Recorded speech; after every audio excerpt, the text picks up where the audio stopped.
welcome to a brand new episode of the official Capcom Pro Tour pre-show, No Neutral. I am your host, Hollywood Rob TV, and today we are not with my man's Brian, as he is dealing with a couple of health issues, but he is staying strong, fighting strong, and as we're going to talk about today, he is playing strong. And speaking of people who are strong at their professions, one of the greatest in the world today, one of the fastest rising stars in the FGC, he is joined with me today, and that is none other than the Mandem, bruv, Jammers. What up with you, bro? Do you know I'm gonna reciprocate those feelings immediately. Wagwan, Rob TV. What happened to you? That's how we do it out here. We're gonna talk some Street Fighter and get ready for this top 8 here. But before that, we gotta tell everyone what's been happening around the world, don't we, Rob? And we talk about the world. One place that I immediately think of is the heart and soul of Street Fighter, at least historically, the motherland, and that is none other than Japan. Shout out to CPT Japan, holding it down for us over there on Capcom Fighters Japan, and all of the commentators, the translators, and all of the fans who support No Neutral. Arigato gozaimasu.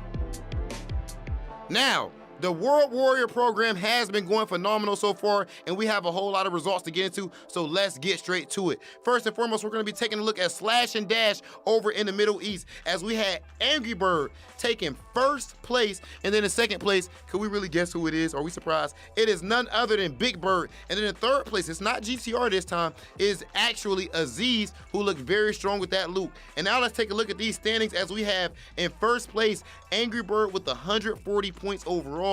In second place, Big Bird with 130, not far behind, and then GTR with 95 points in third place. Yeah, and this is crazy indeed, because it doesn't stop there, because now we got to go over to one of the strongest, if not the strongest region when it comes to Street Fighter, and that is Japan, when we head over to the World Warrior Japan, where Shuto takes first place in their latest online tournament. However, it wasn't easy because he had a decent grand final, John Takeuchi, who comes second place. And then in third place, Youngstar, another Youngstar, one of the strongest players out there, one of the strongest Guile players out there, and it was in Higuchi, so well played to them. If you haven't seen that top 8, please go and watch that on the archives on YouTube. But then if we go and take a look at their leaderboards, Rob, who's at the top is John Takeuchi with the 90 points, Shuto second place with the 51 points, and Higuchi not far behind with the 50 points. One of the strongest, densest regions right now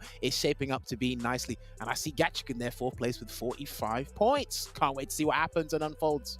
You talk about how amazing Japan is, and I have to say this next region is trying their best to claw up to fight right there with them, because this is one of the greatest regions in the world, one that you might be a little bit impartial to, and that is UK and Ireland. We had their World Warrior program where Ending Walker with yet another victory takes first place, and then in second place you have arguably the best, not even arguably, the best Street Fighter V player, at least all time, when it comes to the European region, that is Problem X. And then in third place we had Man Like Shivs with another strong performance.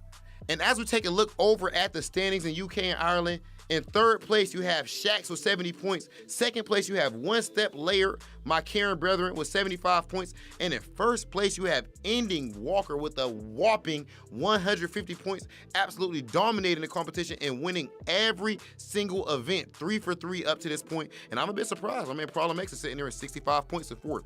But it doesn't stop there, because now we got to go back over to the Western Hemisphere, and we got to talk about Central America West. Things are turning up the heat and getting juicy down there, Rob, with their latest World Warrior event.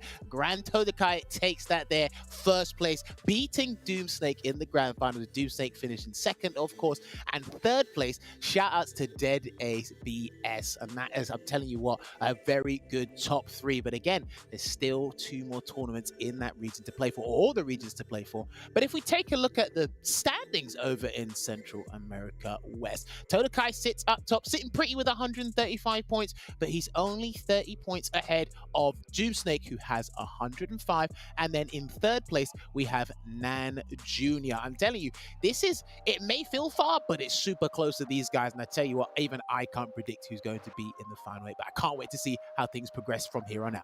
Well, one thing that you can predict is who is going to win most of these Oceania tournaments, because this guy is just that good. As we look over at World Warrior Oceania, Travis Styles with another dominant performance takes first place, even though he's already qualified for a Capcom Cup. Second place, the OG, the Bison legend, Somniac. And then in third place, we had Goldie next door.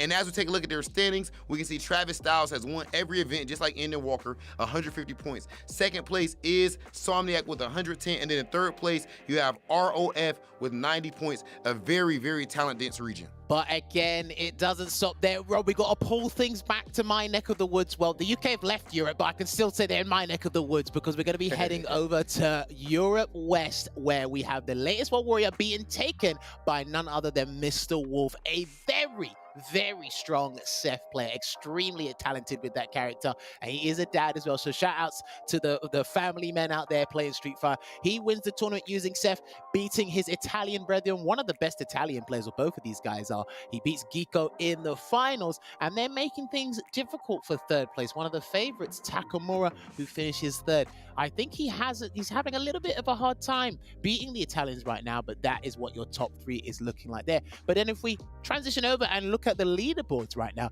it's actually another Italian up top, Garnet, with 115 points, sitting pretty with that Fang, and Takamura isn't that far behind him, 10 points behind with 105 points. But then we do have, as I mentioned in that previous top three, Geeko with 91 points, and fourth place is Mr. Wolf. Mr. Wolf, I've got to give a special shout outs. Keep playing, keep winning, because we want to see those consistent results. But I tell you what, that concludes it for Europe West. And from west to the east, we have to break down United States East, one of the best regions in the world. In first place, we have Booker, or Tampa Bison, as you may know him as. Amazing performance there. X-Finesse gets second place with that very strong ed. And then in third place, we had Wet Kunai, who put on an amazing performance himself. And as far as the overall leaderboards, in first place, we have Ultimate Weapon, who still sits atop the throne with 90 points. Second place, we have Kudo from Japan all the way to America with 85 points. And then tied for second place is Arturo NYC Furby with 85 points. And then in fourth place, we have Punk D Giziard with 70 points. But then we got to go back over to East Asia and see how things are going there. We got to give props to the young man, Albert, who is the Taiwanese Rose player, doing the work, and he's actually a training partner of GamerBeat and Oil King, beating Xiao Bao. It's been a long time since I've seen Xiao Bao this active, so it's good to see him still playing that Lucia.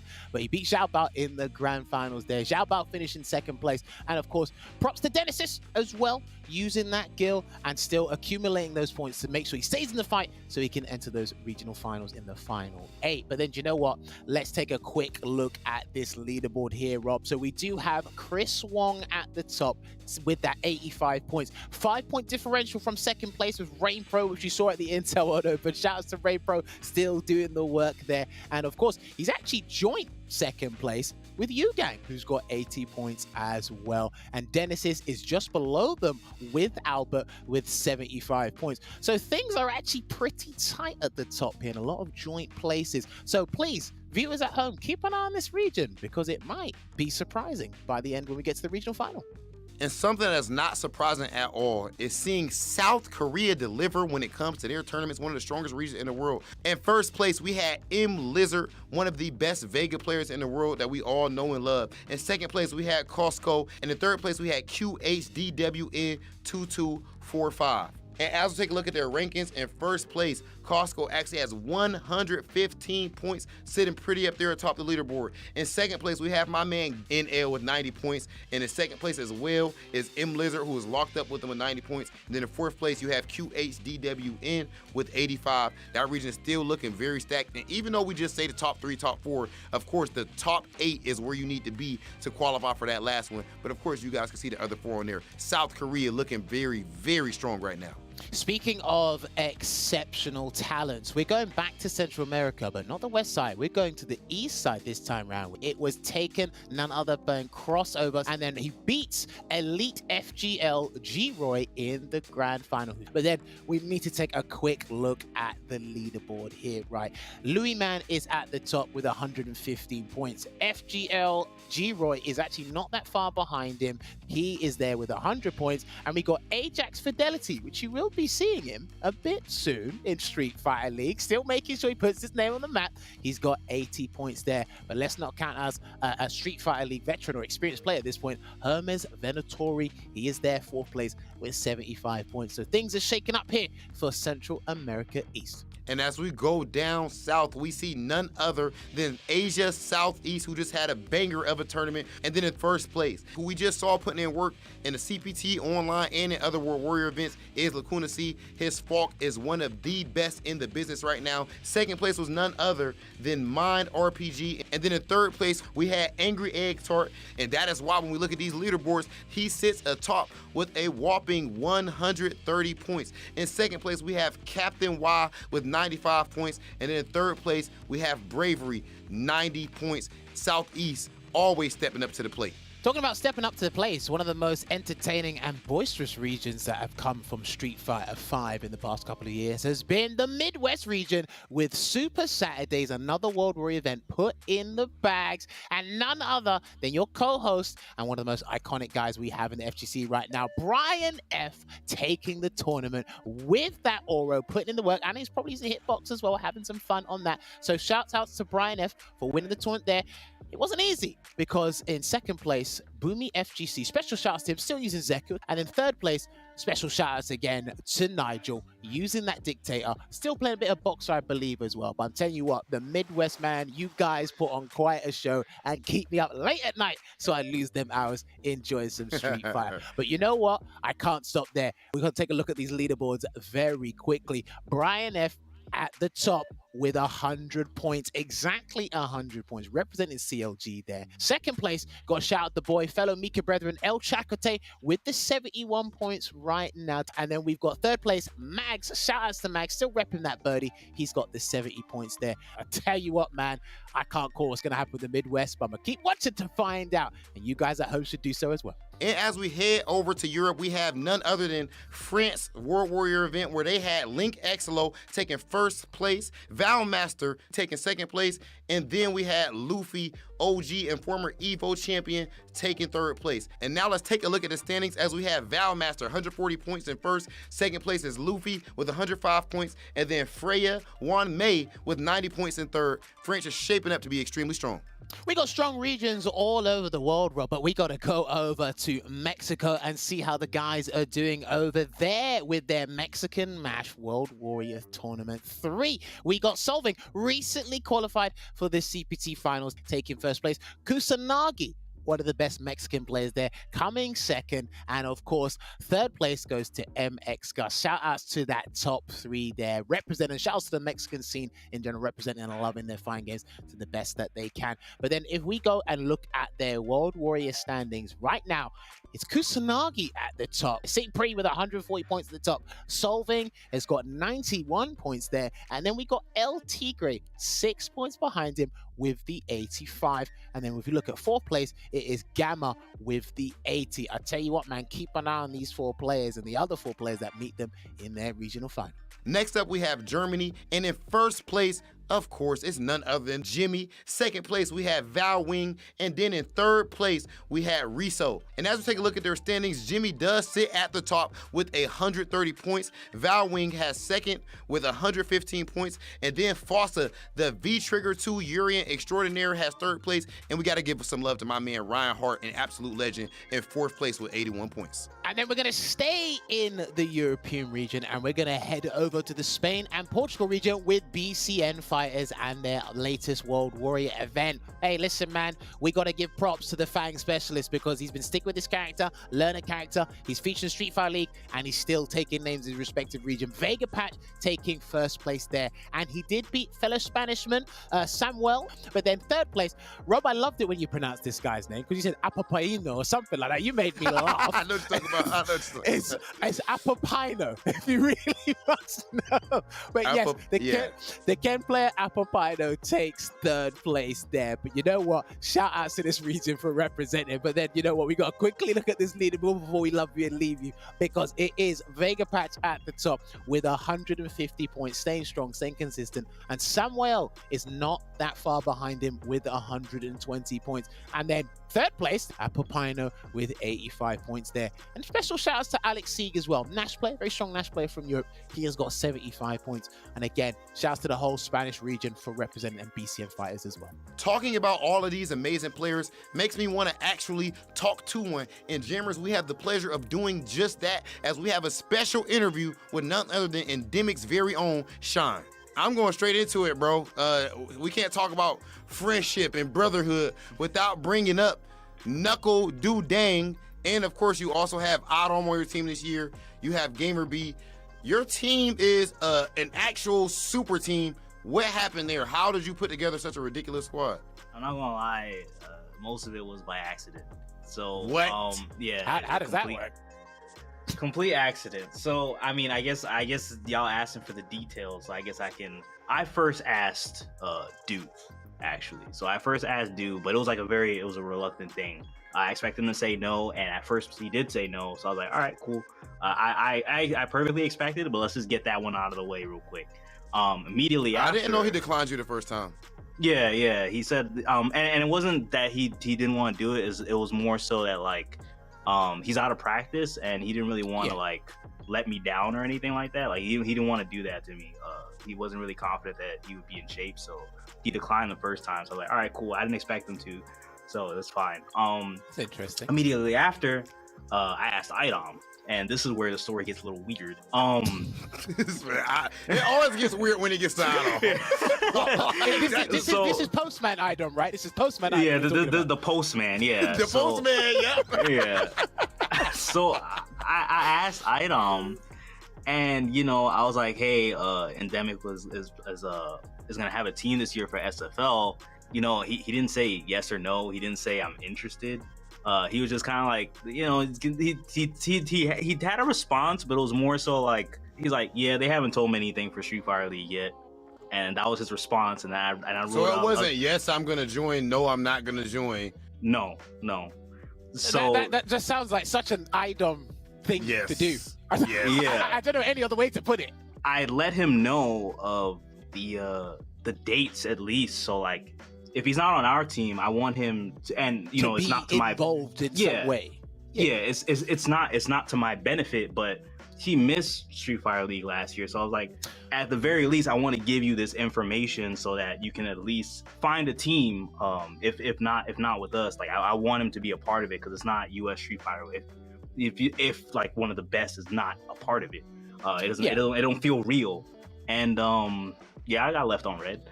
So, let's go skip past that. Oh, wow. So first he just gave you an unclear response. Then you message him again, and he just leaves you on red.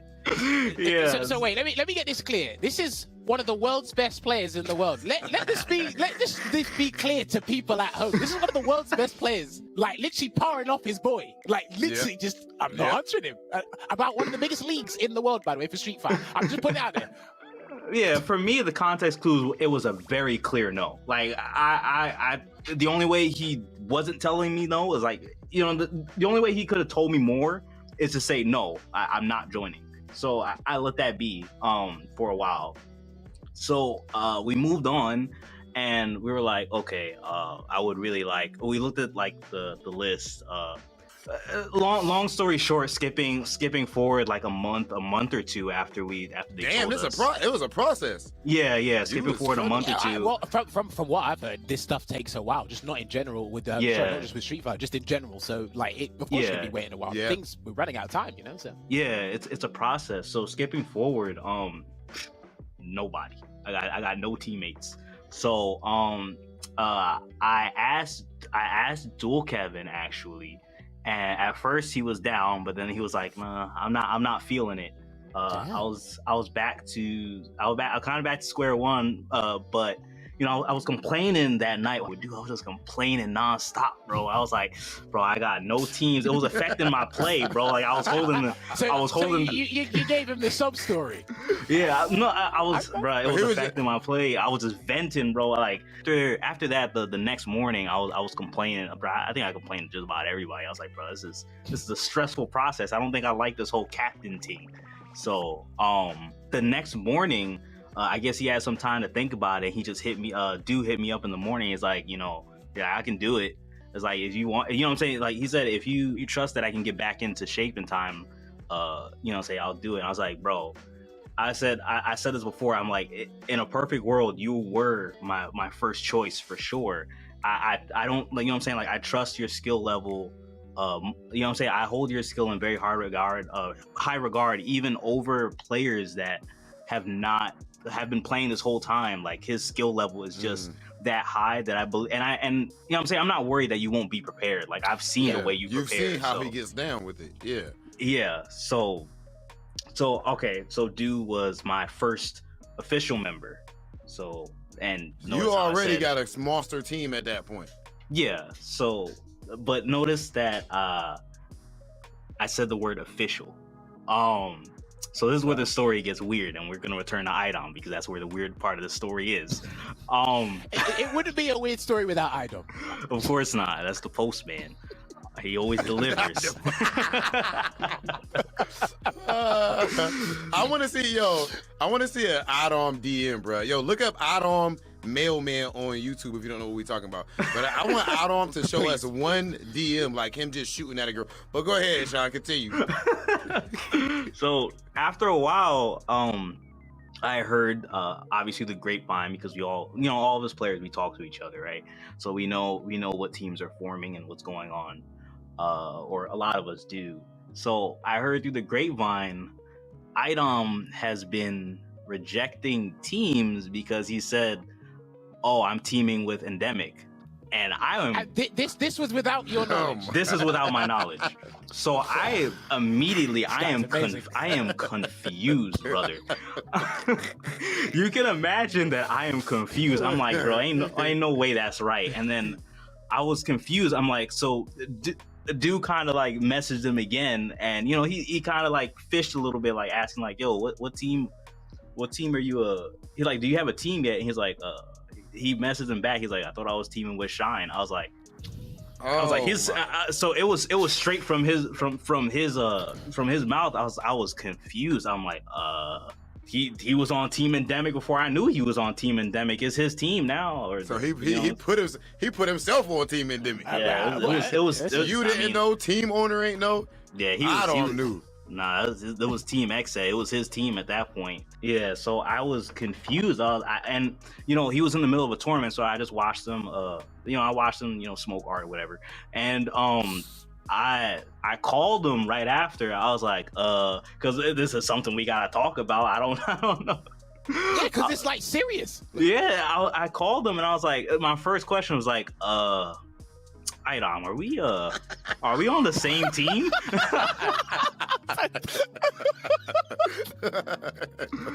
I called him. I'm like, yo, Idom, are we on the same team? And he's like, I guess. I was like, what? Do you know when you said that, I could picture him literally going, Yep, yeah, you know exactly what he's talking about. Yep.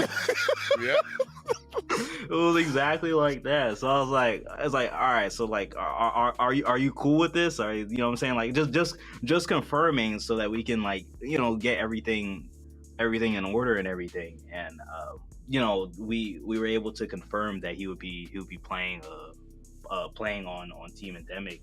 So that's how that got settled. Or I guess Idom settled it himself. That was his decision. That's wild, bro. When you the champ, I guess you could do that. Yeah, you just do whatever you want. It's wild how just like par for the course that is for Idom, bro. You remember you was a part of that season Street Fighter League along with me and everything. You remember Idom actually goes to Street Fighter League the first season, and his backup, he didn't have a secondary character because he was the only person in all of Street Fighter League that did not know that there were character bans. He did not read the rules. And he Jammers. Wait. Jammers. He got. Are you serious? Yes. The reason you saw him play that trash birdie is because he's the only player who did not know there were character bans until he got there. Do you know what? Idom, if you watch this interview when it comes out, don't ever change. Please do not change. I need you to stay the way you are. This is brilliant. What these two are telling me right now is absolute gourmet. That's wild. Yeah, that's actually wild, bro. So, all right, now that we got the the Street Fighter League and everything, Sean, something that I'm very interested in asking you is, what are your goals when it comes to Street Fighter? Of course, Street Fighter 6 is coming out now and everything. You are so relaxed and calm.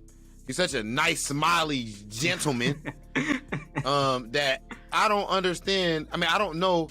Yeah, what are your goals? Do you specifically just want to become the best player in the world, or is it something else? So I think for me, is to win like a very very high profile event.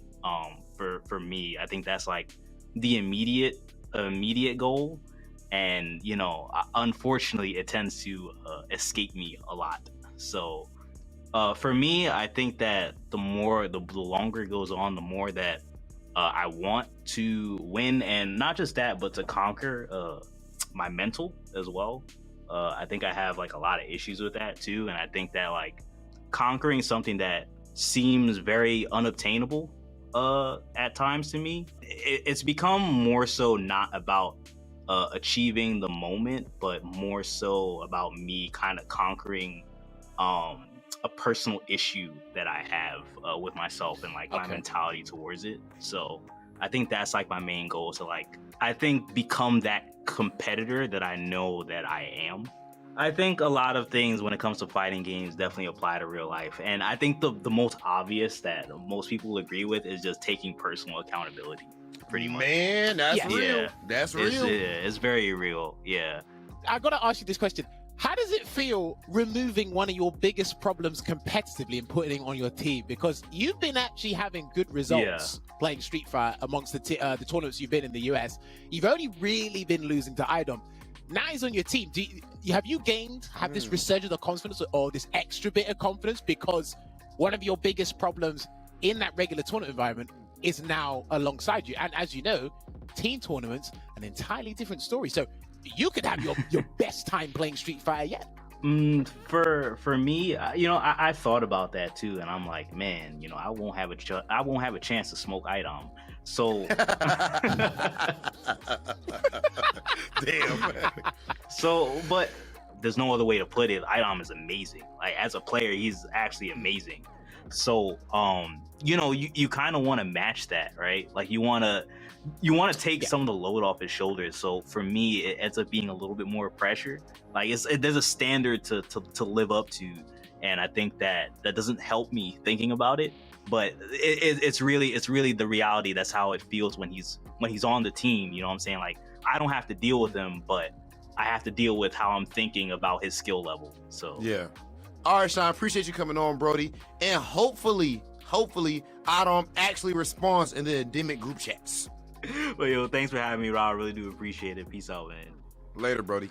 Always a pleasure talking to Shine. And if you want to be like Shine, if you want to try to get sponsored, try to get on Street Fighter League and things like that, the whole nine, head over to CapcomProTour.com today so you can start your own journey and sign up for your nearest Capcom Pro Tour event. And it doesn't stop there, ladies and gentlemen. It's not only CPT Online that are happening. There is the World Warrior program happening, and there's going to be tournaments happening monthly from July. That's been starting all the way throughout December. So head on over to Capcom Pro Tour, find out your respective region's World Warrior, and find out when the next one is. Get signing up and get competing, and we'll see you at the finals. We've taken enough of your time. You know what we're here for. Riekemann versus Phenom, the Nordic Baltic top 8 is about to commence. I tell you what, get comfortable, because a player might surprise you. Let's see what happens.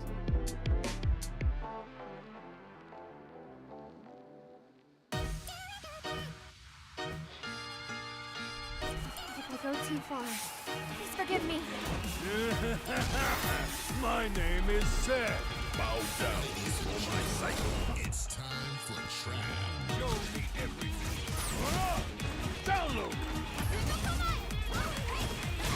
This will do.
Good morning, good afternoon, good evening, wherever you are in the world. We thank you first and foremost. Street Fighter V fans, we have ourselves another top 8 for you today. My name is Vicious, here with Ultra David, specifically for the Nordic Baltic region. We are one step closer to crowning another person into the big dance, the Capcom Cup. Everybody has been gearing up and ready to go for this event for quite some time. We finally get ourselves a cup. More importantly, we see everybody now participating in something brand new, the World Warrior events that have been talked about for so long with no neutral throughout the entirety of the year. And it's been so fun to see some of these communities come together to get some of these points, all right? On top of getting that auto qualifier spot for today, they're still trying to grind out all of these points month after month after month. You do have more chances than just this one, but this is an important one. And if you want to get this instant qualification, today is the day to do it. We have 8 folks remaining who are still able to make that happen. We have a couple of guys who have done it in the past. Most recently, last year, it was Rickamans Barnett who took it in this region.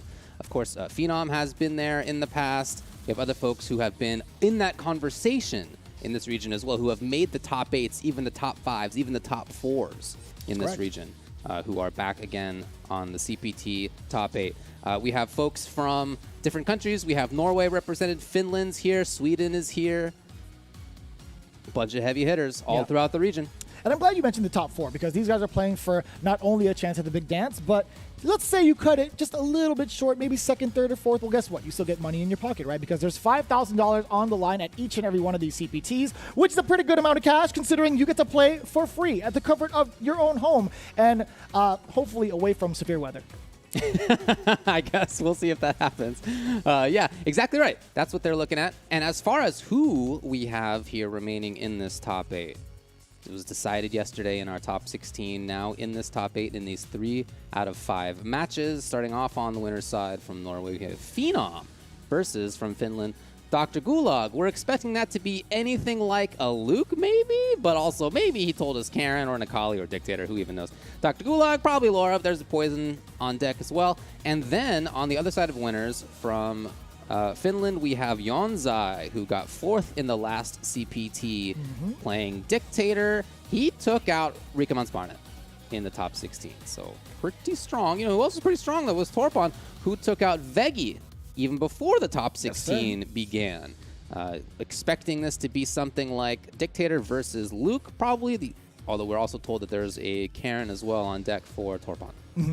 And it's funny enough, you know, Yonzai was in the same exact position as he was in the last year's CBT. Same goes for Veggie, right? Going up against Kung Martin, Veggie was in this exact spot as well in losers round 1. He ended up falling a little bit short in losers quarterfinals. Hopefully he gets to rewrite history today. But Kung Martin, again, with that Ken play, thus far has been pretty entertaining to watch. Yeah. I do want to see him in more of like a stable kind of fighting style today, really. I think, you know, there was a little bit of nerves from his winner's play. He sharpened it up over on loser side, so I can't wait to see which version of Kung Martin shows up today. Rickamans Barnett, however, going up against Maiko's Birdie. Rickamans Barnett fell just a little bit short. Now, in comparison to their run last year, they were sent into losers from winners finals by Phenom 3-0.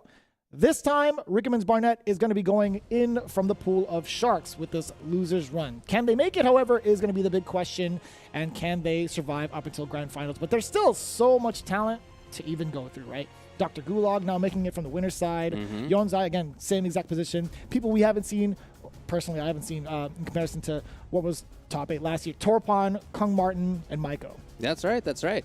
And to round it off when we're talking about the characters here, talked about what we're looking at on winner's side. Loser's side, we have 2 birdies. That's right. It's a birdie versus a Ken and a birdie versus a Manat. Those are the matchups that we are expecting.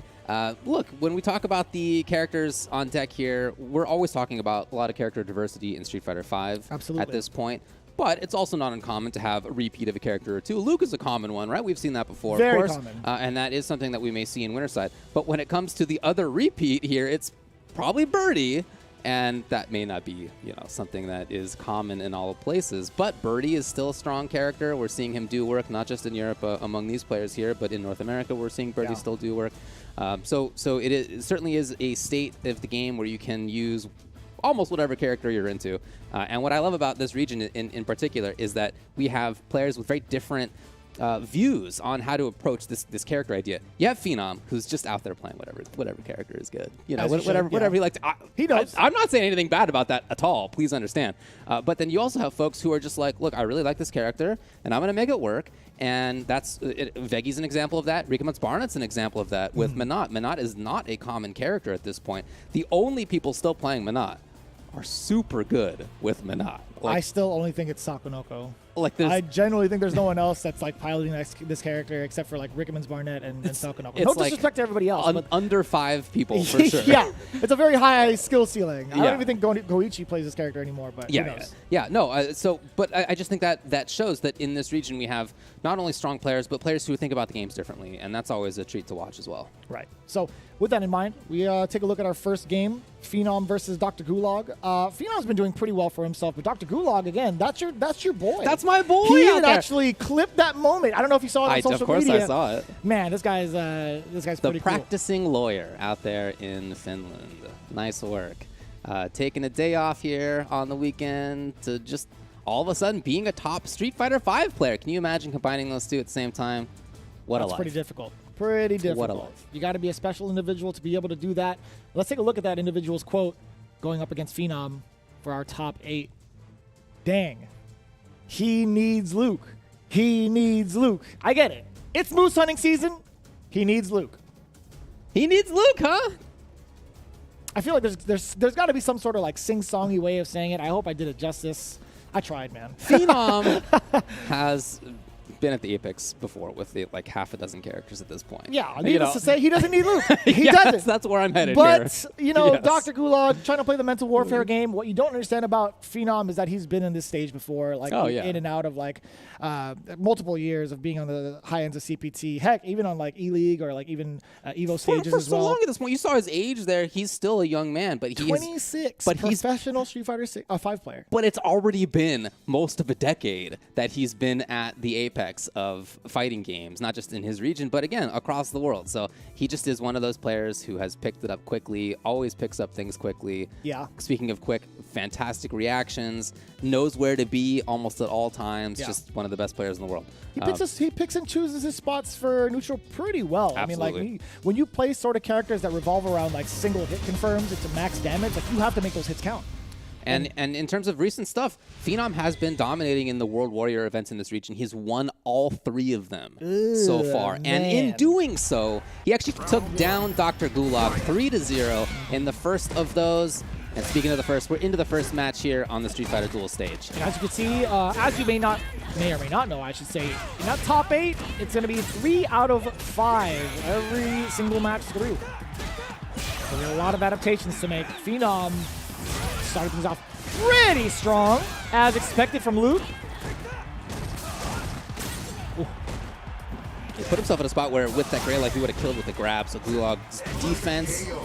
You know, what's amazing about this is that although that was a blow-up and a perfect, I still think that there was some good defense by Dr. Gulag. It's just that Phenom was so overpowering that ultimately he couldn't last.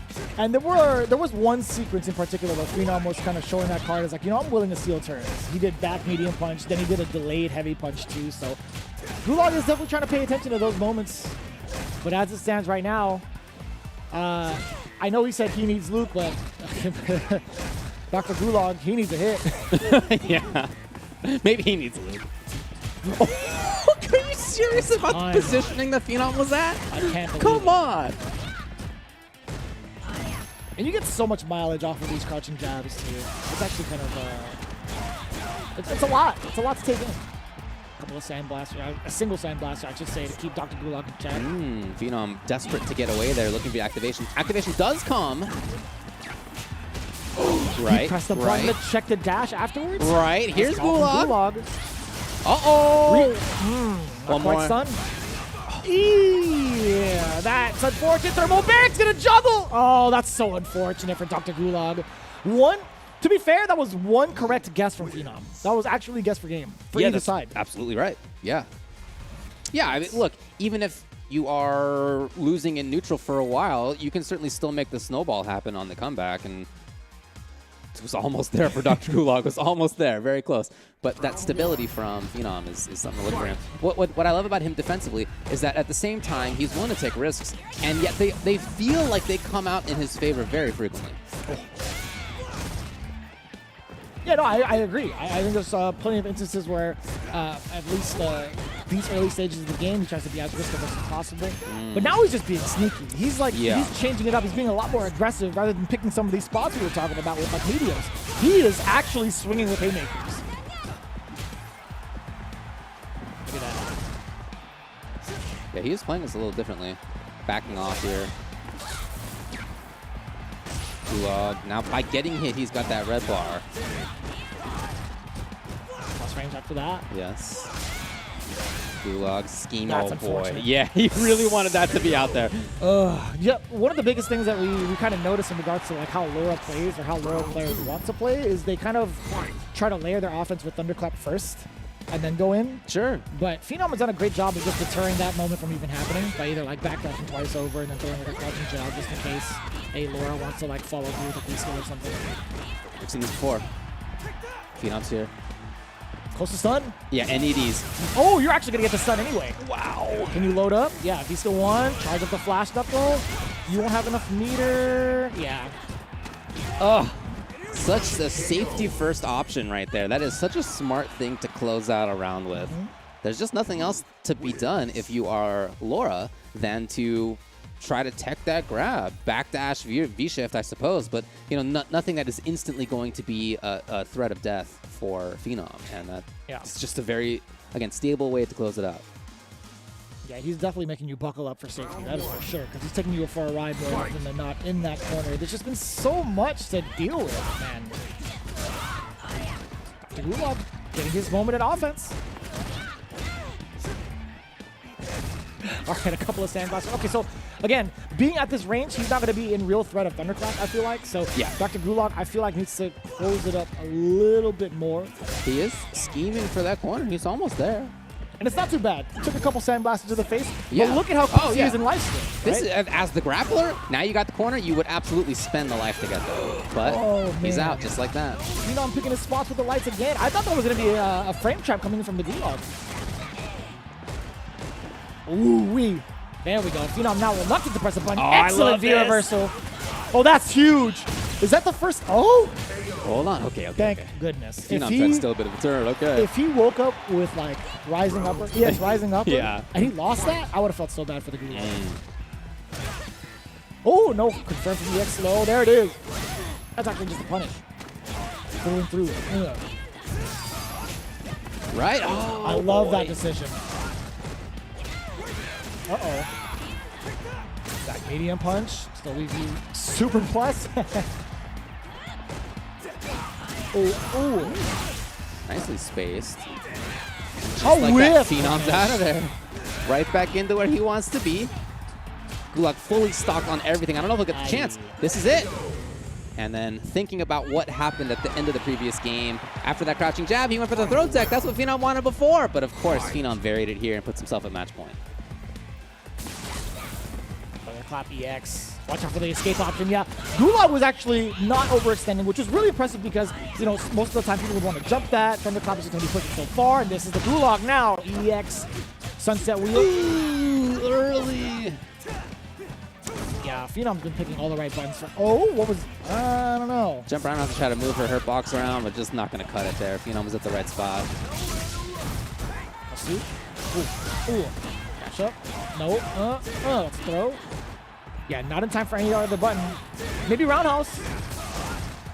You have to guess 3 times in a row, make it 4. That's a good guess, and that's a good bet. If you're Laura, what a tech from Phenom. That could have been a big back throw for Dr. Gulag to shift it all around. That was a big confirm for death as well. Yes. Phenom's been so good with that. He's only missed twice, I think. And there it is. That might have been actually the first jump in a neutral situation like that Gulag went for the whole set. And who was ready for it? Phenom, of course, to close things out. Luke for him. Does he need it? I'm not sure. But having picked it, he looks terrifying. I'm going to say yes. I'm going to say it to his face, too. Oh, like, you know what? dang. Phenom, You're a bully. Damn. You need Luke. I'm totally kidding. He's a buddy. I'm not even going to do that. I'm not even going to front. But no, fantastic play. Like, no matter who he plays, I feel like even if it was Karen, I think that would still be a very similar game plan. Yeah, He's man. fishing with a lot of mediums. Low medium kick also going to be the big opener for like Tenko, Orochi, etc. He's still fishing with the same kind of medium punches. He's not going to get the same kind of presence on offense with like a throw per se, but it's pretty similar. Yeah, I'm with you. I don't think. I think it was just a matter of the way he plays. You know, his understanding of the game, his game sense of like what his opponents want to do in the corner, and just went to pepper in some of these normals. Like crouching jab has landed more often than not in places where I feel like should have been counter hit. That's Phenom. He's just so, again, as we talked about before, the match even started. He's just so good at finding exactly the right spot. I'm thinking back to when he was sitting just outside of where Thunderclap range ended, like pixels outside of it. I mean, I don't know if I'm one to ascribe that to like an affirmative choice by him so much, because you are kind of like stuck when that thing's approaching you. The push, the box on it that forces you to block is actually really wide, really long. But maybe he was thinking even before that to be at the right spot. Like in any case, he's just so good at ending up at the right spot very consistently. Yeah. I mean, even outside of that, there were a few instances. I think there was 2 instances where he opted to just like give up some of that spacing and jump back. So he's being risk averse about it as well. Yep. So like even if he's not in that space, he has the good game sense to be like, all right, well, I'm going to jump back just in case.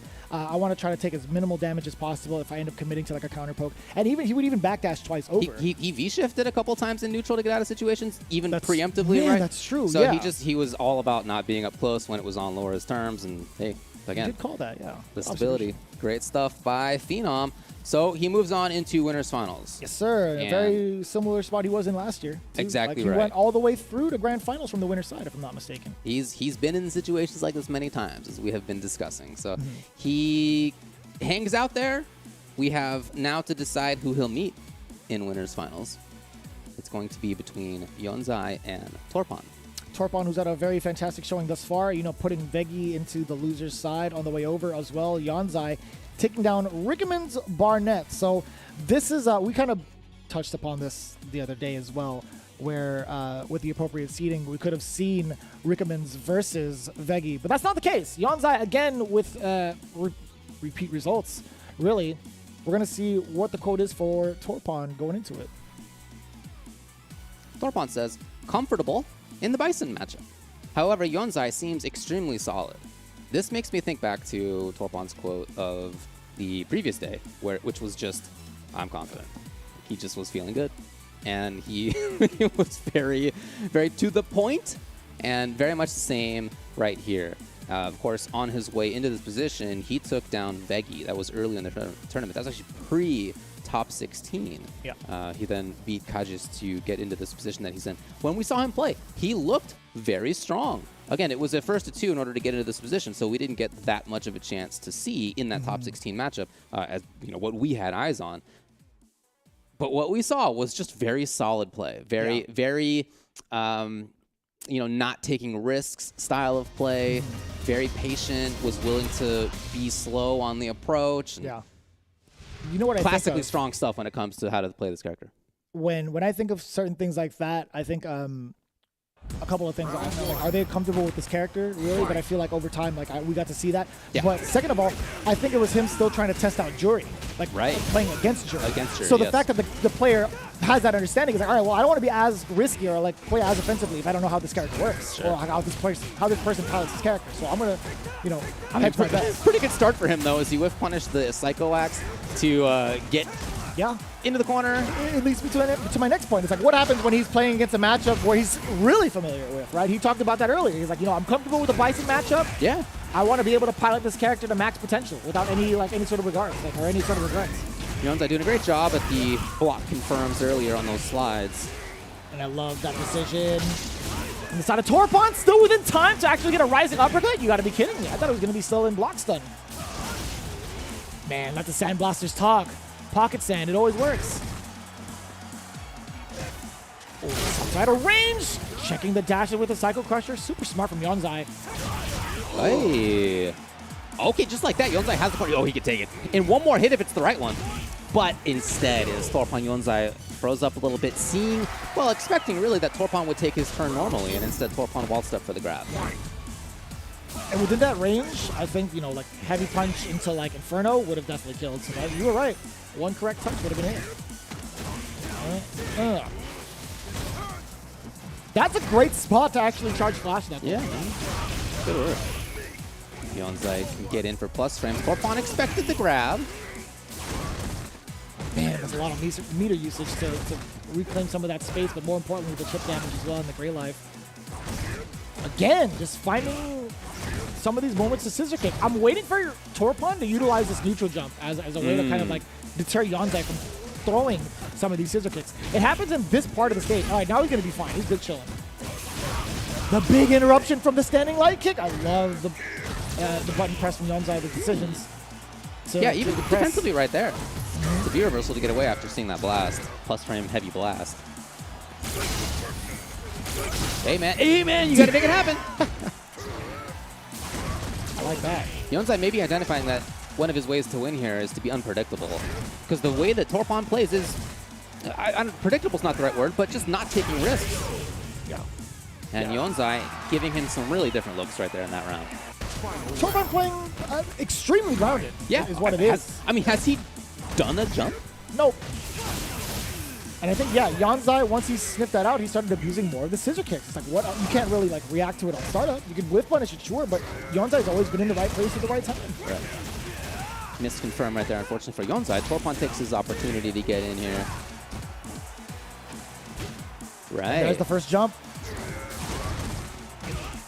Out of there.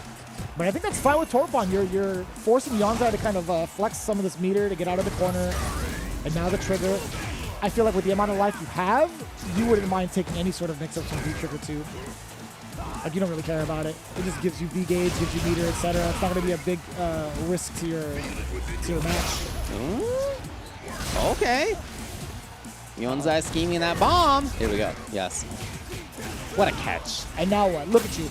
Torpon, fully stocked trigger. You get to dictate the pace. You still have a life lead. So again, not too bad taking all that damage from V-Trigger too. I think Yonzai put him closer at like maybe death's door, but Torpon again has to find that win condition. Back to very grounded play here for Torpon. 25 on the clock. Very close still, even after this grab. It's close. It's very doable to get for Yonzai. Oh, running out of time now, though. Running out of life now, though. Right. I love that decision. Too close. Too close. Looking for max range on it was Yonzai, and Torpon had walked forward just a little bit right before that.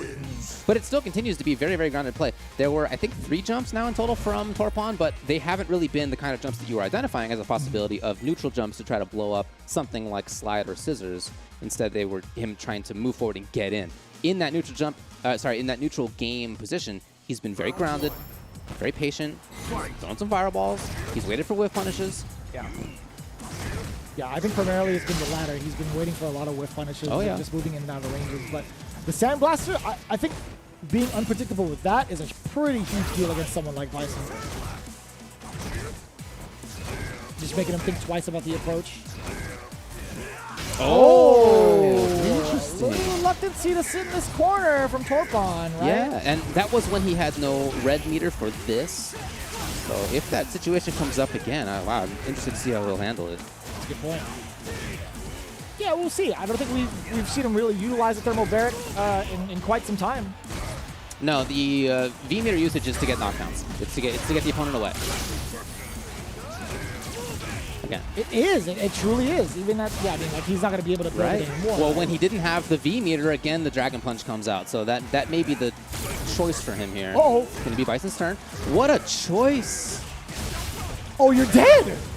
That was enhanced V skill Flash Knuckle. That was just unfortunate walk back from Yonzai. Creating that space, becoming vulnerable to the low medium kick.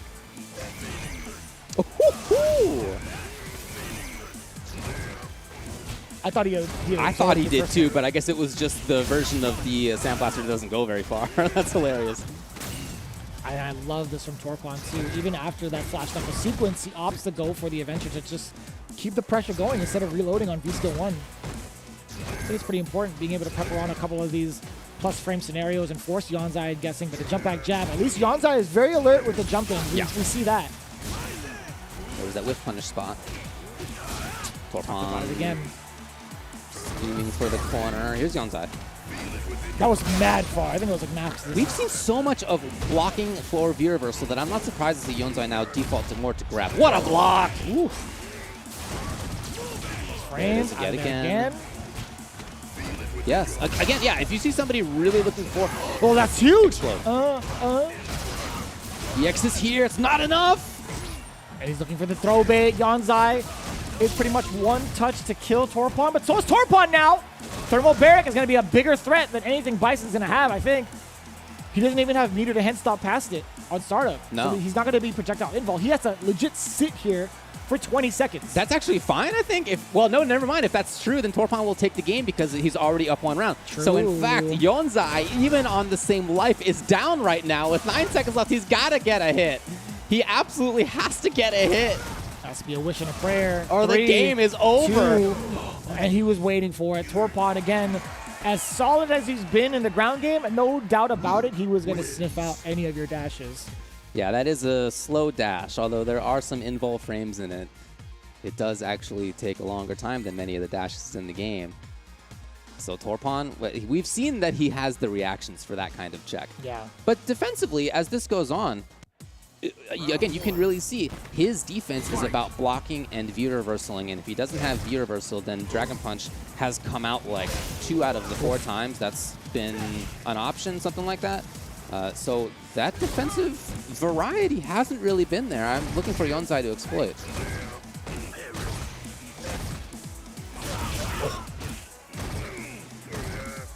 Couple of knees. The jump out is successful, and the side switch, more importantly, that was huge for Torpon. Just built the bar. Yonzai trying to get out of there. A ton of gray life building up. You would think Torpon was the one playing Bison with all that gray life. Right. And that has been a feature of how this has been going because there have been so many view reversals. Yonzai close to getting his trigger. There it is. Oh, boy. The invul frames. And then didn't get the activation. Does find the slide. Does find the slide again. Yeah, he's really looking for grabs now because he is, as I was talking about, looking for block.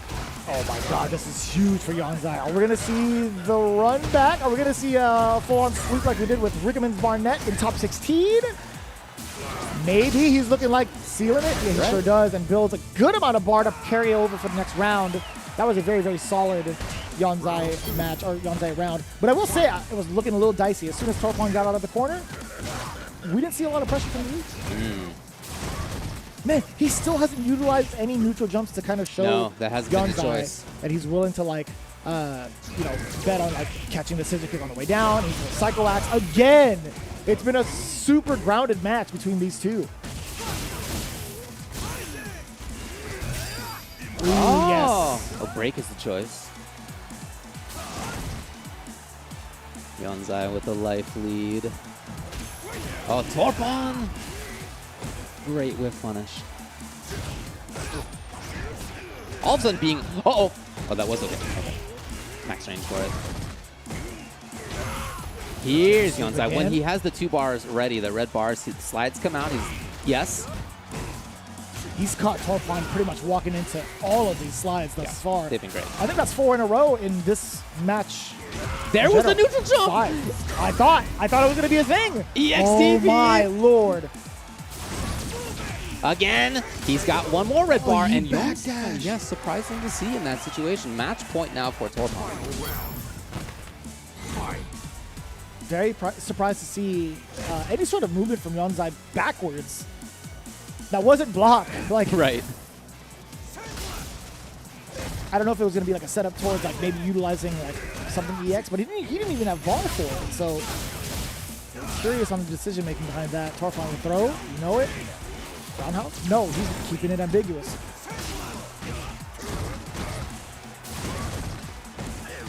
Okay, great. Even on block, that was maybe a 3rd screen pushback. That was huge.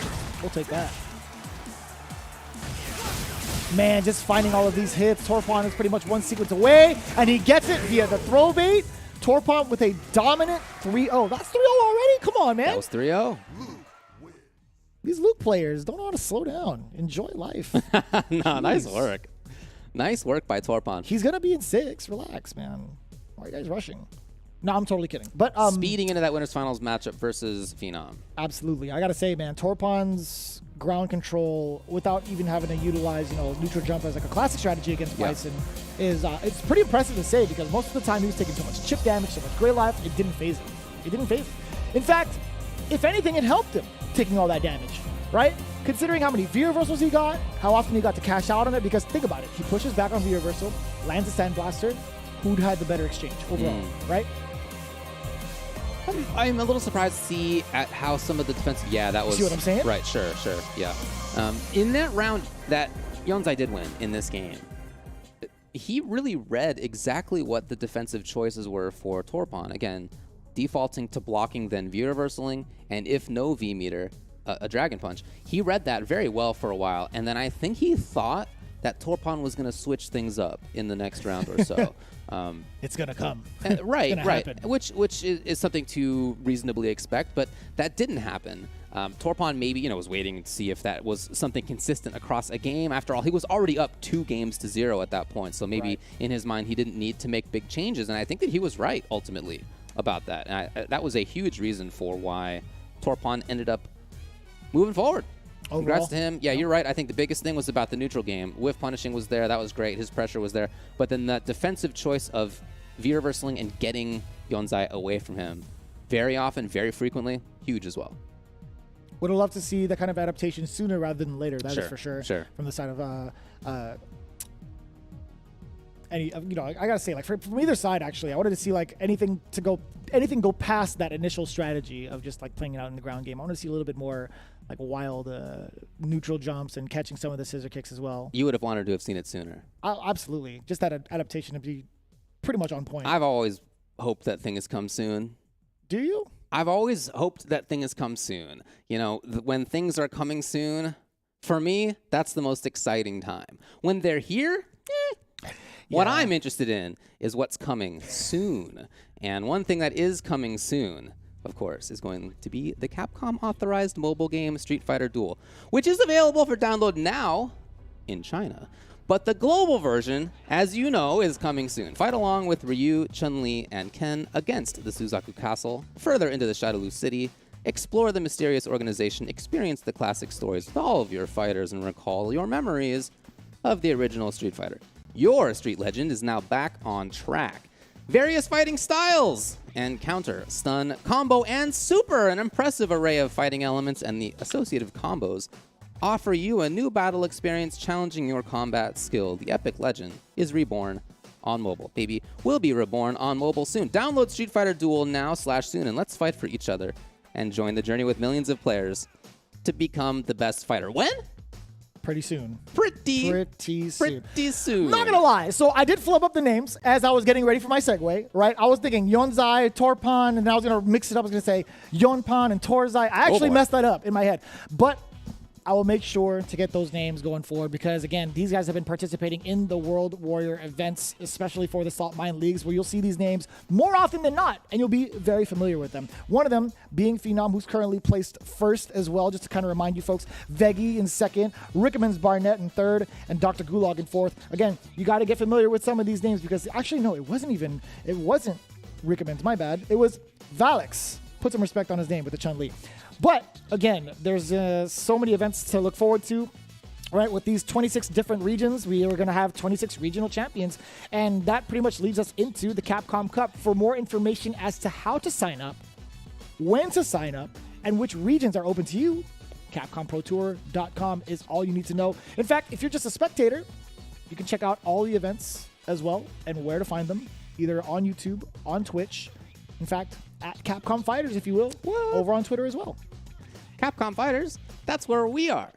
We're on twitch.tv/Capcom Fighters right now, and we on that channel, as you've seen, have made it through the winners side of things here on the top 8 in round number 1. We are now going to take a short break. We'll be back with losers round 1 after this. Time to fight, time to fight. Never give up, we won't retreat. The ones who stand have turned defeat. So fight, time to fight. Glory waits for those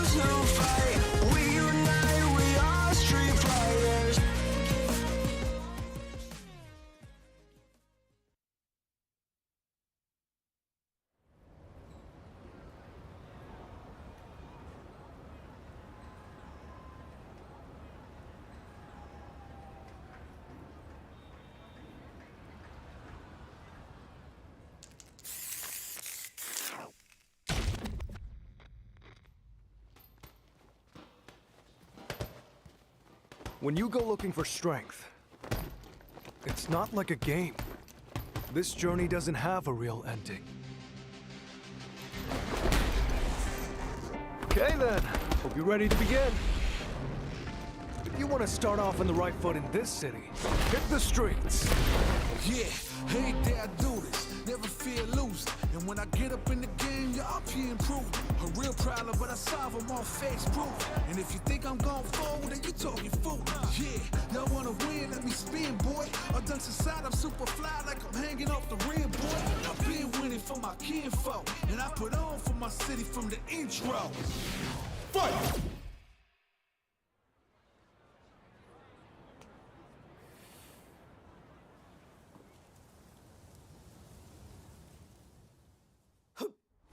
It started from the ground up, training getting wound up, channeling it in itself and moving up and down, crossing over, passing around, full of time like I can keep score. 30 years I never thought it crossed before. When I get out on my knees, I gotta dig in the deep. I feel like I'm on the left, but really I got me. Since I went to win, no goodbyes. If you just did again, I'm out here scheming, riding around and dreaming. Once I get the feeling, the top player is here. Let me have some fun. Ready? Then show me. This will be a good fight. If you wanna come and stand up to me, you know call me now. If you want to challenge to me, what you wanna call me now. I'm on the road to the top and I'm not looking back. I'm on the road to the top and I'm not looking back.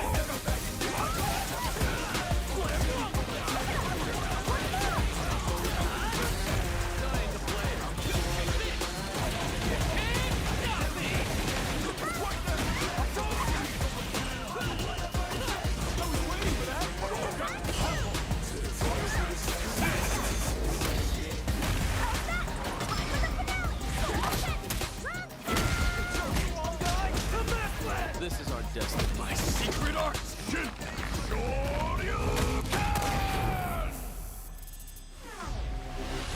Street Fighter 6.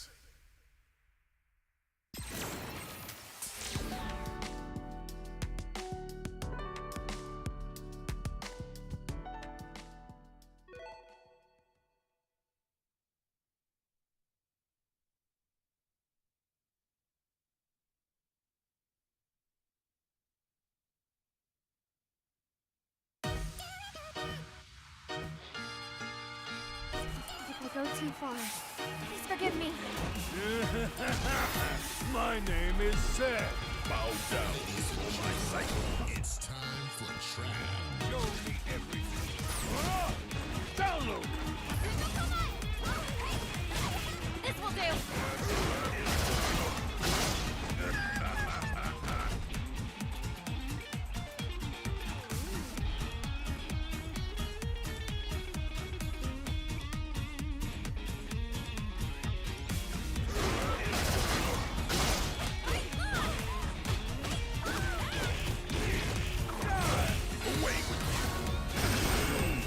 Ultimate Cycle Crusher.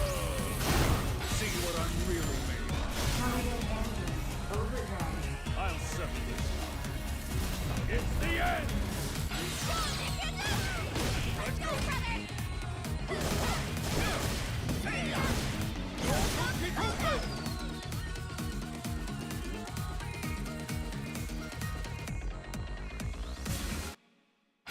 The finale. You can't escape.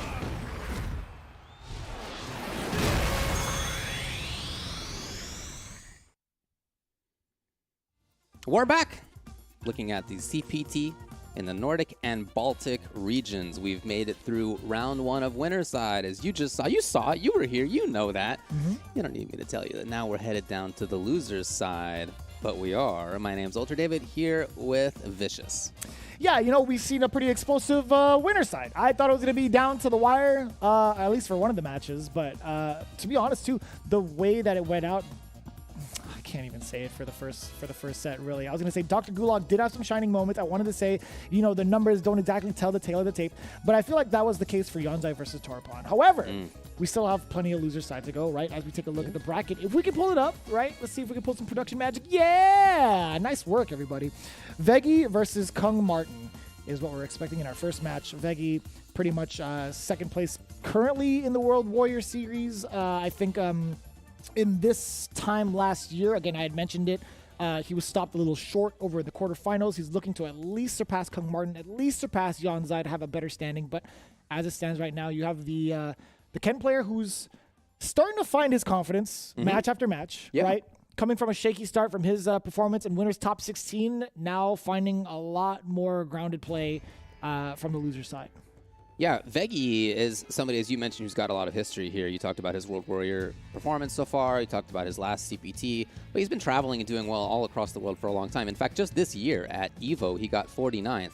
And out of a player base of a couple thousand or whatever it was this year, that is impressive. Very, very impressive. But yeah, he's somebody who you can count on to do very well. He was sent to losers early by Torpon, who it turns out is in winners finals. So maybe in retrospect, that looks a little different, right? To lose to the fellow who ended up in winners finals is nothing to be too upset about. Veggie there. And as for Kung Martin, relatively on the come up. In fact, let's hear from Veggie about the matchup coming up. Birdie versus Ken is in Ken's favor now, but I face Kung often in ranked, and I'm happy that it's a best of 5. I hope that can let me play more calm. He's an interesting up-and-coming player from Sweden. I hope I can stay calmer than yesterday if I want to go far. Right, referencing the fact that, again, he's in loser side. We did not have eyes on the matchup that he had versus Torpon. Can't really say how it went. Maybe in his estimation, part of why that he ended up getting the loss there was that he wasn't calm enough. But I'm interested in this because he does talk about a little bit here that Kung Martin's an up-and-coming player. You know, we have been looking through results. We always try to do the research, try to do our homework on this thing. And as far as Kung Martin goes, I saw some results, but, you know, the biggest thing that I saw maybe was 33rd in CPT 2021. I saw some locals since then, but as far as other big events on FG Combo, there's not a lot yet recorded. So I think it's really cool that Kung Martin is in this position. As far as what he had to say, he said, unsurprising results for top 16. As for myself, I was a bit on the lucky side with my matchups. Veggie's birdie is going to be a huge problem for me. Need to step up my footsies and patience in neutral. Both of them are kind of identifying similar things here. They both want to try to maintain a feeling of calm, a feeling of being prepared, and of, in that neutral play, looking for more sort of strong, stable play. We'll see which one can make it happen. I like the unstable play. I'll be real honest. It's fun. I want to play devil's advocate here. What happens when you have an unruly Ken against somebody as, like, grounded as Veggie's birdie? What happens then? Do you tilt him? Like, I feel like he was talking about, like, nerves and being calm, trying to be calmer than yesterday. So does that mean he has a lower threshold for mental gymnastics that Ken can present? Hey, I don't. Maybe we'll find out. Let me see it, Kung Martin. Veggie holding on to a spot. We're trying to anyway. Kung Martin suddenly bursts out. Yeah, that's what I'm talking about. Listen, I'm a fan of Veggie's, right? But I want to see him overcome this mental hurdle. Okay. Trigger 2's out. A lot of damage on deck now. You can see this. Oh, boy, it's big. There he is. Yeah. That range right there is so important for Birdie, where he can outrange what Ken wants to do, and in particular with Trigger 2, deal a ton of damage out of it. So Ken. Oh, that's what I'm talking about. You know how often Kung Martin tried to go for that in the previous match we've seen? He had dropped a couple. He just did jump roundhouse. Oh, you could have chased that down with it. It could have. It would have been sick. No doubt. No doubt. Oh, no! No! You guys! What were we talking about before the match started? Oh, no, there it is again! He wanted the air dive kick. You guys! Easier said than done, everybody. If you're watching at home and you're like, oh, I would be fine in CPT top 8. I'm choking it up too, man. Yeah, come on. That's me on the screen now. Kung Martin, you are channeling your inner vicious, but keep your hair. But as it stands right now, again, Kung Martin and Veggie, for that matter, both having some significant troubles. Yeah. In regards to what the mind wants and what the body executes. Kung Martin trying to be outside of that birdie range. Okay. Spend it. Yes. Yeah. Totally agree with this. You do get Oki after this.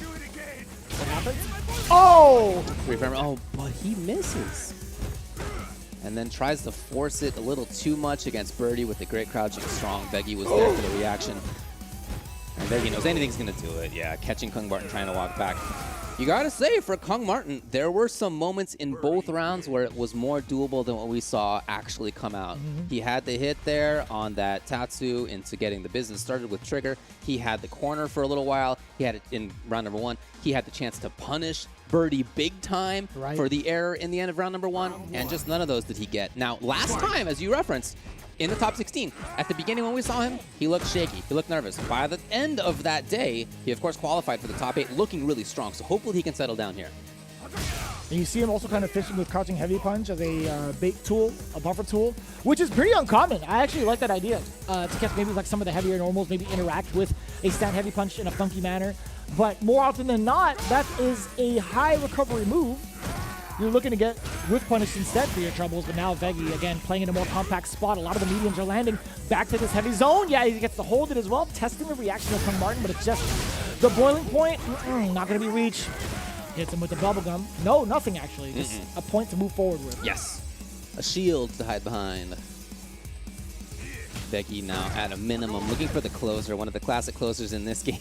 Crouching jab from Birdie. He's begging Kung Martin to walk into the range of low medium kick, but instead it is by the jump. You gotta say, Veggie's doing a great job at playing the kind of cautious game that I think he identified that he needed.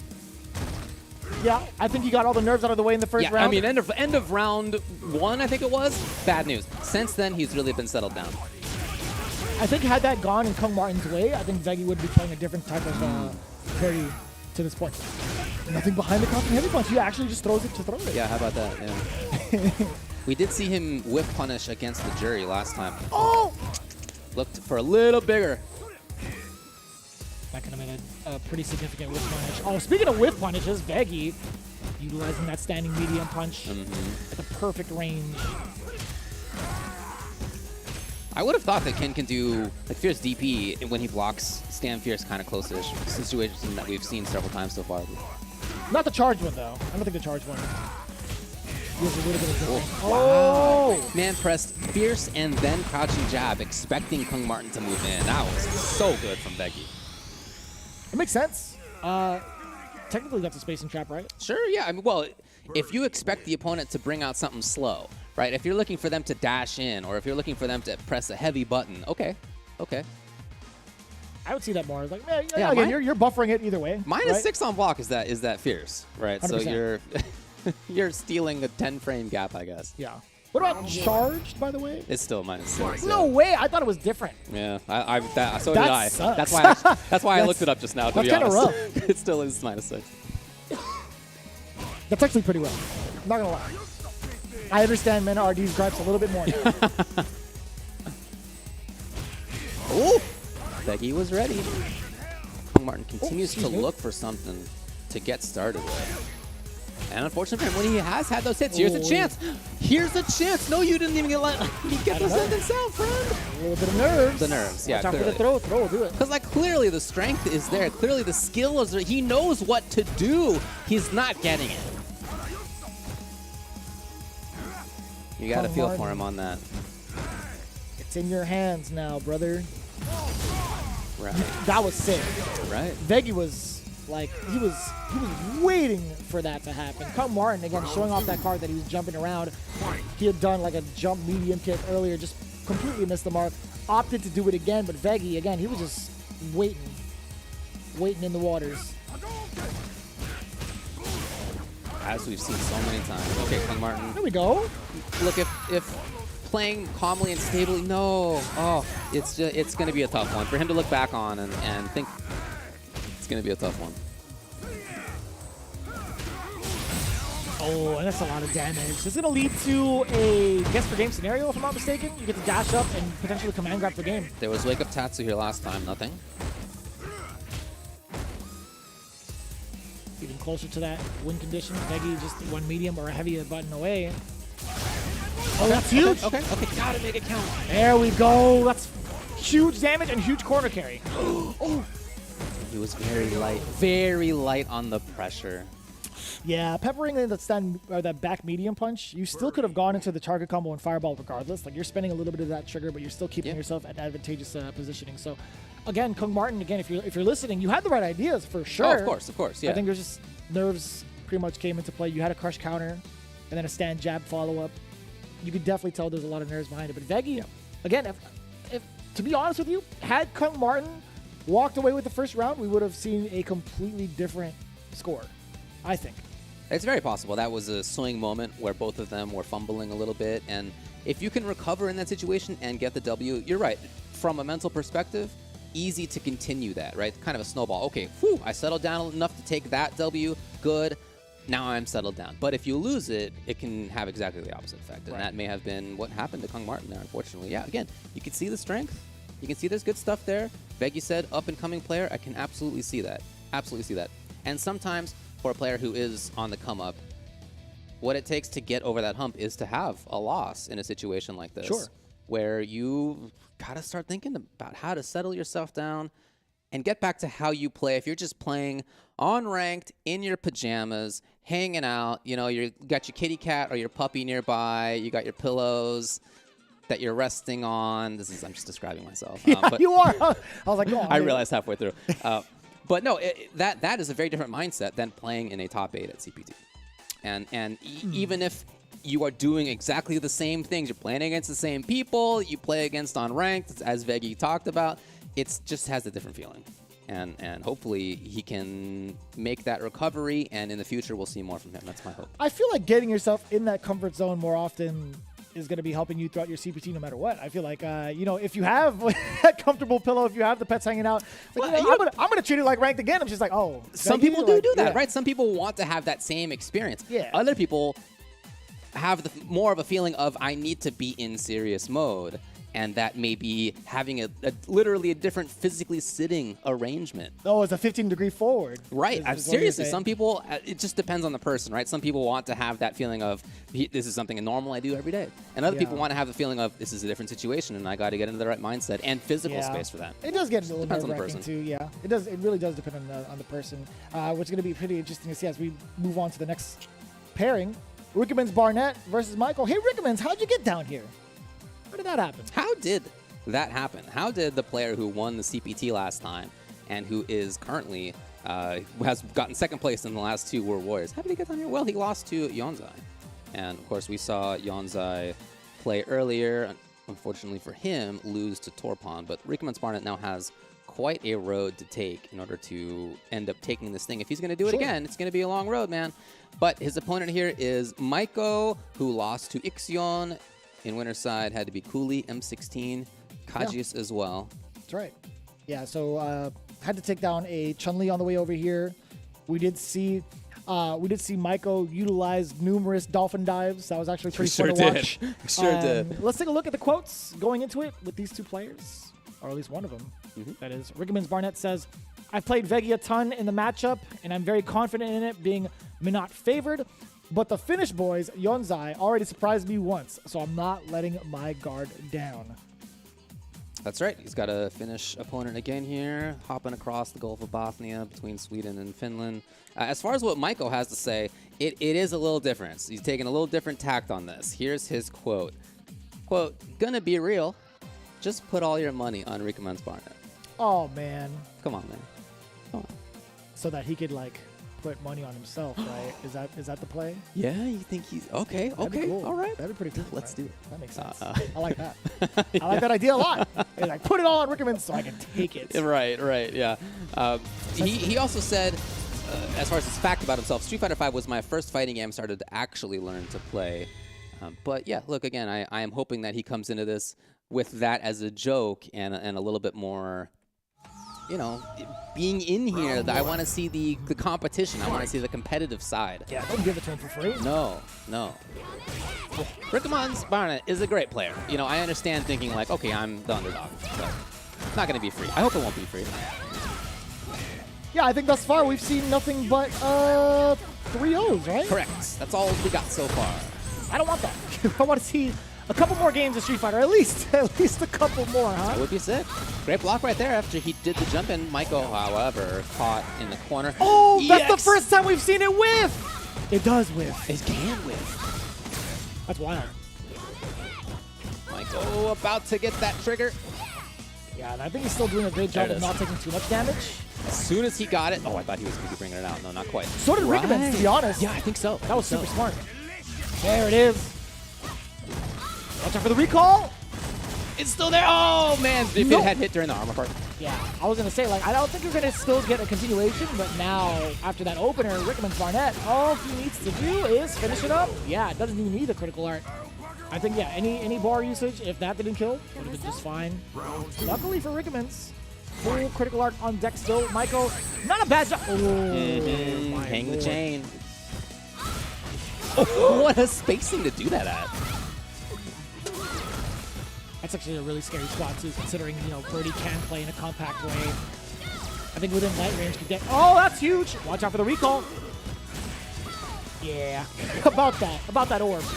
On the way over. And we can see the confidence. Yeah, oh, absolutely. But that said, I don't think that Maiko... Oh, I was about to talk him up a little bit. The jump early fierce. Uh-oh.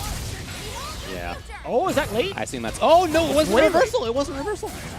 We'll take 50%. Oh, boy. Oh, but he had it. Rickman had actually jumped out, hence the reset. But Maiko committed to the tip grab. Got it. Well, yeah, it's just going to be a tough spot.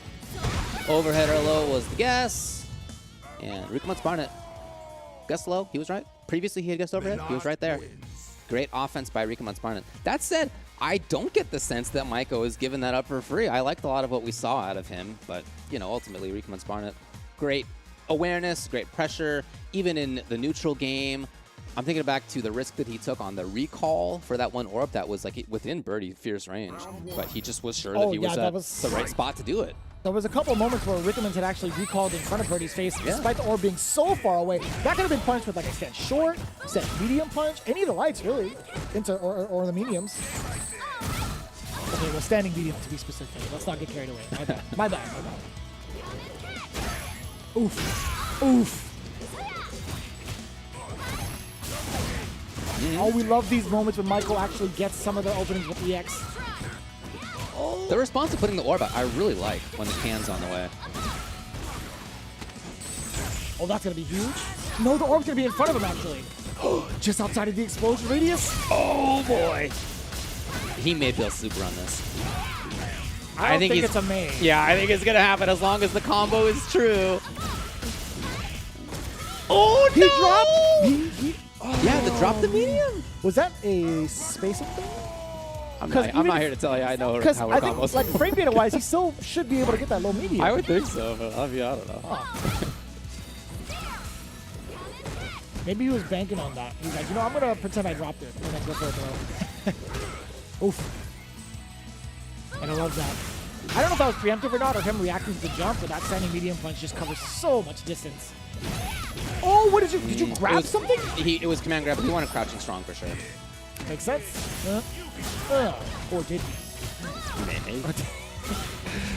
Are we going to see a bust out with EX? Probably not yet. Another command grab within range, using that short as a measuring tool. There's the EX. No punish. That's great for Maiko. Oh, but it's so scary. Look at this orb. Watch out now. The blast radius still within range. Uh-oh. Uh-oh. No anti-air. Oh. Well, blocking actually gave Rickman's Barn a trigger. Yep, here we go. Away. Can't do that. Rickman's Barnett had accounted for everything. 2-0 for him. Looking good. Yeah. He got second at the last World Warrior. He got second at the one before that. He got first place at Assembly Summer. He got first place at Brussels Challenge Online. And again, he got first place at CPT 2021 for the region as well. Against Phenom, by the way. Phenom in the Falling Grand Finals. short 0-3 in winner's side, and then resetting the bracket in Grand Finals, and then going ham after. Actually, reverse, got the 3-0 in the reset.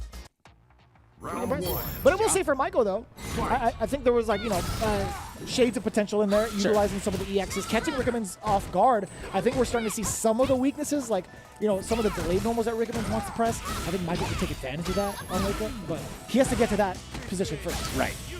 Or that situation first. Oh, here we go. Taking that risk a couple of times. Oftentimes, there's not going to be a huge punish out of this character, unless she's got everything ready to go. Okay, here's Maiko. Oh, how did he know? Oh, this is one of those situations where we've got everything ready to go. Oh, man. Reset. Super. Oh, it wasn't quite that. Yeah. Can? Yeah, and instantly with that orb. Oh!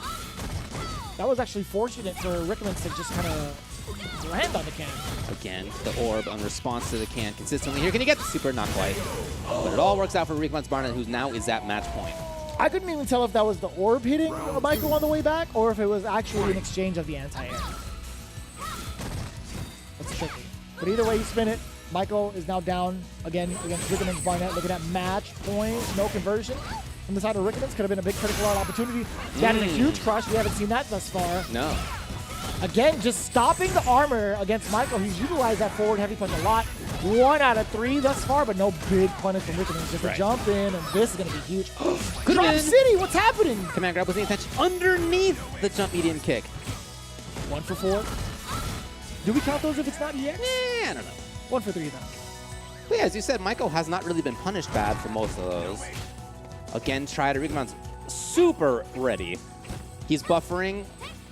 You know exactly what he's doing. He's looking for the super. You know what he's doing. Don't give him an easy activation on it. Okay.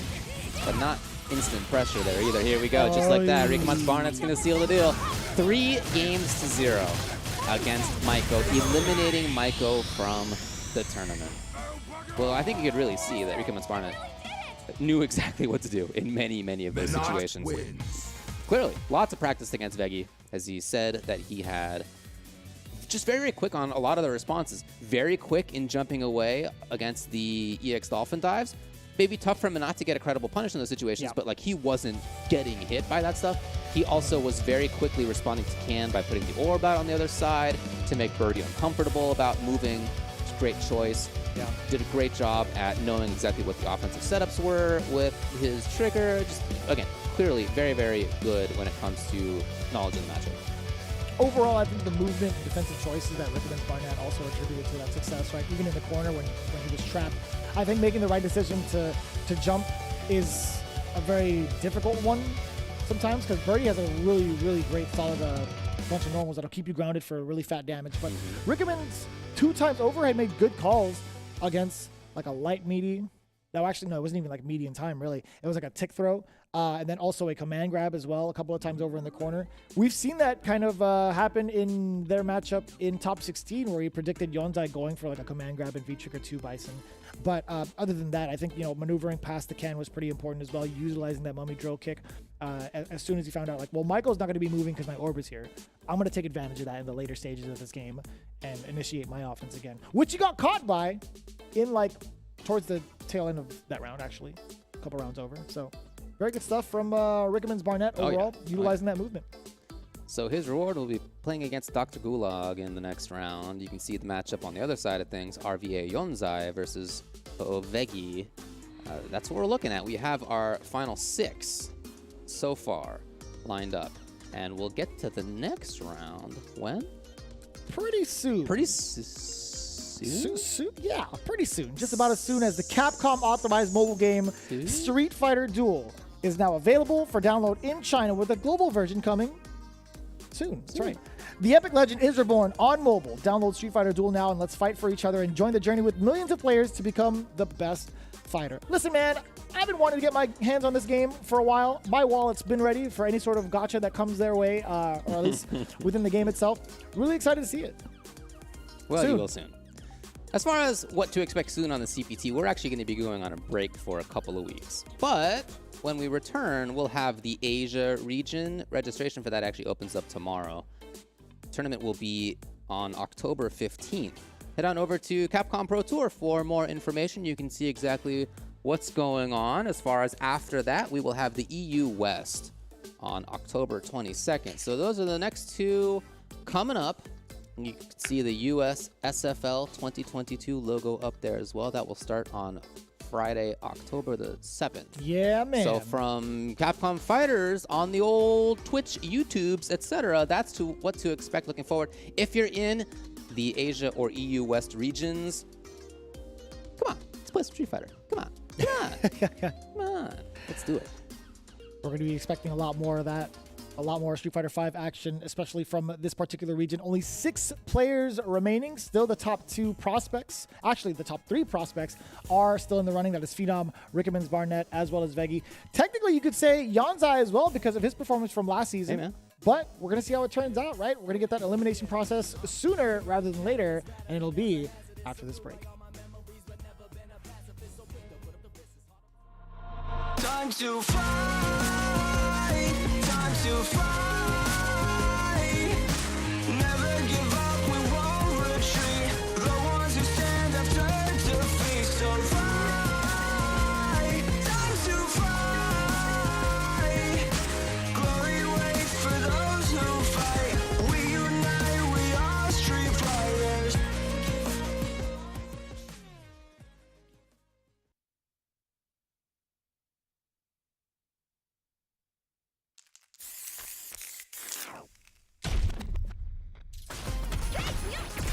You call, I answer. Pushing you on the scene.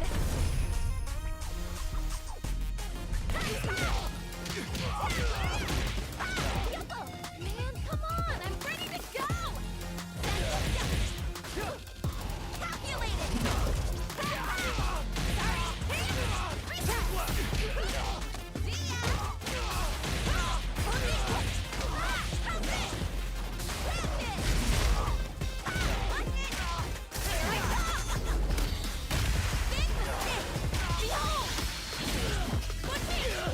We do this all day, every day.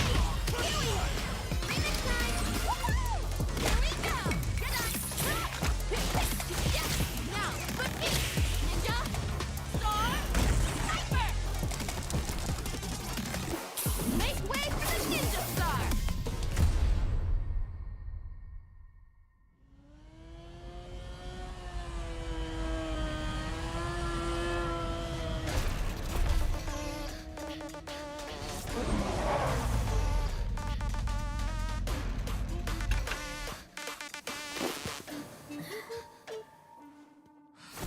Time to play.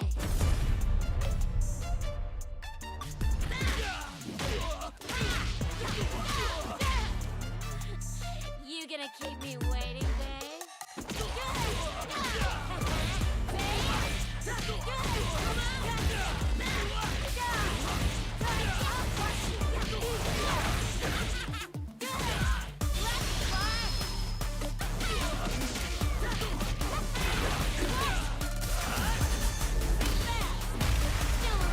Time to die!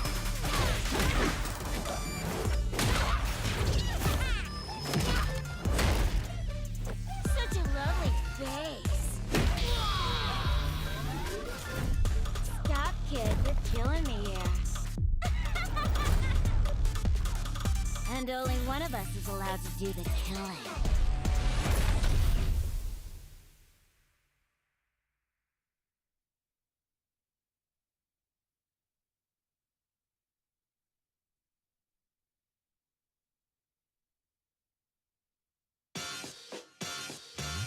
Raised by the savages, know you couldn't handle this. Everyone who battled me, they falling like an avalanche. Got them falling back to back, take them all just hand in hand. Y'all going home, so better pack your bags.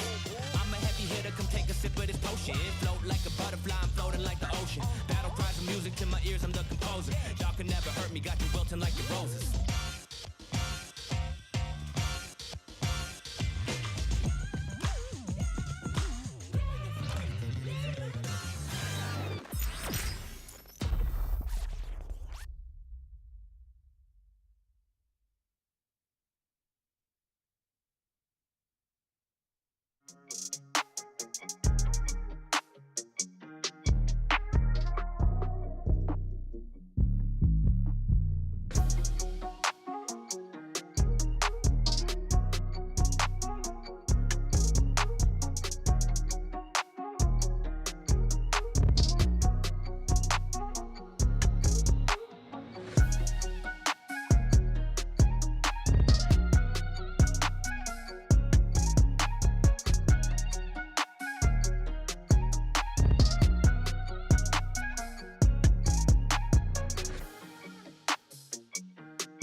we got ourselves a pretty big handful of top players going into the Nordic Baltic region, and it's the players you did expect, not even just with the kind of inclinations from the no-neutral guys, Rob TV and Brian F. Actually, it was Jammers, technically. Was. But I will say there are some pretty big names out here that are doing some work as well. Torpon being one of them, as we take a look at the bracket, right? Phenom had made his way through against Dr. Gulag, 3-0. Torpon did the exact same thing against Yonsai, 3-0. Down below, Veggie repeating the results from the winner's side, 3-0. Rickman's Barnett also doing the same as well. It's been a bunch of donuts against the threes. But as it stands right now, Phenom versus Torpon in the winners finals. Yonsai versus Veggie is a big one. Dr. Gulag, Rickman's Barnett, just as big in terms of the character profiles, Sure. or the player profiles, I should say, and the character matchups itself. Yeah, no doubt about it. Yeah, Yonsai, again, he's been in situations like this before. He got 4th last year, got 5th recent World Warrior, the last couple, number 2, I should say. So he's been in moments like this for sure. And Veggie, as we've talked about, has been all over the world, doing well, all over the place for a long time at this point. And he looked great in that last match. If his concern was staying calm, looking at his picture while saying staying That's calm, impossible. it just doesn't I make feel like any he needs sense. to harness that aggressive energy. But if he thinks he needs to stay calm, he absolutely did that in that last match after the first round. He really settled down and played, I think, really what he wanted to do. So great way for him to come into here. Yonsai coming into here kind of on the opposite side of things. We saw how it went versus Torpon in the match where he got sent down. So not a great way to come into this match. But, you know, I'm sure he's going to be coming back and thinking strongly about that. I'm sure there's a lot of experience between these two. We got Norway for Veggie, Finland for Yonsai coming up to play here. We're looking for Dictator versus Birdie. Yeah, and this is one of the matches I was kind of alluding to as to why it's going to be so exciting. We've seen how grounded Yonsai can be with that Bison. We've seen Yonsai take down the number 1 seed, Rickman's Barnett. Well, technically it was Phenom, but the former champion, right?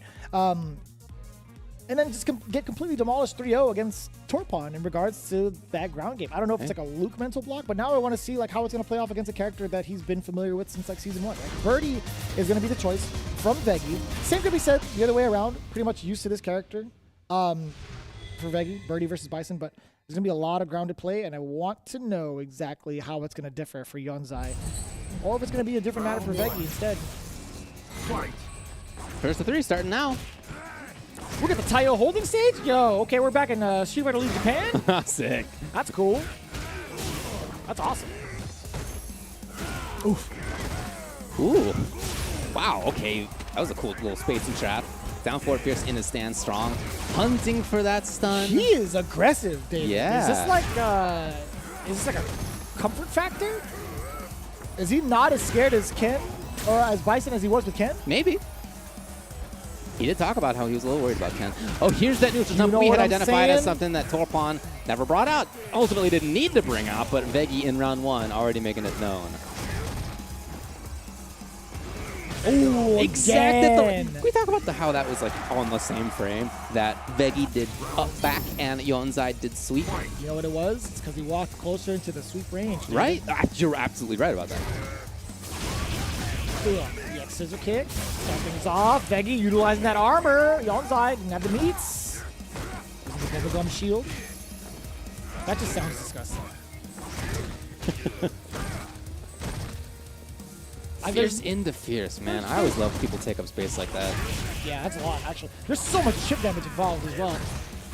Which is the exact opposite of what Yonsai was doing. There's a lot of scissor kicks.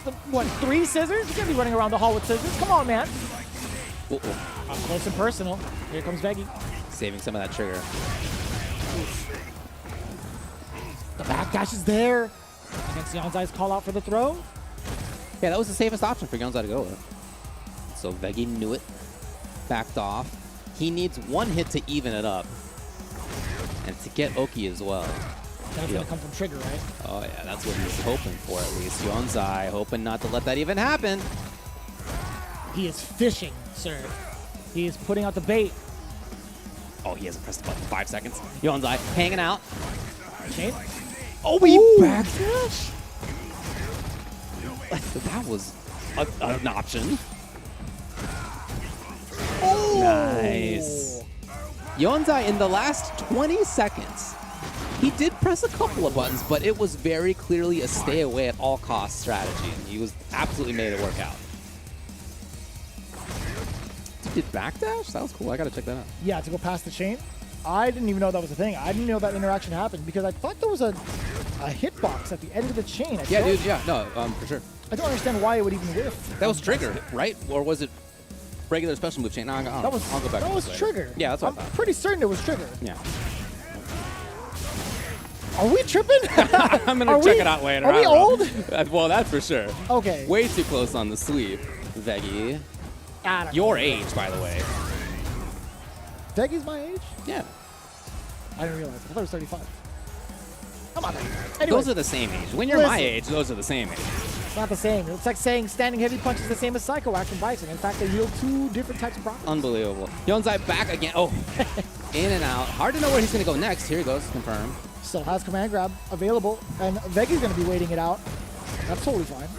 Well, think back to those great neutral jumps that Veggie had over slide, over the scissors as well. I bet Yonzai is not going to give into that stuff easily, but Veggie's trying to be outside of slide or scissors as well right now. He wants to whip punish.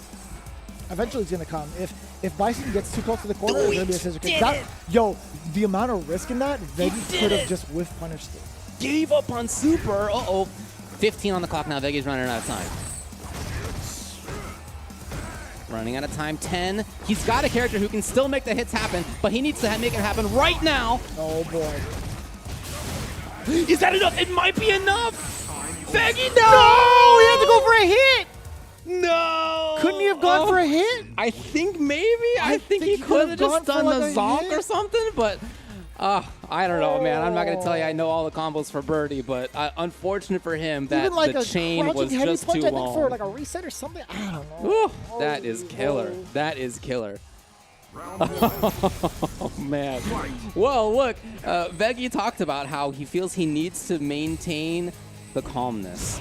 And this is now a moment of almost urgent calm, if that makes sense. After that happening, he's got to settle it down. But, boy, it has only pumped him up. That moment is past. He has to embrace what he's feeling now, and he has to go. He has to go, to be honest with you. Oh, he's making it happen. We talk about the calm before the storm. It's the storm time.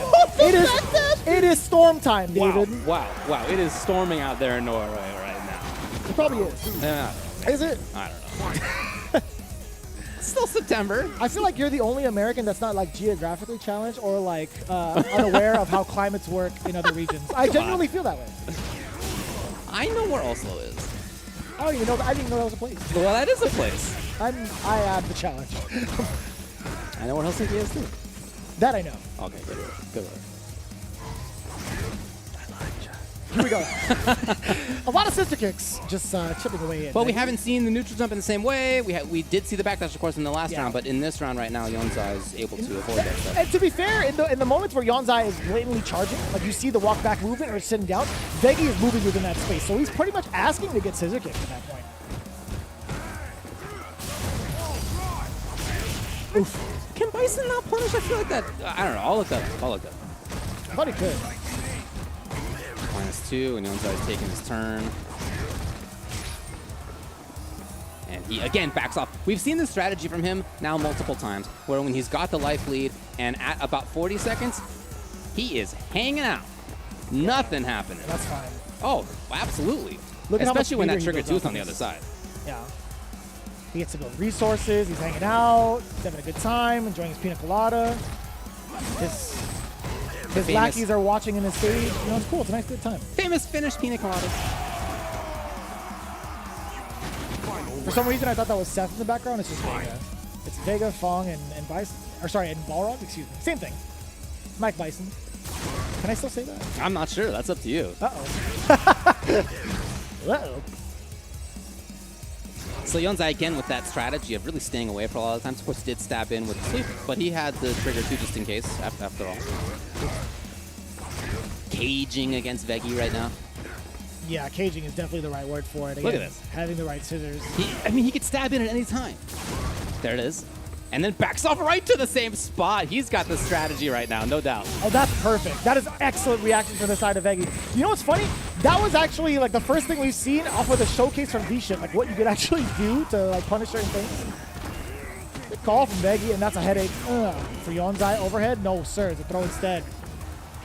Yeah, he's banking on catching Yonzai block the time. Bless you, sir. Allergic to scissors. Oh, Jesus.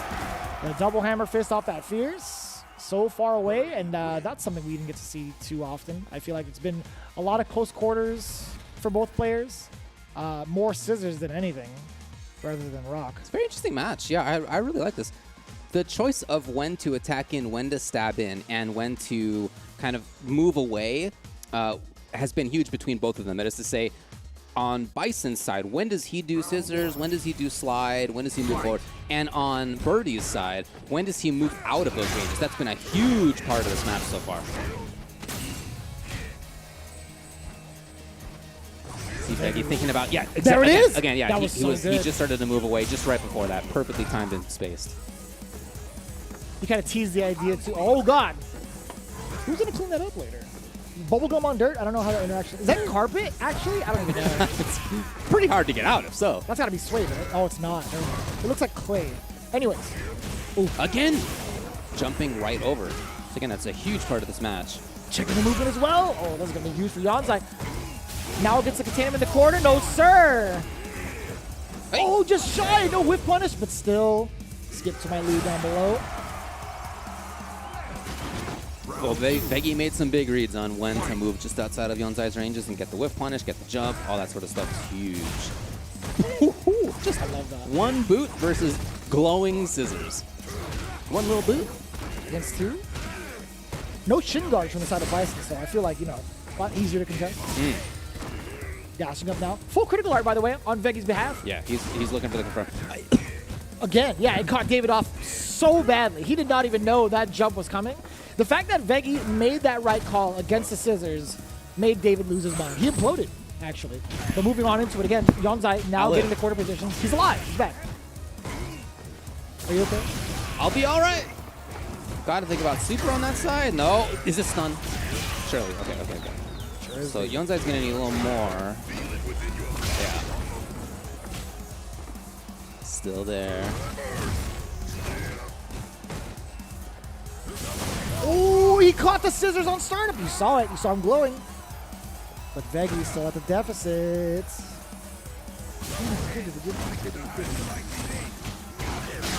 Veggie tried to press a button there. Wow, interesting.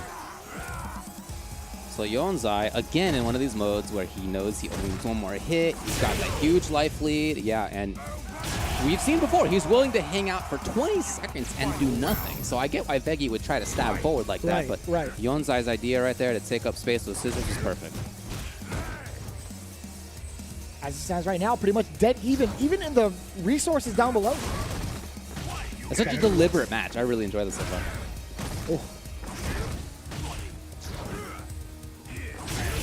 Oh boy.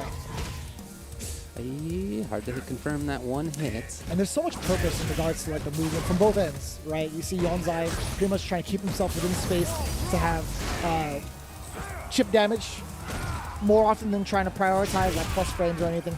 He's been getting so much damage off these scissors. It's been He doesn't need huge. anything else, right?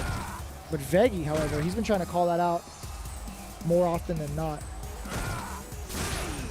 There it is. Yeah, that's a great tool. Now he's starting to use Rock against Scissor. Who would have thought Rock beat Scissor? I don't know, does it? I mean, right now it's deterring him from using it. There's that slide. Again, he has trigger 2 just in case. Yonzai tried to move away. Okay. Hey. That makes sense, having seen how much he's taking the risks. Oh, that could have been a huge punish for the side of Yonzai, but just missed the opportunity. Trigger 2 out for Veggie. What do you do now? Yonzai. Oh, just at the wrong place at the wrong time. Veggie overextending. That is definitely a severe overextension of trying to get that sweep. That wasn't even like within range to like hit max distance. You were just leaving yourself vulnerable at that point. Maybe the same thing that we talked about before, where he feels he needs to remain calm to win, is something that came back right there. And this is the kind of match that really tests that need. If you feel you need to maintain calm, this is about the slog of maintaining callers, right? This is an extended match where each round goes almost to the very end, where you got to be calm the whole time. I agree. I totally agree. Not easy. You gotta play as if there's no life bars on the top of the screen sometimes. Right. Just focusing on the moment, focusing on the characters. Get your spacing down pat. Get ready to react. I don't know if you've seen a jump forward by Veggie. Oh my god, come on. Come on. Come on. I think we just saw it. I think we did. Headache City. Get the talent already. Another one. Do it again. Oh, this is all Veggie. You could see when he's emotionally charged in regards to the way he performs in certain matchups. Like, there was 2 back-to-back rounds where he was pretty much explosive round 1. Yeah. He's certainly had series where he dominates. It's just been tough for him to get that consistently. Again, he needs to harness that energy, man. Forget about being calm. Maybe you're right. Be aggressive. Be aggressive. Well, of course, you can be calm and be aggressive, right? I think it's just about how you're thinking about things. That's fair. I'm no philosophizer, but that's fair. That's not a real word. Don't worry about that. This is English. You can make up words. People know what you mean. Things get added to Webster. Got to be able to do something every day. Yeah, that's true. I feel like it's been the biggest challenge, right? Scissor kick has been within range majority of the time from Yonzai. And I can't tell whose fault it is. Is it Yonzai making that space happen? He's giving up charge for it? Or is it Veggie running into it? That's a good question. Okay, here's going to be Yonzai's turn, and he takes it. Classic case of who done it. Only the sweep, but it's enough to give Yonzai the noticeable life lead. And enough maybe to make him play this style of slow pace? No, not quite. Again. Back to back. Watch out for that grab. Oh, I don't even know what that was. Like you really want something. Okay, so the trigger's out. Well, so is the life bar. So again, we go to one of these games. That is the slog. They are just slogging through the mud. Match point now for RVA Yonzai. How many of these scissors have made contact with Veggie thus far? I genuinely want to know. Hit or block. Look at this. The chip damage has been a huge part of the damage Yonzai's done. On top of that, it just gives you more meter to utilize maybe EX and then apply pressure. Oh, yeah. Right here. See what I'm saying? And then he built like a 1/5 of a bar like right after that. Yeah. Granted, he does have the life deficit, but it's like, that all changes when he gets to utilize his V-trigger earlier than Veggie does. But I will say, I think with the pace right now, Veggie is on the right track. No punish. He expected the trigger. Can't you like option stuff that? Like regardless of like whether or not the trigger comes? Sure you can. As a defender, yeah. Yonzai now holds onto this spot that he has held onto many a minute, many a literal minute in this match. Veggie can't walk out of it, you know? That's been a huge part of Veggie's game plan. Trying to walk outside of scissors, can't do it once you're in the corner. But there comes a point in time in the matchup where you can just sit and block there. But that's going to be a big signal for Yonzai to go, go, go. The trigger activation is there. 25. Now that you are within scissor range, you are susceptible to the command grab. Oh, and he knows it too. Veggie actually made a big interruption on something that could have been the command grab from Yonzai. Huge 15 on the clock. Now it's up to see whether Yonzai can outrace this life. 11, 10.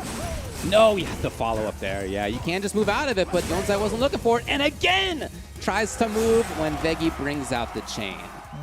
We saw a attempt at an interruption with the V-trigger. You kind of saw that bar wind down. Hence, you saw the startup of Psycho Crusher, but that was definitely not going to happen in between. Did because not that is a block string that's not going to be interruptible in that fashion. Wow. He might have just thought that there wasn't going to be the follow-up chain, right? Like maybe he thought he could just like punish. Not ever. Or move forward. Yeah, not no, ever. but that was not what Veggie was giving him, that's for sure. Yeah. So final game now for both. Loser's side. This is what we asked for, and they delivered. This is exactly what I wanted to see. I want to see the adaptation, right? It was coming soon. I told you. I didn't lie to you. It actually came through. Didn't take 2 years plus. 2 minutes probably. Veggie finds it. Okay, a little bit of Oki. Ooh. Frames after that. And right back to the situation of neutral. However, Veggie with the life lead can play a little differently. It's not him who needs to move forward. Correct. Oh, baby. Huge. Side Yeah? switch? Okay, it all worked out. It all worked out for Yonzai. I was a little worried for him. Aggressive. Oh. Turn now. Plus frames, command grab, no sir. Still with, oh boy. Out of there, you know it. Jump back jab! I love that from Yonzai. Sorry, I blew out your hero holes. Yonzai's game plan right now has just got to be don't get hit by Stand Fierce into chain. That is of utmost importance. Yeah, you have so much of the screen to work with. Oh my god, rock again. Right. Rock again. Okay, yes, chain. Veggie! Not punished. Oh, That was boy. the most dramatic He Veggie did I've hit the ever had. Fierce. He hit Yeah, the Fierce, he and there did. was no chain. He did. He sure did. Match point Yonzai. Even the chain hit in a different sequence too. It's like, what else did you think was gonna happen? Uh-oh. Veggie in trouble. Oh, Veggie's in big trouble. Early jump strong was okay, though. That was excellent. I love those interactions. Being able to shift and manipulate your hitbox that way, and the hitbox for that matter. But now, it's all Yonzai. Chipping away, actually landing the scissors. Back-to-back scissors. Running down the hallway. Oh, A Veggie's dangerous so active. maneuver. But the activity actually comes into play here as he gets a lot of damage. He's got Oki here as well. Command grab? Oh, forward throw, excuse me. Let He the had a chain little rip! bit. He had a little bit left. Oh, boy. He could get the Oki. And Oh. Yonzai's going to do it. Oh, those two extremely important moments at the end of this round, at the end of the previous round, where Veggie, in fact, did find the big heavy hit and did not do the chain follow-up. Those are going to be tough ones to think about as he is eliminated by RVA Yonzai, who moves forward into the next one. Again, Yonzai has been here. He got 4th at the CPT before. Now he's moved himself into the top 4 yet again. Whew, we were asking for more Street Fighter, and we definitely got it. What a Went match. down What a to match. the wire every single time Felt between so these good. two, and you could see like the blatant changes of gameplay styles when it hits a certain round of the match or a certain time in the match, and that was pretty exciting either way. I think that seeing the patience and seeing the kind of strategies formulated as time went on, it was I loved it, man. pretty impressive. Great match. Great match. Bummer for Veggie how it turns out. Great for Yonzai how it turns out. And again, it's going to be Yonzai moving on. But yeah, the importance of the space between them at about scissors or slide range, that range right there, where Yonzai then attacked right from, that was such a huge part of this. There were moments when Veggie's birdie had explosivity, when he got like up close corner control. Oh, yeah. He did great. It was just really hard for him to find that consistently. And really only a few times throughout that set did he get that. Great that he capitalized when he did, but boy, the hunt for it was tough. Yonzai, Man, 3-2. it was actually pin the tail on the donkey. You had to be blindfolded and then force, maybe like a couple of hints to force Yonzai into the corner. But even when Yonzai put himself, like anytime he was there towards the later end of that set, anytime he was in the corner, it's because he put himself there off of a combo and then set himself up for Oki. And it's like, what else are you supposed to do? Like Veggie, I think, did not have any of the control that we were hoping he would have from like those outbursts he had from like the initial round starts in game, 4 and 5. But yeah, I think Yonzai again he outplayed Veggie in neutral. He had forced to think about so much of the scissor kicks. And to be fair, that was Veggie just running into those ranges more often than not. Excellent match between the two. Yonzai moves on. We're now going to move on to Dr. Gulag versus Rikkaman Sparnet. Down in Finnish versus Sweden, Swedish player. Now we got Laura, we got Menat on deck. Think back to what Gulag said earlier when he was talking about Phenom's Luke. He said it's moose hunting season. Well, he's got a little bit more hunting to do. It's not going to be Luke on the other side. It will be Menat. Gulag has a lot of great results lately. He got 7th at the most recent World Warrior. He got 4th before that and 4th the time before that. He got 3rd at Simile Summer. He got 7th last year on the CPT, so he's already eclipsed that. But for Rikkaman Sparnet, look, again, he's had better results than almost anybody in this whole region, as we've been talking about. 2nd at the last 2 World Warriors, 1st at a Simile Summer, 1st at Brussels Online Challenge, won the CPT last year. So, coming in here, having been sent down to Yonzai, boy, that could be a rematch in the next round.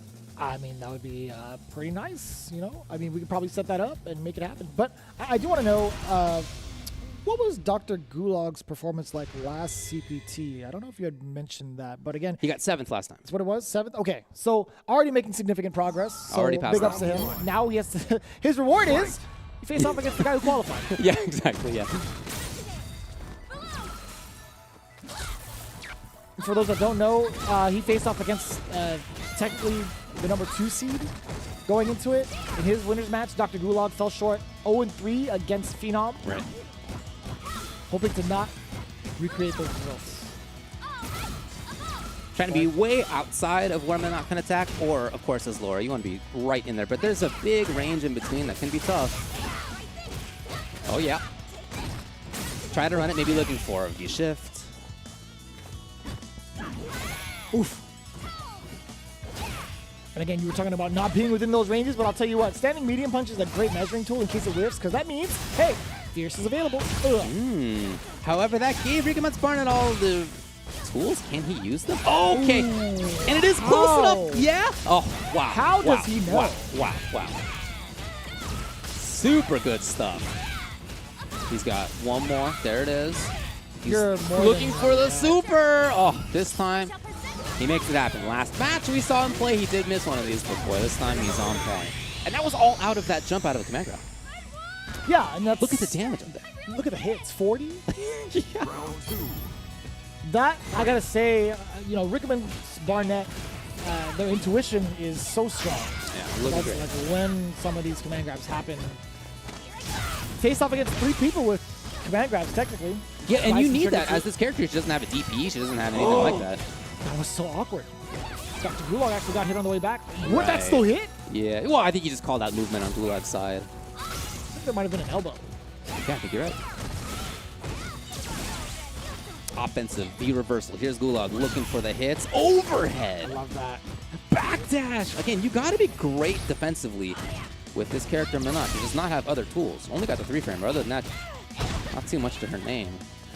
And also Rickman's man walking backwards, still using negative edge to get the rest of the orb release and the punish on the jump in, whatever it was. It's not enough. There, that is enough though. He waited first, and then the strong came out. Which outfit is this? I'm really Maybe, curious. Like, is this like a ballerina outfit, maybe? Is this like the sporting outfit? I don't know. I don't think it's sporting. I'm trying to figure that out. This looks to me like the Parisian World's Fair outfit. That's what I'm gonna call it. We're here. Here we are at the Paris Opera House. I like that. That's what her outfit makes me think of. Let's see. And I'm glad people are using like the IDOM Capcom Pro design as well. Either way, Dr. Gulag now forcing Rickmans into the corner, but still fighting it out. You were talking about having excellent defense with the character like Minot, who pretty much lacks it, right? Doesn't have a reversible DP. Yeah, that's on the player. Yeah, it's 100%. Okay, great challenge by Gulag. He's got the corner yet again. He's been here. This is the 3rd time he finds himself with the corner, but to what end? Rickamon's Barnet jumped out of a command grab and straight up killed Dr. Gulag last time in this situation. So good luck. Yeah, there was a 40 hit combo Yes. with meter, but it's a different story now, right? Gulag actually gets to take a little bit more risk despite there being a couple of orbs on the screen. It wasn't going to be a punish. It was indeed going to be a trade-off in benefit of Dr. Gulag. I don't think Rickmans had the other buttons held down for negative edge to punish any sort of jump-ins. Hence the trade in the first place. I always find that so interesting, the instant jump roundhouse on the side of Dr. Gulag so you don't get punished on the way down. Yeah, like does weird stuff to her box as she flies through the sky.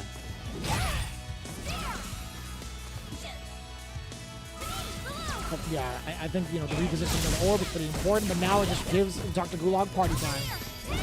The V-shift! And the break, so important right there to clear the screen of that thunderclap. Oh, that's going to be a punish! Yeah. And we'll take that because, if you had gone for a strike, actually, no, the thunderclap would have dissipated regardless. Oh, into territory, actually. Doesn't need to! That's so important. Rickamon's Barnet having the defense, primarily the movement, to back away from Dr. Gulag. This guy's on it. Oh, yeah. I'll have what he's having. As it stands right now, yeah, standing medium punch again, letting the orb release, and using it as a tool to close the gap. Checking the lows is the movement against Dr. Gulag as well as the recall happens. Again, it's just been so intimidating. Dr. Gulag, this is the first time I've seen him really slow roll his momentum, but he's not getting any of the momentum, I should say. He's trying to give so many different looks to Rickamon's Barnet. Trying to jump at different times. EX, we've seen it work before, not there. Trying to dash in. He's trying to expect that there's going to be callbacks of orbs and jump over or move past here. Finally finds the hit. into. Maybe worried about super. Is Oh, it no, in not- time? It is in time! What do you mean it's It in is time? in time. It floated right through the thunderclap, and it's going to take the game. What do you mean it's in time, David? I thought that was recovery city. What do you mean? You got like a full second of recovery. As we are there. So great work by Rikemans Barnett. Again, defensively, super important. You talk about the movement, super important. But he really shut down the approach, I think, in part. That's the biggest thing about that round, is that This he was round, able yeah, to, about for this round in sure. particular, he was able to really keep Dr. Gulak out until that forward fierce into activation. But before that, boy, he shut down jump, he shut down dash, he shut down EX elbow, all sorts of tools to try to move forward. Yeah, all the different looks you were talking about just completely shut down. And now, again, still weary of any options that come his way. Rikemans Barnett has been so active on defense. He's taken so many preventative measures as well to stop Dr. Gulak from going forward. Yet Dr. Gulak still finds some of these hits with the forward fierce. Oh, just within range of the sweep. It's between you and the orb now. You gotta talk to it. You gotta confess your sins between you and the orb.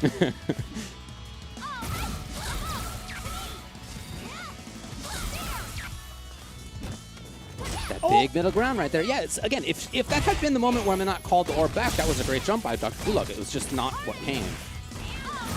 I think it'd be really cool if they changed up, like a gave Minata buff where she could recall orb in the air. Oh my. You want everybody else to die. Is that going to work? Wow, the defense continues to be amazing by Rikemans Barnett. Is that too much to ask, David? Maybe. Maybe. She's gonna be frozen in the air. She's sick, though. She's such a cool character. Yeah. I think definitely one of the more unique characters. One of the most unique characters Very that unique. Capcom's ever put out. In all lines of their game, by the way. I'll say it. Ooh, what? That was cool. Sometimes two-hit combos are the coolest combos. But just on the other side, it's still able to catch Yeah, that. dude, that yeah, was, yeah. You No, made me go full barbaric. Super dude. That was- legit. Oh, it's caveman noises for me. Oh, this suddenly feels like great offense by Dr. Gulak. Soul turn, but didn't follow it up! Holding onto the trigger for his life. He knows he needs that to make the comeback. He's not going to do the reversals. Hers is sucky anyway. Yeah, I was gonna say, Dr. Gulak finally putting Rikemans in the back seat for the first time. And Come look at on. this juggle on the side switch. I take it back. He doesn't need to activate or recall in the He'll air. get super if he finds a hit as well. This, if Absolutely. Gulak gets hit, he may lose the round on this. Negative edge incoming. That's the bait. Oh, that could have been more than enough. You can't move. You can't move. No, he's stuck. Even that was classic so- walk and block. What do you do if so you know that the smart. opponent's buffering something? Ideal is to walk up and block to make them proc their super or special or whatever it is. It's exactly what Gulak did. Great choice. Easier said than done, of course. Yeah, and you could find yourself like walking into it regardless because you mistime something. Especially when it's something like a crouching jab. The recovery is so quick. Oh, see? Just like that. That exact moment. Big whip punch was there. Dr. Gulak is trying to find an opening against Rikemans, but even if an opening comes, it's not any sort of like big button other than like maybe a standing light kick or a crouching jab. Most of the time on defense. Oof. Still ready for the anti-air. Right, air to air. Uh-oh! Okay, Dr. Gulak tried to take a turn. However, now it is definitely his turn. Offense is here. The thunderclap. Oh, the recall. Dr. Gulak cannot get hit. He knows he's got to make this happen Or else without getting touched. Oh! It's a Laura round! Can it be a lower round? Oh, he's gonna shift on the break is there. Excellent defense, excellent decision making. One touch away for Rikemans, and they know it. No resources on Dr. Gulak's side. How does he find the entrance? He does not. He got the orb. Suddenly, so far away with that stand roundhouse. Suddenly, at like half screen, taking up the sky. Beautiful choice by Rikemans Barnett, whose defense was just astounding throughout that set. You're playing against somebody in Dr. Gulak who has great offense. We've seen that many, many times. And yet here it was stymied, just very consistently, and by a bunch of different options too, which I think is a great part of this for Rikemans Barnett. It wasn't like he had one go-to choice on defense. He mixed it up so well with jump and with backdash and with V-shift and with anti-air and with interruption in buttons and just everything he needs. again, as that character, you don't have the Dragon Punch. You don't have the armor move. You only have the 3-framer and your skill. And it's something And to be he's got said a lot of that. about, like, we're still kind of highlighting the defense, right? You know, it's active defense. He's actually Yes. still kind of like bulldogging Laura into this corner. So in a sense, it's like, is it still defense anymore at that point? Because you are harassing with medium punch over and over and Sure. over again to the point where they don't even get that first layer started. They can't really whiff punish it as consistently. There was a lot of zoning that was great as well. I think that's certainly a key part of this. But Dr. Gulag did get close. He was up close, point blank, as Laura a bunch of times in that Yes, set. we could- And yes. if everything goes right and you're Laura, you hope that all you need to do is get close once, maybe twice, and you Maybe take the twice, round. yeah. And it just, thanks to Rickman's Barnett's defense, was not like that. I will say, yeah, even in those situations, we've seen the utilization of the V gauge very well. Actually, it wasn't even in forms of V reversal. We didn't see a lot of those at all. It was For primarily her, V shift. You're not going to do V reversal as that character. Don't. You know, what do you Please do? don't. What do you yeah, what do you it's too scary. I think, I think the utilization of V shift and calling out when to do break, especially around like whenever the thunderclap had happened, was so smart. Super important. So again, big ups to Rickman's Barnett, but also even bigger ups to Dr. Gulag, making it even further than the last CPT run that they've had. Hoping to see even more progression in the World Warrior events coming out very soon. Got to go back to life as the working lawyer. Back to the drudgery of the law. Man, back he's to got the you're attorney talking life. about the slog of The like slog. watching the earlier I don't know what kind matches, of but contracts or a lawyer he is. Did you know there's more than one kind of lawyer? Yes, you've told me that. I'm just kidding. Sorry, I felt like that was a very mean way to respond. I think that was just me being grumpy Did you know about there's it. more than one kind of I'm lawyer? sorry. There's a lot. Anyway, no, but shout out as you said to Dr. I didn't do Gulag. that. Not going to work out for him. But maybe we'll see him soon. Yeah. How soon, David? Well, I can't really tell you how soon, but I can tell you maybe soon. Like 2 years soon? I just wish I could be more precise, but soon is going to have to be what you'll be content with for the Capcom authorized mobile game, Street Fighter Duel, which is available for download in China. If you don't happen to be there, I mean, not bad odds that you're there, just like speaking statistically among human beings, like a pretty significant percentage of all human beings I are think there. majority of them. Yeah. Yeah? Yeah. Right. Put my finger on it. Pretty big percentage. Well, maybe we'll stick with live in China. You like that, but, huh? but you're, if you're not there, then the global version will be coming soon. The epic legend is reborn on mobile. Download Street Fighter Duel now or soon, and let's fight for each other and join the journey with millions of players to become the best fighter. I like that. Speaking of best fighters, we've seen over time who have qualified to the big dance, the Capcom Cup, right? We're slowly unlocking some of these tracksuit. And again, the new tracksuit costumes are pretty much going to be coming your way one way or another. Whether it's the person who wins the entire event for their region's qualifiers for the CPT, that unlocks a bunch of colors for your tracksuit, or you could continue to play online, gather some of that fight money, and buy it yourself. Or if you're not about that life either, you can just pretty much chill, continue watching, and eventually all the colors will be unlocked at the end of the Capcom Pro Tour for Street Fighter V Champion Edition. But I want them now, Vicious. And Do you want them now? well, that would be great. You would need someone to qualify with, maybe like a Honda, hasn't happened or yet. maybe like a Zangief. Hasn't happened yet. But the qualified characters so far are Luke 2 times over, right? Falk, Dulcim, Jury, Cody, Bison, Birdie, Colleen, Balrog, Seth, Karen, and a Nash. That's right. But that means that if Ricomon's Barnett ends up taking it again, as Minot, he will unlock those colors. I hope he picks Luke just to troll. Boy. It's gonna be Minot. Boy, it'll be Minot, yeah. But yeah, if you happen to be a Minot fan and you want to get those things going without spending your own fight money, hey, maybe you're rooting now for Ricomon's Barnett. Maybe you already were anyway. Maybe you were already doing that. Now we're in the top 4. Remaining right now in winner's side, Phenom and Torpon. Loser's side, Yonzai and Ricomon's Barnett. We're going to start getting into that top 4. You know when. Pretty soon.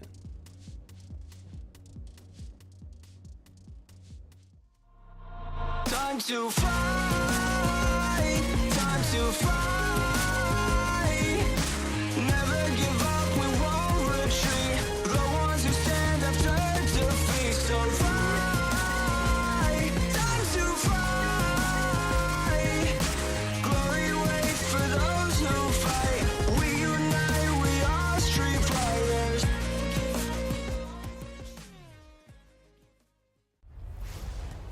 So then, you really want to go through the trouble? Fine. Oh, we caught him in air! Oh, real back in the seat. It's like, this is your first time tuning into Street Fighter League. Where have you been? We've been waiting for you. It's Street Fighter League. Looks like I can have a little fun now. We're about to take you on a mad, wild journey. Oh my god. I was actually in awe. Street Fighter League is coming to see who is the best in the world. And I'll tell you right now, it's only the beginning. I will fight you. Gachiku! Oh, wow, Gachiku. Oh, that is really unfortunate. You saw that exchange right there. We've seen Sakunoka whip punish it a couple of times, but the jump bags, Kino stealing it all back from Gachiku. You can't jump in the corner! What are you doing? Oh! Oh my god, just 1 second left and it runs out the clutch. Just teasing, just lots of tea. Get the kettle warmed up. And he gets the stun. That was nasty. It's even more an international players ball. We're getting players from all over the world. And I said it before, but we're getting the best players here to show you guys off. No time to be wasted. I think there's gonna be more than enough to jump in. There's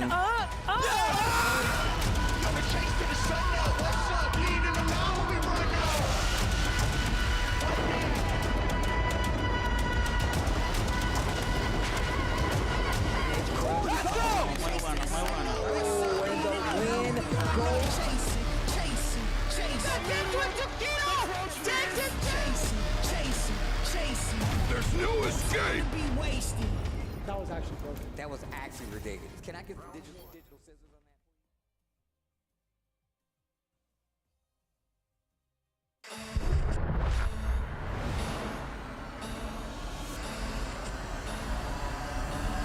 that? Let's begin. Look, if you're at home watching, please know that you're watching history right now. Best players in the world. This is a dope set of Street Fighter. Ladies and gentlemen, if you are looking for the pinnacle of Street Fighter V, look no further. Sometimes I hunt for this. Look at the crowd going mad. Oh my god, that's gonna do it.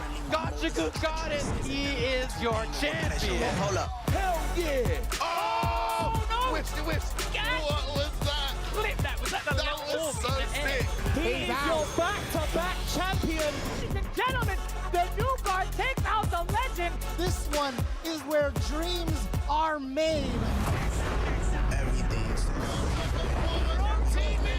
I said everything. USA invades the stage. And I cannot express how much this means to Cool But this morning I chose to wake up. Everything. There's no escape. Anything. Everything. I swear I'm ready. Let's do this. Bring it on. It's not enough. Let's party. Everything. Tell them I'm ready for anything. You have just tuned into the culmination of years of work. Rush the other way. Somebody call an ambulance. Not for me, but for you. Is the best, without a doubt, Street Fighter V player in the world. So don't you ever think y'all gon' let me down. Woo! Swear right now I'm ready to fight.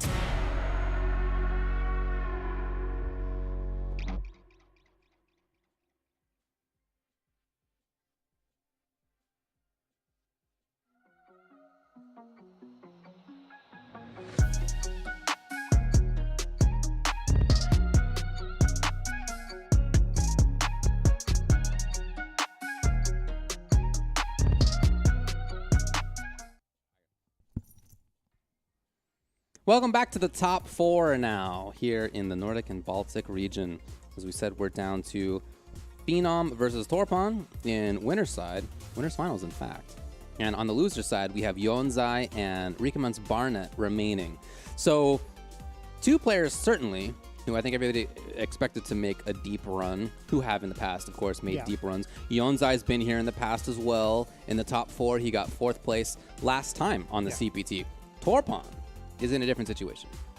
Yeah, you know, I feel like this is going to be a really interesting matchup overall. I mean, I'm not trying to troll here, but I think, you know, Torpon being in this particular position with the amount of times he's kind of like not talked about how confident he is in regards to some of his matchups, it makes me believe otherwise. I think he's been very dominant thus far. Yeah.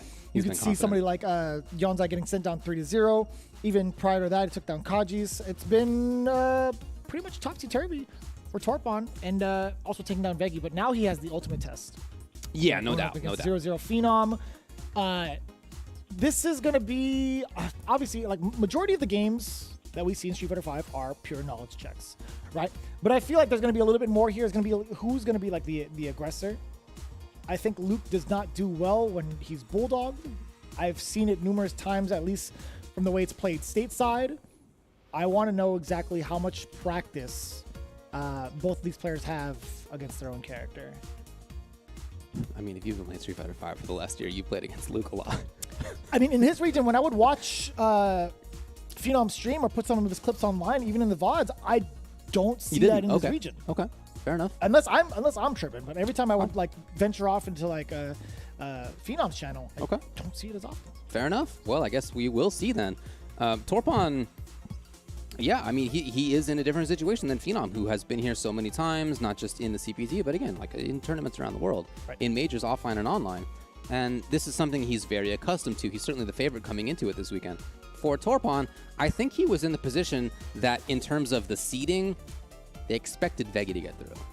And then I think that his opponent at the beginning of this top 8, Yonzai, I think was in the position that people expected Rikamen's Barnet to get through. So instead, it's Torpon who has navigated all the way through that. And that's fantastic for him. But now, as you said, is the biggest challenge. Yeah. Phenom, certainly the favorite. Can he make it happen? It would be fantastic for Torpon if he could. We'll see. And we've seen the kind of grounded play that Torpon utilizes from his 3-0 matchup against the Bison player, Yonzai. And Torpon looked great in that, no doubt. Yeah. Blew it up. This is one of the biggest things I love seeing, too, is who's got the better control with the fireball game. Because, again, Luke has fantastic normals. It reaches pretty far. Low, medium kick, it leads to so much damage. Flash knuckles, in particular. But most of the time, it's like, if you can't use those forward-moving normals because of Sandblaster, what do? Oh, that's huge. That's actually pretty huge. Yeah, it goes from what was a pretty even-ish situation to totally different story. Way down in life, into the corner, throw will kill. Torpon did not take the bait. Okay, super good defense, but just not for long enough. Luke has the perfect tools for Luke, right? He really does. As it stands right now, again, we talked about Phenom's corner pressure, and we talked about the general strategy against Luke. Well, Phenom can encompass some pretty good offense. I don't know if you know, but he managed to command grab a certain legend 5 times in a row. Ah, I've heard about that. I already like in this round that he dashed forward to try to get in. Torpon previously checked every time versus the dictator player Yonzai. Here he didn't versus Phenom, but he does have offense. Okay, here we go. Stun on the next one. And he calls it. This guy's got it. This guy's got it, David. Look at the damage coming in. He knew it. Torpon almost has super. Phenom's out of there, though. You definitely could have killed. You 1,000% could have killed. You could have gone Sandblast or EX Uppercut to finish. Baby. But, baby. Okay, luckily for Torpon, he lives for another sequence. Hey. Oh, he took a page out of Phenom's book. EX Rising Uppercut. Big question as to whether Torpon's going to be able to stand up to somebody like Phenom. And in this game one so far, the answer is yes. We'll see if he can do it for the long haul.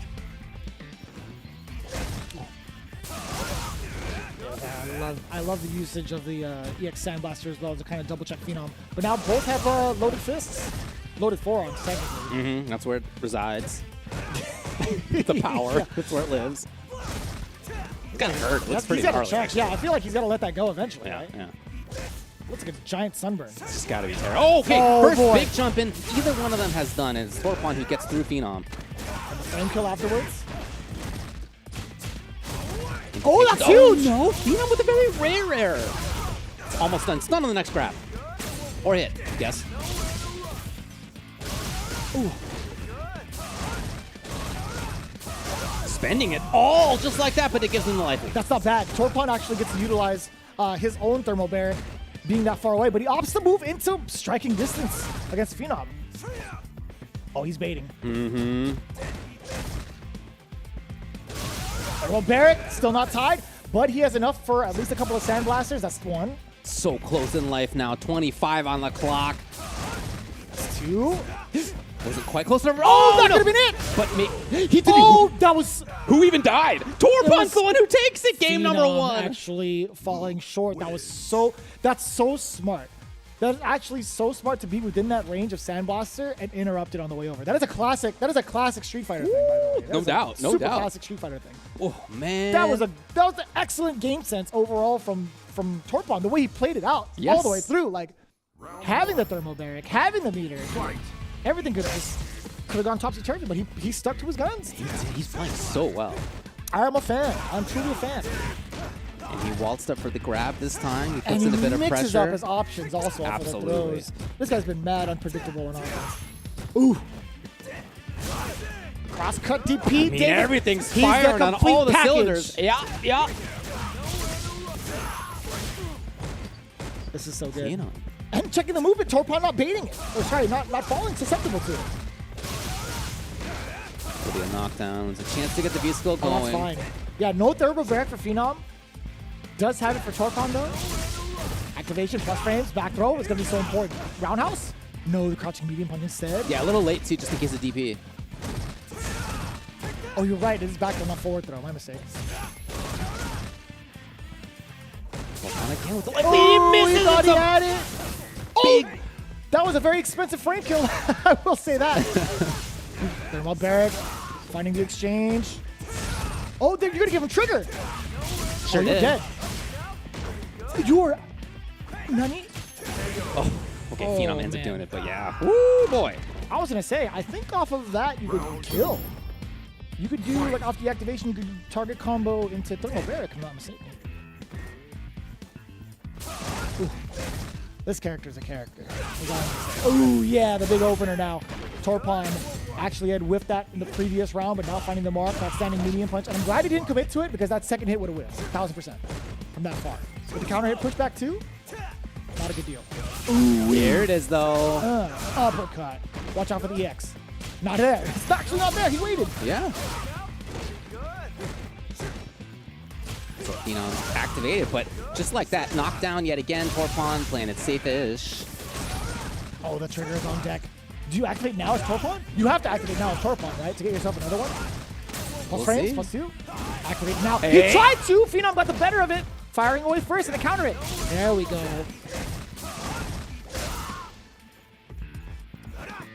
Oh boy, the whip, there it is! Phenom finds the connection, he's got the game.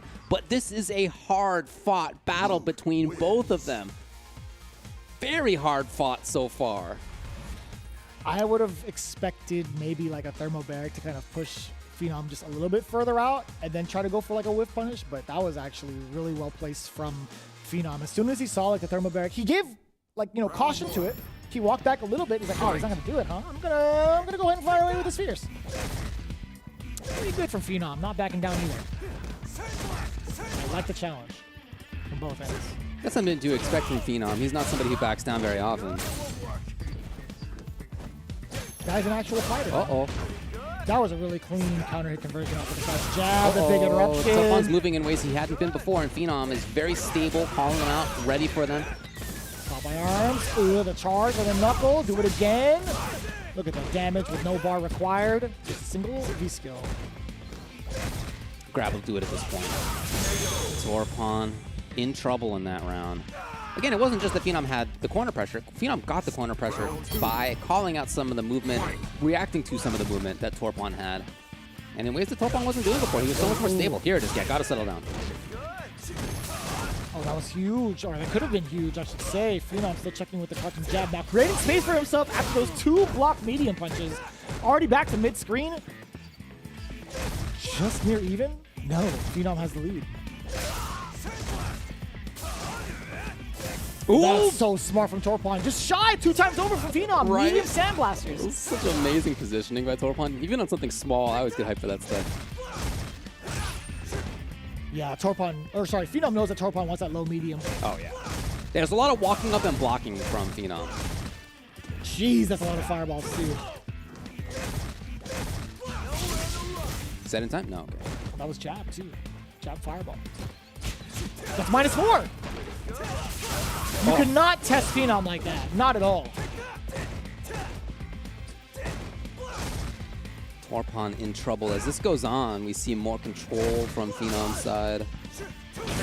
Yeah. Ooh-wee. Even right there, medium kick into the roundhouse. You know, that's somebody who expects that he's not going to get immediately whiff punished. Somebody who expects that Torpon's going to be moving forward again. Yeah. And Phenom's calling out a lot of Torpon's movement, Torpon's button choices. Oh yeah. Punishing well, as you mentioned. He's playing a lot of the counterpoke game this time. I don't know where that accent came from, but I think you've seen some of like the back roundhouses, very blatant call outs for movement or even like counterpoking too from the side of Torpon. I gotta say, Phenom, I feel like he's still playing the same sort of game plan, slightly more aggressive with medium punches or counterpokes, but it's just Torpon running into these. Yeah, I think that's exactly right. Yeah, I don't think Phenom has really been changing things up. I think he's had a very steady state of mind. I think Torpon's the one who is starting to move in ranges. Well, not even starting at this point. It's been about a game at this point of this happening, where Phenom has control. Oh. That was a buffer, by the way. Off of that standing light kick, Torpon just had been in the range. He didn't even move. I think that was just spacing air from Phenom. Ooh, that's very negative.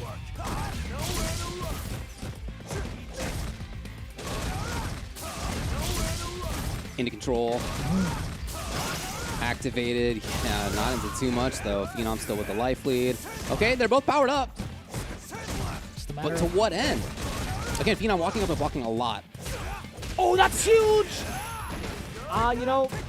Decent. Target combo into the... Oh, yeah, you're charging that up! So many plus frames. Oh, no! He had it. He did. He really could have had the round. Phenom now has the life lead. Setting the bar, Phenom. Uppercut! You already know it. The moose is loose. There have not been that many jumps, but that's just a classic spot to jump. You can't afford to get hit anymore. Nobody wants to be on the ground in that position, and Phenom expected to jump right there. Makes sense. Totally makes sense. Match point for Phenom. Very active again. I think Phenom had already sensed the mistakes from Torpon. Now he's being the aggressor for sure. The delay on the crouching heavy medium punch, I should say. Oh boy. Can you kill here, David? Is it gonna kill? I mean, you let me know. I don't It's not think quite gonna do Sandblaster it. into uppercut. You are within throw range. Attack. Range after that. But a little bit too overzealous on the forward movement. Phenom does get the trade-off, and we see him moving on. I think that's the first person to technically make Phenom bleed. That's one game from the side of Torpon. Not bad. Better than the 3-0. But I will say, Phenom in another familiar position, sitting in the winner side of Grand Finals. You go back and look at game number one, even I would say game 1.5, more or less. Very, very close. Very, very hard fought on both sides. They both clearly had ideas about what they wanted to do, and there were some similarities, certainly, in how they wanted to approach things. As it went on, there was more about Phenom not really changing his playstyle too much, but not needing to because Torpon was running into more. Torpon started jumping. There's an example of it. Torpon started sort of not having the same control that he had before, and the changes were on Torpon's side, and unfortunately for him, they were negative. I think this is a case of somebody who's got a tremendous amount of skill, very, very high ceiling, who is not quite there when it comes to maintaining that strength of mental state. And Phenom is amazing at that. Phenom's always been good at that, but at this point, so many years into his high-level career, he's amazing at it even more. So he's not going to get caught off guard in that way, whereas I think that Torpon did. In the future, maybe that's a different story. Maybe that's a different result. Maybe that's even a different result, towards the end of this tournament, right? That remains to be seen, certainly. But in that set, I think that was the big difference between the two. We have two scary situations coming up, by the way. As you can see down below, loser semifinals. The first one being Yonsei and Rickman's Barnett. This is the double Jeopardy situation. The run back. Right? We do have the run back. And let's just say Rickman's Barnett passes through Yonsei. Say he does the same with Torpon. Okay. We might get ourselves another situation, right? It's within the timeline. Sure. But again, we present this big challenge. Yonsei, again, was on the verge of defeat in the last round, or in the last, pretty much the last round against Rickman's Barnett. Rickman's Barnett had actually gone match point 2 times over, but Yonsei managed to take it away at the last second. Can he do so again with the Bison? Here in this 3 out of 5, maybe that's a different story if you're Rikama's Barnet, I think that's maybe part of what you're telling yourself here. Just having a consistent game plan, playing consistently is huge in situations like this. Yeah, as you mentioned, Rikama's Barnet was up game. He was up a game and a round. Yep. He was up in that second round. That was match point for him. He was up even at the beginning of that. So he could have made it happen right away. Yonzai, with enough fortitude to be able to make the comeback on that, he's clearly somebody to take very seriously, very strong players for sure. I think for Rikama's Barnet, he's got to think back to what it was about that first game and a half that was so strong for him. What was he finding in those times and ranges? What went wrong with the second sort of half of that set that he played versus Yonzai? Part of what I can recall is that Yonzai was in a situation at that first match point for Rikama's Barnet where he was being very active with buttons. He was getting caught by a lot of stuff. He settled it down a little bit and started to look a little bit more strategically and patiently for some moments. Later on in that set, it wasn't so much like that, but I think that began the change. Right. And for Rikama's Barnet, maybe the question is, how can I goad Yonzai into feeling like he needs to press more buttons? He needs to run into more things. Could be a big part of the match here. And that's so hard to even force that kind of play style from Yonzai because he's tough. willing to play. You were talking about fortitude, right? He's definitely got the fortitude to play a similar style throughout the entirety of the match, set, if even. He's run down the timer. Right, We saw a lot of that. You've done that even against Rikama's Barnet. You have to really make some sort of impactful decision to force him off of his game plan, which has happened in small tidbits of the set, but it's not consistent enough for him to make blatant errors. I mean, think back to how slowly Yonzai played extended series versus Veggie, right? He went 20 plus seconds without pressing almost a button at times. He timed out starting at 40 seconds sometimes. He is clearly willing to play that patient style. Starting it off exactly in that way. Would you say this is a watermelon cape or a strawberry cape? Great question. I would say it's a ladybug cape. I feel like the dots are too small. Too small, you say. I don't know what a ladybug looks like. You definitely do. I think you're I've selling seen yourself cartoon short. ladybugs. I think you're still selling yourself short. Yeah, you think I'm a ladybug expert and I'm being secretive about it? Yeah. Sounds like me. Definitely your forte. Here we go. Yonzai now. That's huge. We were talking about Rikama's Barnet's defensive decisions, right? That V-shift is excellent. That was so good. It makes you, come on. It makes you heavily consider, reconsider any matchup against Bison. It's like, all right, well, if they commit to scissor kick and you, on reaction, utilize V-shift, that's messed up. Same with Psycho Axe, by the way. It's just a situation where out of the stand fierce, there's some things that are true block strings and some things that aren't, and Rikama's Barnet was just doing it in case there wasn't a true block string, and he was right. Now we get to see that scissor kick pressure. Yonzai does have the live feed. And that's so smart, utilizing that EX head stomp to chase back the recall. That's always been the answer for fireballs, since 2. It's been the head stomp. Oh, you were just shy of getting that V skill.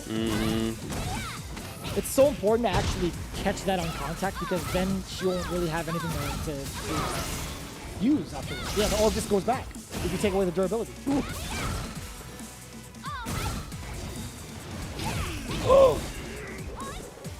Trying to trade in the sky. Yonzai would love to just get the party started.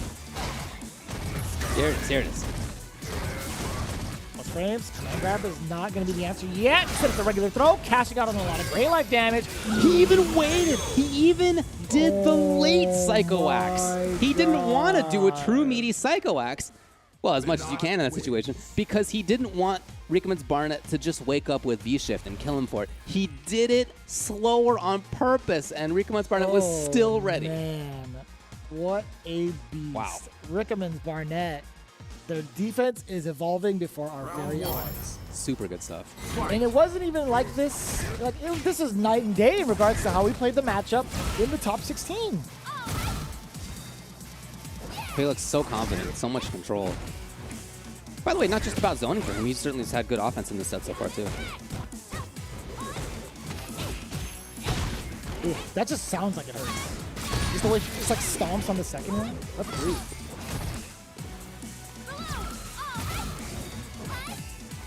Now I'm just thinking about the impact. Anyways. Oh, yeah, he wanted to get the party started. I mean, you know when Yonzai wants to make things happen.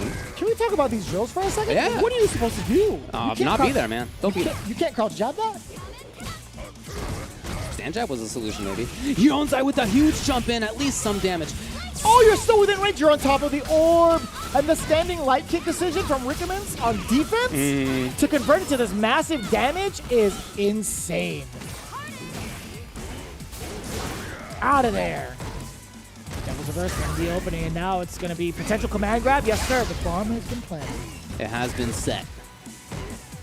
Didn't explode it yet. I don't know. She's going to get super. Yes. Ooh. Oh my god, bobbing and weaving past the orb. Oh! Okay, all right. Woo! What a bet. Did you press the button? No. No, I would not. I believe you. I believe that. Great choice by Yonsei. Man, that's so expensive from Rickermans. You're still going to be able to build it back up. She's pretty good at that, yeah. Yeah, she's such a great batter. Oh, boy, the whip punish sheet? Yeah, it's a matchup Yo, that... checking the movement, too. We're seeing it now. Yeah, this is good stuff here for Dictator. It is a matchup that a lot of people think is in Bison's favor. Part of why is that he can attack so well from outside of Stand Fierce range with things like scissors, EX scissors especially. Oh, yeah. Back throw, finding the moment. Rickermans now gets to dictate. Oh, I thought! You know, we talked about how well Rickermans has kept people grounded, especially from that last game against Dr. Gulag, but still being able to jump off for free 2 times over from Yonsei. You could see the mental stack of adding up against Rickermans. Getting out. Right, Yonsei scheming on moving forward. After he waited for the jump. He knew it would come. He's trying to bait these shits, and Rickermans Barnett's just not giving into it. The defense is too good. The defense is too good. What are you supposed to do? And then into the super for the kill. Those stand strongs. Again, the intention there. You're not connecting. You know that. What you're hoping is that Rickermans Barnett thinks that they're V-shiftable. And that he gives in by spending the V meter, and he won't then have this terrifying trigger. But Rickermans Barnett's reactions have been super on point, and they've avoided that. Yeah, there's a lot to be talked about in regards to Rickermans' defensive decision making. This is the person to watch right now. Excellent choice from Yonsei again, being able to surpass the orb. Watch out for the recall. You are stuck, and there we go. The back throw now. Rickerman again with the recall and decisions to reposition has been so on point. Actually turned that 3-frame light kick into a lot of damage for meterless Manon. 3 times at least, minimum. Yeah. 3 situations where he's been able to do that, by the way. Oh. I feel like she says beneath every time she does it. I really do. Instead of beneath, beneath.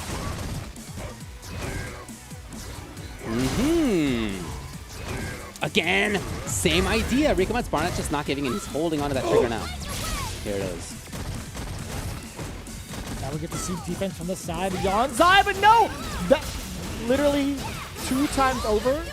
The last round, Rickermans had opened up Yonsei in that same exact sequence, using the mummy drill to bait out a throw. That is the 2nd time over Rickerman's been able to get that full sequence. Again, that's super impressive. 2 games to 0.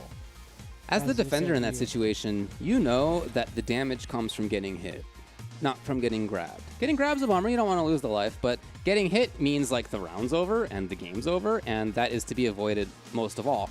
But you also can't always just block it out and get grabbed every time. You have to grab throw tech sometimes, and Yonsei has just been called out at those wrong moments for him. Perfect moments for Rickermans Barnett. Yeah, but if you were a betting man, I think you'd want to go for a chance to live another day rather than putting it all on the line off of a whiff grab. We'll see if he goes for that. He did have enough life. Yeah, he did.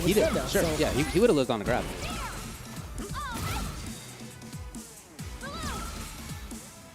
You would have less orbs to think about as well. Just the entire sequence. Anyways, Rickerman's off to a fantastic start. That's close. 2 deep. He did not get a combo. He needed something. All right, he's back in though. That's what he's looking for. Hoping to get that V-shift, that errant V-shift. Here's Yonsei. The grab, so cross-up, cycle crusher. The defense is impeccable. Yeah, now defaulting the grab. There's what Yonsei needs. Yes, again, he's taken 2. Oh no! That could have been so much worse. The safety. Right. Ooh-wee. Yonzai can hear us on the comm. Taking 2 grabs, getting rid of the orbs. He's got the defense down pat. And also the decision to do Devil's Reverse. Yeah, interesting. Super smart. We rarely see that.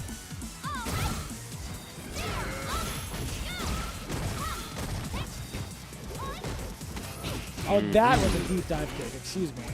The other one was too shallow. My mistake. Here we go. The orb again. Did he get it? He did.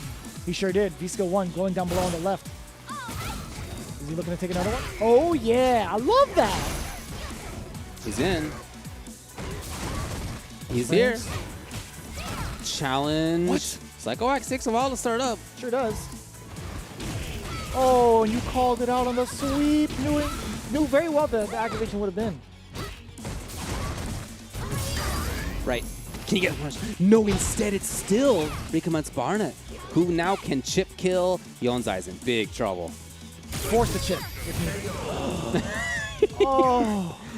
It's a classic way to try to move forward as Bison there. At max range of Psycho, you're going to be plus. But Recommence Barnet also at max range of Psycho can just react with V-Shift. When you have the reactions and expectations he does, you can make that stuff happen. I would say, like, again, we talk about, like, certain instances where, you know, maybe taking away the resources would be best, would be ideal. But at the same time, Yonzai, again, he had that sense of urgency.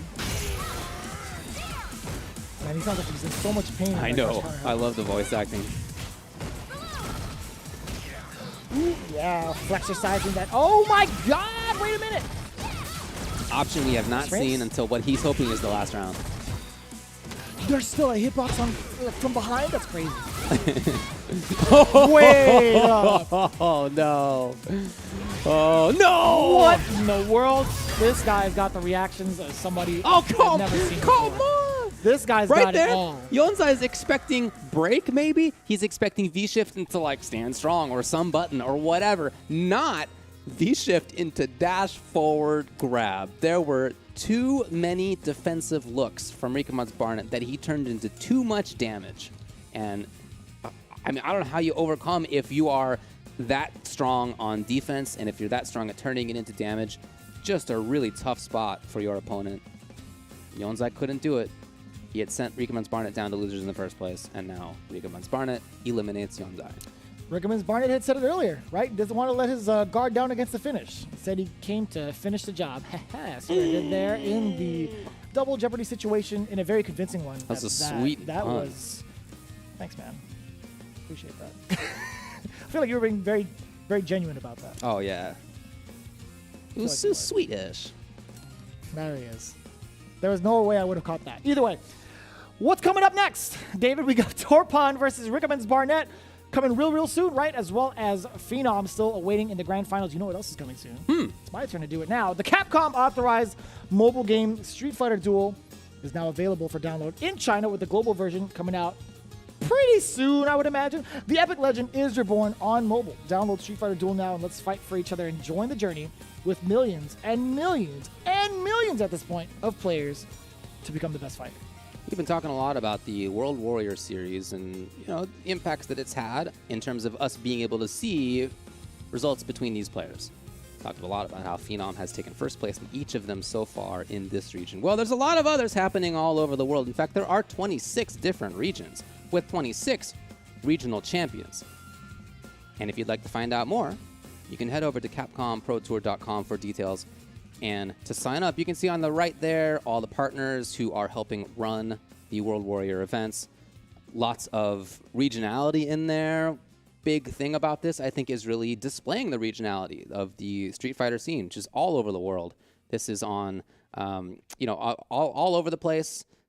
I really appreciate that partnership with the community. I think that's a great look for the scene. So please get involved. Again, CapcomProTour.com. As it stands right now, we see in the current timeline a possibility of a run back from a year-long's worth of CPT action. It could happen, right? Unless Torpon has something to say about it. Let's find out after this break. Time to fight, time to fight. Never give up, we won't retreat. The ones who stand have turned to feast. So rise.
We're down to the top three. Things are about to get a little greasy and grimy, considering what's going to be playing out, right? I think it's going to be tough to manage I feel like, for Torpon, all things considered. Rickman's Barnett has been in a big rampage, I think, offensively and defensively. I think, like, all cylinders are firing right now in Rickman's head. So the question pretty much remains, are we actually going to see a replication of the previous timeline in CPT? Are we going to see that run back between Phenom and Rickman's? Or is Torpon going to have something to say about it? As it stands right now, either way we spin it, Phenom is big chillin'.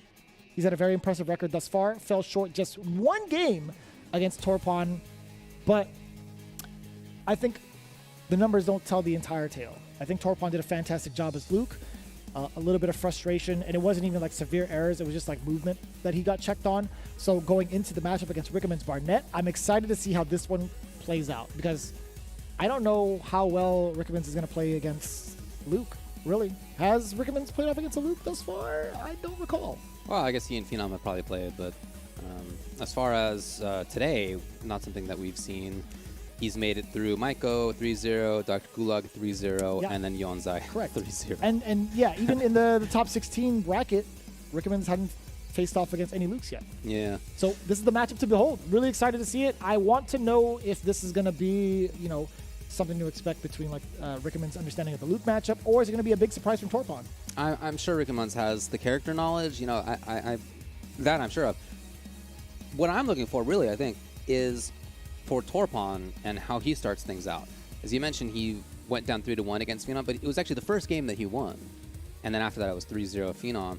In that first game game and a half-ish maybe, he played super well. Super, super great. Right, I agree. And he set the tone. And then ultimately just couldn't keep it up, couldn't like maintain that for as long as it seemed like Phenom could. If he doesn't get that right off the bat, it probably is going to be tough. But at least if he does get that at the beginning, maybe he can continue it. We'll see. He seems like a real fast learner. Oh, okie doke. Yeah, I mean, of course he's going to know the matchup. Yeah, he knows. Look at this guy. But that's preemptive, right? Yeah, now sure, running into it. Yeah. And as you saw, of course, he did it too close right there and was punished for it by Torpon. Wow. Again. Slide to catch the Sandblaster. Torpon's there on the reactions. They're going to spawn it now. Yes, close enough to make things happen. No, that's going to be a punish. Absolutely. Now we can see a little bit of from Torpon. That is such a huge risk to take. Oh, the orb doesn't catch. They're coming. Yeah, that was a cross-up maybe? Hard to know. I think it was. I truly think it was a cross-up because her body was way over by the time that hit made its way. Oh, behold your future! Come on, man. The reactions from Rickerman's Barnett. With a character who doesn't often get to show that off. Like, there's characters who really make great reactions, like, obviously apparent. And this character just doesn't, like, get that many opportunities. But versus things like V-shifting against Psycho Axe, but not against Stand Strong, versus things like that of supering through, like, you can really tell that they're there for Rickerman's Barnett. And that's such a slow critical art, too. Right? It's like it's impending doom. It's like, oh, man. You're watching it come at you. I have to watch my mistake in this speed? That sucks. But either way, as it stands right now, Torpon, man, trying to seek some of this movement against Rickerman's, that's not going to work out. My God, the damage, David. And you get to reset again. Plus frames. Activation. Speaking of plus frames. Ooh, that could have been huge. That could have been low forward EX flashed up, but still within range to do so. Bam. Okay, no V meter this time for Torpon. Pretty good evasion so far. Still a couple of orbs left. Oof. The orb's now coming. Yep, one hit and then block. That was really good D by Torpon.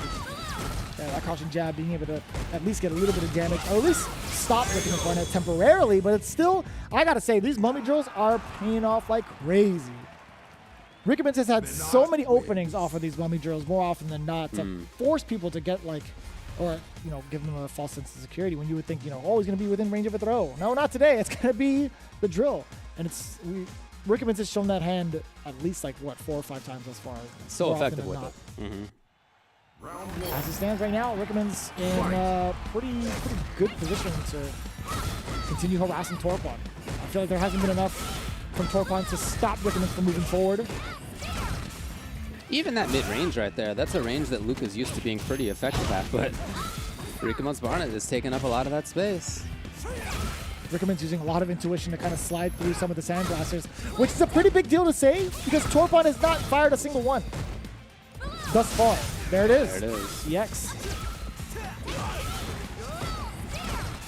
But where do you fire one off? Oh, yes. That's what I'm talking about. That was the first attempted regular jump, too, so Torpon was ready for that. There we go. It might be for Torpon. Maybe the idea here is to hold on to V-meter, but Bergman's in. I don't know about that. Well, we've seen Torpon's defense has been very V-meter heavy. Very V-reversal heavy specifically. Yeah, but no, yeah. I think V-shift might actually have some sort of value to it in regards to the V-trigger mix-ups. Oh, not enough yet. Activate? Will he activate? Activate means that he's... You could have done boy. it. You still could have done it any other way. You could have got target combo again into thermobaric. Do you think that would have killed? 1,000%. Okay. 1,000%. That's rough. Again with a knockdown. Can you believe Rigman's trying to happen to neutral jump right then? I believe it. Yeah, well, there it was, but like, just amazing timing. Yeah. I don't know about that. Oh, that was a little weird. It's gotta be like, what, -7, I think? For the light flash knuckle being blocked. Even in this charged state, or at least V-skill 1, still gonna be a problem.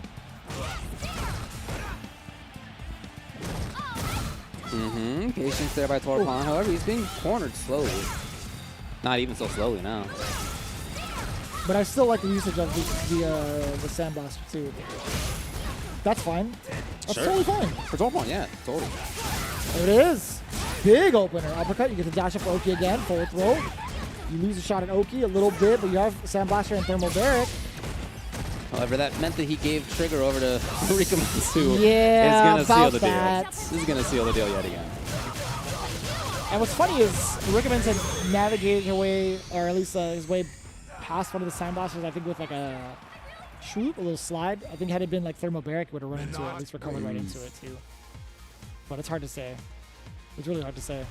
It's tough. If you're Torpon right now, there's a couple of things that I'm looking at. It's like how to utilize maybe V-Gauge a little bit better on defense if I have the life lead. I think Okay. V-Shift could be an option that should be exercised against V-Trigger. Okay. That'd be pretty useful.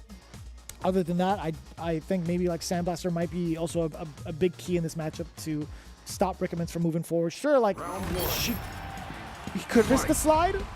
Yeah. Maybe get a block or risk the jump as well. There was literally right there that exact interaction you were talking about. No, Rikaman's called it out. It is what it is. Yeah, I mean, There you're right. we go. You're of course right that it's important. It's just like Rika has just called out like when it's coming very often. Oh, you are not kidding. Yeah, I mean, You are you're- actually not Look, kidding. again, like you're right that that's an important tool, but it's very difficult for Torpon to know when to actually use it. Stun. You have more than enough bar to actually kill, I think. Oh, well.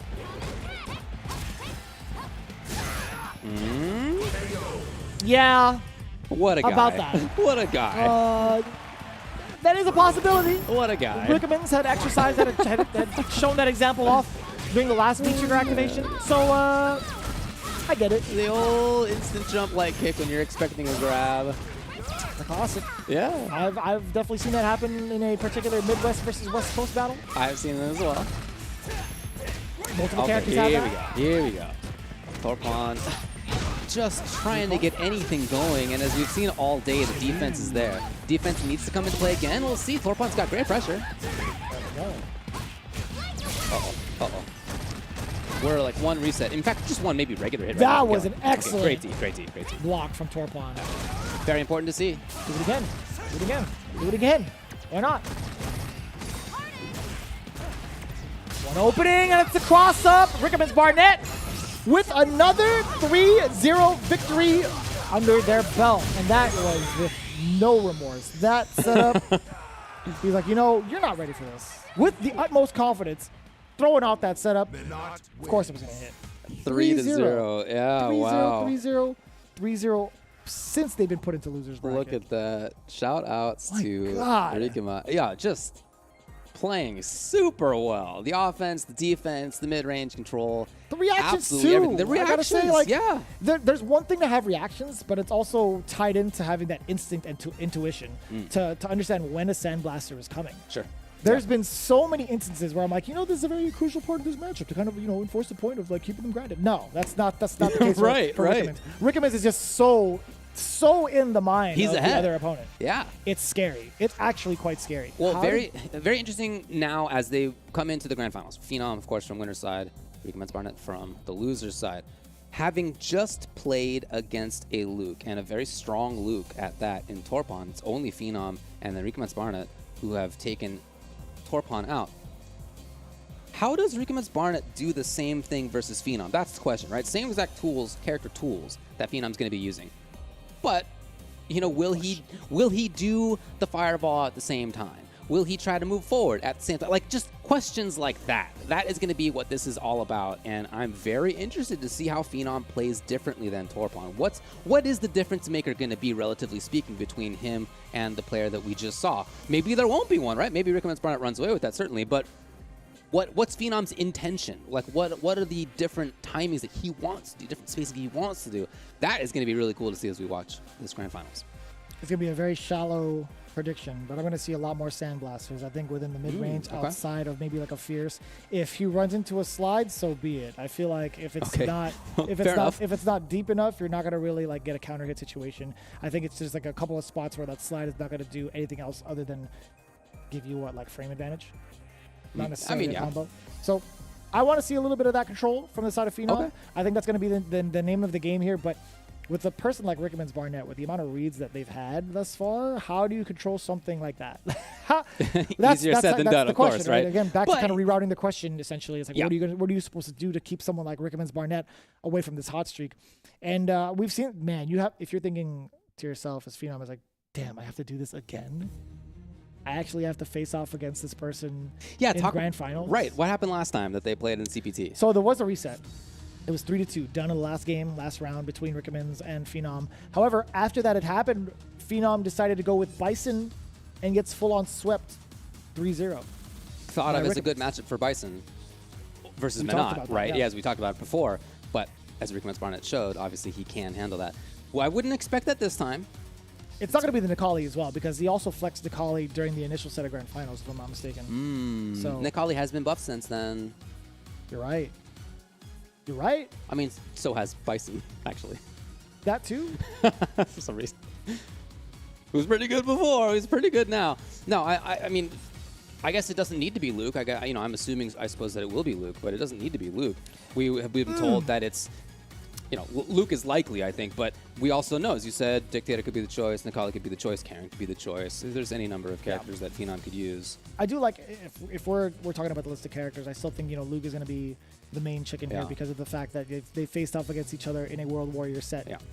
Exactly. A couple of months over thus far. Phenom pretty much winning every single time. Yes.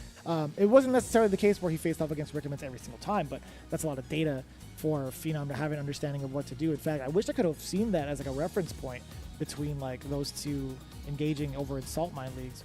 But as it stands right now, it's going to be just Phenom versus Recommence. We're going to see what it is that sets Phenom away from like the rest of the pack in regards to all the other Luke players in this region. His mindset's so good. He always comes in with a plan. He and Veggie are talking about that stuff all the time. What's the plan going to be? And he's just fantastic at instituting that, at keeping his mind on the actual game, and at not getting caught off guard, and at knowing what it is he wants to do, where he wants to be. So yeah, we'll see what the differences are between his style of Luke and Torpon's style of Luke as we head in now into Grand Finals. I like the idea. That's one way to stop the Mummy Drill. Try to get maybe a Flash Knuckle. I will say, if you happen to catch Menat airborne with the back roundhouse and do the Fujimura combo with like charge Flash Knuckle, charge Flash Knuckle. Oh man, I've seen that. I would love to see that kind of happen again. Well, that was one thing right there. Well, I guess two things, right? The one thing we were just talking about, but also that he checked, in fact, DP'd the dive kick, like right away. No hesitation at all. You see what I'm saying with the control here? Outside of Fierce range, if you eat a slide from that range, it's going to be just fine, I think. You're stuffing the orb from even activating. Yeah, that said, he's been put all the way into the corner, which is not ideal. Down in life. Recommence Barnet's going to take it. So, you're right. Scratch that strategy, David. Well, I don't know. I guess we'll see. Again, Phenom always comes in with a strategy, and it was working pretty well for the first half of it. Unfortunately, at the end it didn't. So yeah, maybe he makes a change. We'll see. I wonder if that was an anticipation for maybe like a round start slide from Recommence. Like Phenom just walking up within that range. Oh! A little short on the Sandblaster. That was a jab version. That was too close. But Recommence, how? Oh, we talked about Yeah, it. Phenom walked out of it.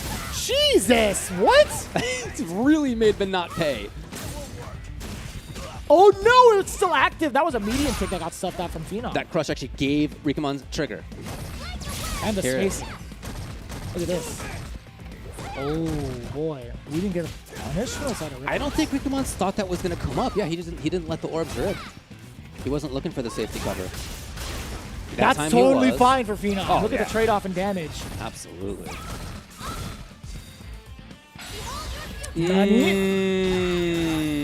We saw how he was able to do that last time. All right, I guess I'm working Phenom. Or out Phenom. We saw that he did that through a Sandblaster last time. This time he got baited by I'm not sure what, to be honest. You know, we talked about intuition and reads. Sometimes one takes over the other and you kind of act on it impulsively and it's just not in your favor. It could also be that you're like pumping the motion and, you know, you accidentally press the old button. Happens sometimes too. I blame the gamer fingers, man. The fingers! The way you said it really got me. It's like replaying in my head, like the way you say, no, the fingers. Okay, back to the strategy. Oh boy, yeah, outside of the range, no, still within the fierce range. That's a lot of damage incoming. Double, triple, quadruple flash up technically. 8 into nothing though. And Phenom's back jump right there was key in not allowing Rikumons to set anything up. Oh, I love the air-to-air exchange for Rikumons, and I love the V-reversal more from Phenom. On the approach. To the other side. Phenom is taking some damage here. Rikumons has 2 left. But the grab! But you're not going to get touched if you're in the grab animation. And that was a very, very shallow dive kick, actually. That's too close, I would say, to be able to react. Okay. Uppercut! Would have been it. Yeah. And Barrick, you can't walk and block that. That's too difficult. So to call hard. out. Yes, and especially to be able to super on reaction. Very, very difficult. So, okay, there's Phenom. That's the kind of stuff he wants to do. His defense was great. He gave some different looks in terms of how to deal with the trigger. He jumped back out of the orb one time when it could have, if he had touched it, turned into offense for Minot. Did a great job at staying outside of her ranges pretty consistently. Going back into it, all tied up one apiece. No, I'm sorry, it was 1-0. Rikumons looked like he was in full control, actually. At the beginning, to the yeah. point where I thought he had already gotten the game, but in fact, it was Phenom making the big comeback. Oh, doesn't even get a chance to recall it. That's what I like to see, throwing out the Sandblasters in moments where Rikumons wants to recall that orb. You get so much free damage off of that. That was like, what, 2, 3 Sandblasters?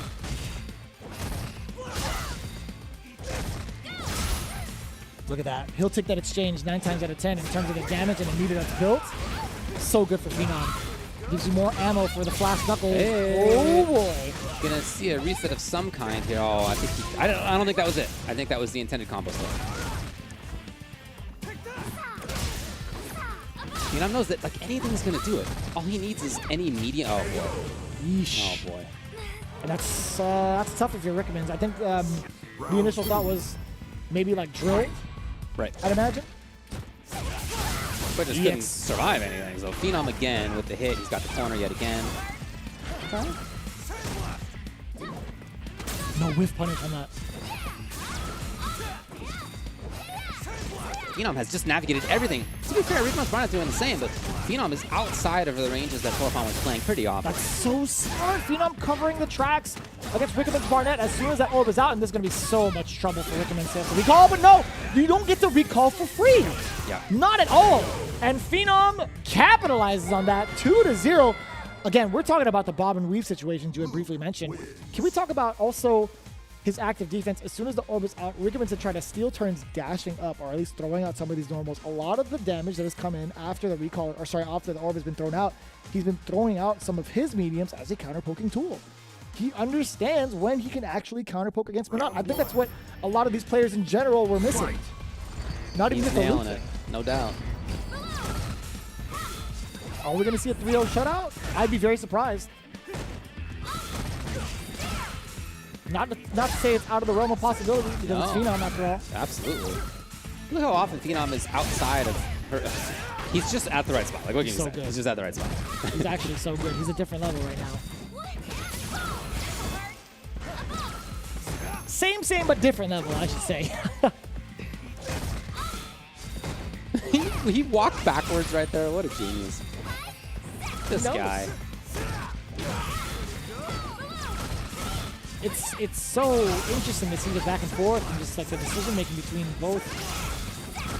I'm certainly perplexed as to how Phenom knows. I mean, like, I'm not too perplexed. The call-outs with the Sandblast, stopping the orb over and over again, is so good. Oh boy, the first big mistake, but not. Now gets to punish severely. Rickerman's Barnett, you have to go for a reset, right? You have 4 orbs left? Yep, the reset's there. The block's there, though, from Phenom. It's going to be more than enough for Rickerman's to finish it off, and I love that. I love that a lot. Capitalizing on some of the big mistakes. Is this going to be the turnaround, though? Is this going to be a repeat of last year's CPT? Setting itself up. Very difficult to do at this point. Way outside of range. Just a bit outside. You know, even outside of that Stand Fierce. He's like in a range where like he's not going to get hit by Stand Fierce or the orb as it goes out. Yeah. And yet what he can harass with his own Sandblaster and also can walk up very quickly for things like crouching medium kick, crouching strong. Trying to catch the delayed buttons overhead. Does get backed up with a recall. Gives Phenom a chance to deliver the pain. Consider it delivered. Into the corner. Rikemans has super. Phenom hunting. He's back, man. He's looking for tip. After the delivery, he's definitely looking for his tip. You were going to go for 10%? No, I need at least 15. That caught at the end of a backdash right there. Rikemans was not going to do a V-shift or anything. The trigger was his only salvation. He knew that. Phenom knew that. Looking at tournament point now. Phenom off to a pretty big change in regards to what happened last CPT. Rickerman's Barnett does have the meter advantage as well, though. So consistently as Phenom at the right spot. He walks backwards a lot of the time.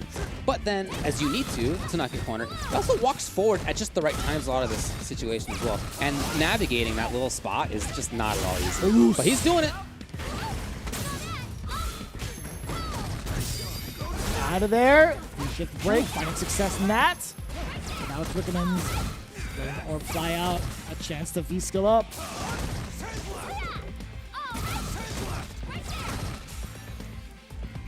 It's so intense. It's actually super intense. You see the cat and mouse range? Yeah, no doubt. Yes. No risks taken. Okay, that again gave the trigger. Here's Rickerman's moving. One of the empty jump low, but Phenom was so ready. Plus frames, now you gotta hold this. Oh, I was gonna say, if there's negative edge from the side of Rickerman's, I think there's a way to get an opening or at least a defensive option. That's gonna be more than enough. Don't drop it, Rickerman's. Yes, sir, on the board. Uh-oh. Are we seeing shades of CPT's pass between these two? The first game on the board after a huge detriment.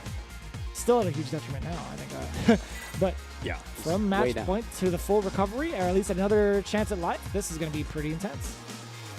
And it's coming without Phenom getting got very often. It's not like Phenom all of a sudden played badly. Phenom was still at the right range a lot of the times. He was still ready for a lot of the offensive choices by Rickerman's Barnett. He was still ready for a lot of the zoning intentions out of Rickerman's Barnett. So it's a very, very hard fought battle for him to make this happen. Not going to be some easy giveaway. Look at the amount of Sandblasters per minute, by the way. It's been pretty critical. The amount of meter built up, the amount of damage you're getting. Yeah. You know it. Ooh, that's not gonna be. The damage in the stun. Bro? Yeah, he knew it. That was the big risk. A throw would have done it. A hit would have done it. Tough position to be in. And again, as Minot, you do not want to spend the V meter if you can help it, especially right there. So Phenom again goes up to tournament point. It was a very Luke round, if you ask me. There was a lot of whiff punishes, a lot of big confirmed. Now it's going to be Luke again, force Minot into this corner. What does Rickerman's have on defense? He's been stellar with defense all across the board since his loser's run, but now it's a different beast. It's a different Phenom. No, sir. Can't get out. That was hella medium shoulder. Yeah. Oh! Rickerman's in big trouble. The activation, the trigger is going to have to be what does it. From the front, that's not where Phenom was looking. From the jump in, Phenom was patient on the reset. Very good defense. After that initial hit, he weathered the storm well. Oh. They're getting closer and closer. One confirm from Phenom could pretty much seal the deal. Oh, that could have been it. He needs more, though. He's not going to kill on this. Yeah, Phenom's out. Rickamon would love to find that super. You know he's looking for it. Phenom knows he's looking for it. So close. Phenom's backed off. 38 on the clock. He will hang out. Oh, one more time. Okay, Rickamon finds the hit. Tell me it's enough, David. It's not! It's not enough by pixels. It's not enough. And terrifying situation now. Great goodness, the man went in for V-reversal with Minot, and Phenom was ready for that of all things. He was ready for that. Phenom takes CPT in the Nordic and Baltic region and has qualified for Capcom Cup. I get it. I totally understand.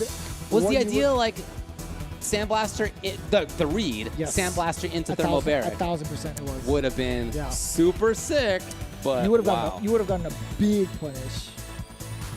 But that- Phenom was good. I feel like even then Didn't you, overcommit. you only needed a single touch on Phenom, right? I think, Yeah, it was close. I think blocking one thermal, or sorry, reversal and one thermobaric would have been good enough.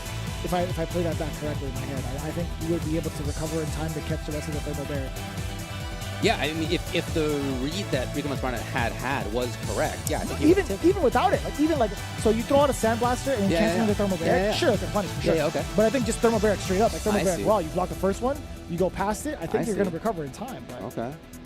that's been like the biggest weakness of that V trigger. But I gotta say, Oh, look at this ending here. Right By here. pixels, the character lived. Look at this. And then... Thermobaric. Yeah, you had more than Right. Yep. It was the EX, absolutely. Wow. What a great job at not overcommitting in a situation like that. Did he smart. know specifically that Rickamon Barnett was going to go for that? We'll ask him, I guess. But even if not, just not taking any risks at all. Just like the most risk-averse choice that would both win and survive in case things go wrong. Shout-outs to Phenom. Again, he wins the tournament. He qualifies for Capcom Cup out of the Nordic and Baltic region. That's easily going to be the first question we ask. Was Come on, dude. Come was on, that- dude. Was that intentional? Give it to us straight. Let us know. Give me the deets. Come on. Yeah, Shout out to that is. Look at these results phenomenal. here. 3-0, 3-1, 3-1. Torpon and Rickamon Barnett took games from Phenom, but There was- nobody else. And those were very hard fought You ones. mean to tell me there were only 3 sets in this entire CPT where it wasn't a 3-0? How about that? And that Yonzai versus Vegi one was awesome, too. Not even just that, but I think the Yeah. Yonzai versus Torpon one went down to the wire as well. Mm. I think all the matches, Yonzai versus Vegi for sure.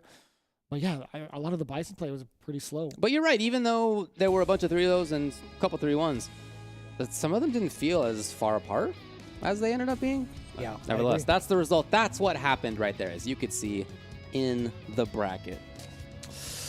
Pretty neat stuff, man. That was, I gotta say, again, it was a very impressive showing all the way through for the Nordic Baltic region. Yeah. To be quite honest, There's a with lot you. of good players here, of course, as we know. Something we were expecting coming into it. I'm sure you were too if you're watching this. And certainly made that happen. But Phenom, as we mentioned, he's the favorite coming into this thing.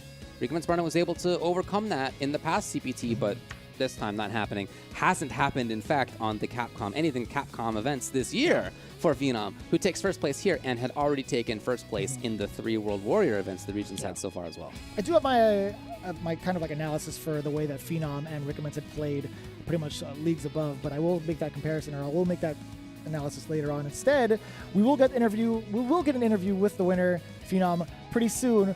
But before that comes out, When? actually, we have our mention of Street Fighter Duel also coming out pretty soon. Not as soon as the interview. I'll tell you that much. You don't know that. Do I? What? Do you think it'll come out? You don't know that. I'm just saying you don't know. That's all. I don't know anything. Really. Oh, I mean, either. But I do know that the Capcom authorized mobile game Street Fighter Duel is now available for download in China, with the global version coming real soon. The epic legend is reborn on mobile. Download Street Fighter Duel soon. And let's fight for each other and join the journey with millions of players to become the best fighter real soon. These tracksuit costumes are looking pretty good. I really like these, personally. I love how these look. The colors of them are actually really cool. Do we have more In my colors now opinion. that there's a third Luke? I don't know. I'm I totally don't know how that works. I don't think so. Okay, he has to pick another character. Well, Nikali? I guess we'll see. Men RD basically won with Luke, and they gave him Birdie because he used Birdie like once or whatever. So I don't know. We'll see how it plays out. That's not up for us to decide. All I can tell you out here is that these tracksuits are coming your way, and that the event's winning character will unlock the following Tuesday. However, Luke has already been unlocked. So it's time to root for the players representing your favorite characters to get these new costumes for free. I would love to see that. And eventually, as you continuously watch the Capcom Pro Tour, eventually it does come to the end with the big dance over at Capcom Cup, where all the colors will be unlocked. And speaking of the big dance, again, we got to crown our champion for the Nordic Baltic region. That is indeed Phenom, and we'll have that interview with him just after this break. So, as he's been saying, you wouldn't go anywhere. You wouldn't go anywhere. Would you? I don't think so. You wouldn't. I'm going to put my money and say you wouldn't, and I don't want to lose that bet. So, hopefully, I'll see you back here with the interview. You're the winner for the Nordic Baltic region. Stay tuned.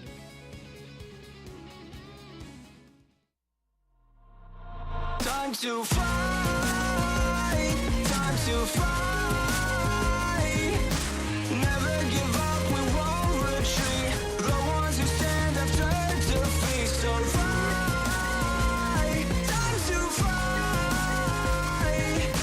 Glory waits for those who fight. We unite, we are street fighters.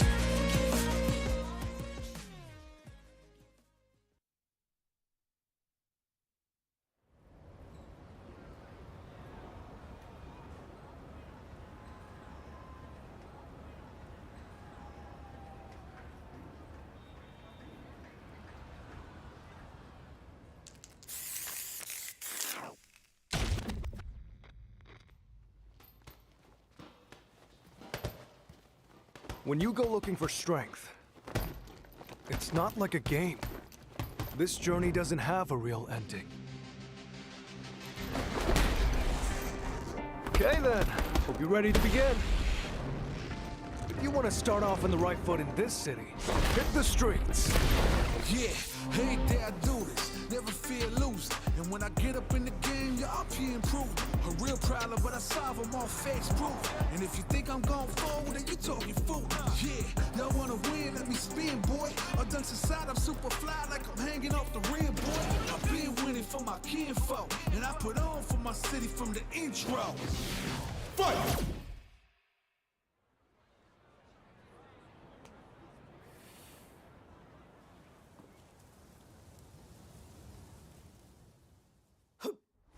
It started from the ground up, training getting wound up, channeling your inner self and moving up the mountain. Crossing over, passing around, I'm on the time like I can keep score. Years I never thought it crossed before.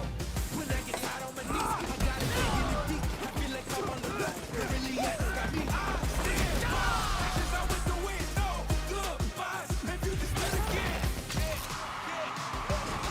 I'm riding up scheming, riding and dreaming. Once I get the feeling, The top player is here. Let me have some fun. Ready? Then show me. This will be a good fight. if you wanna come and stand up to me, pull up on me now. If you want a challenge, tell me what you want. Call me now. I'm on the road to the top and I'm not looking back. I'm on the road to the top and I'm not looking back.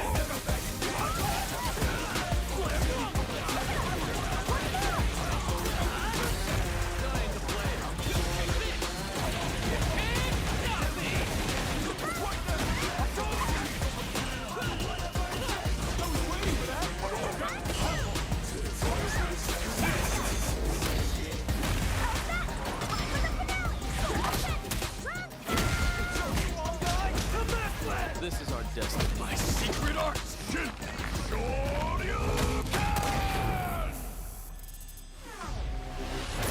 Street Fighter VI.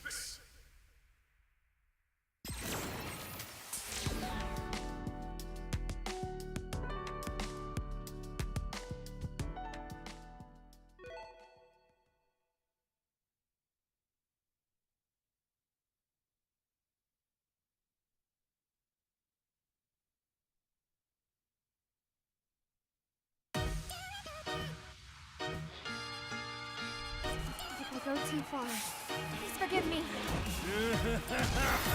My name is Seth. Bow down for my cycle. It's time for trial. Show me everything. Download. This will do.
I'm pretty sure everybody came back, right, David? Yeah, They hey wouldn't- everybody, I knew you'd be here. They wouldn't want to miss the winner interview, right? Especially with somebody as talented as Phenom. We get to actually pick his brain in regards to what happened in those final moments, right? This is a big turnaround in regards to how it played out from last year's CPT, going right into the way he performed today, right? Especially with Luke.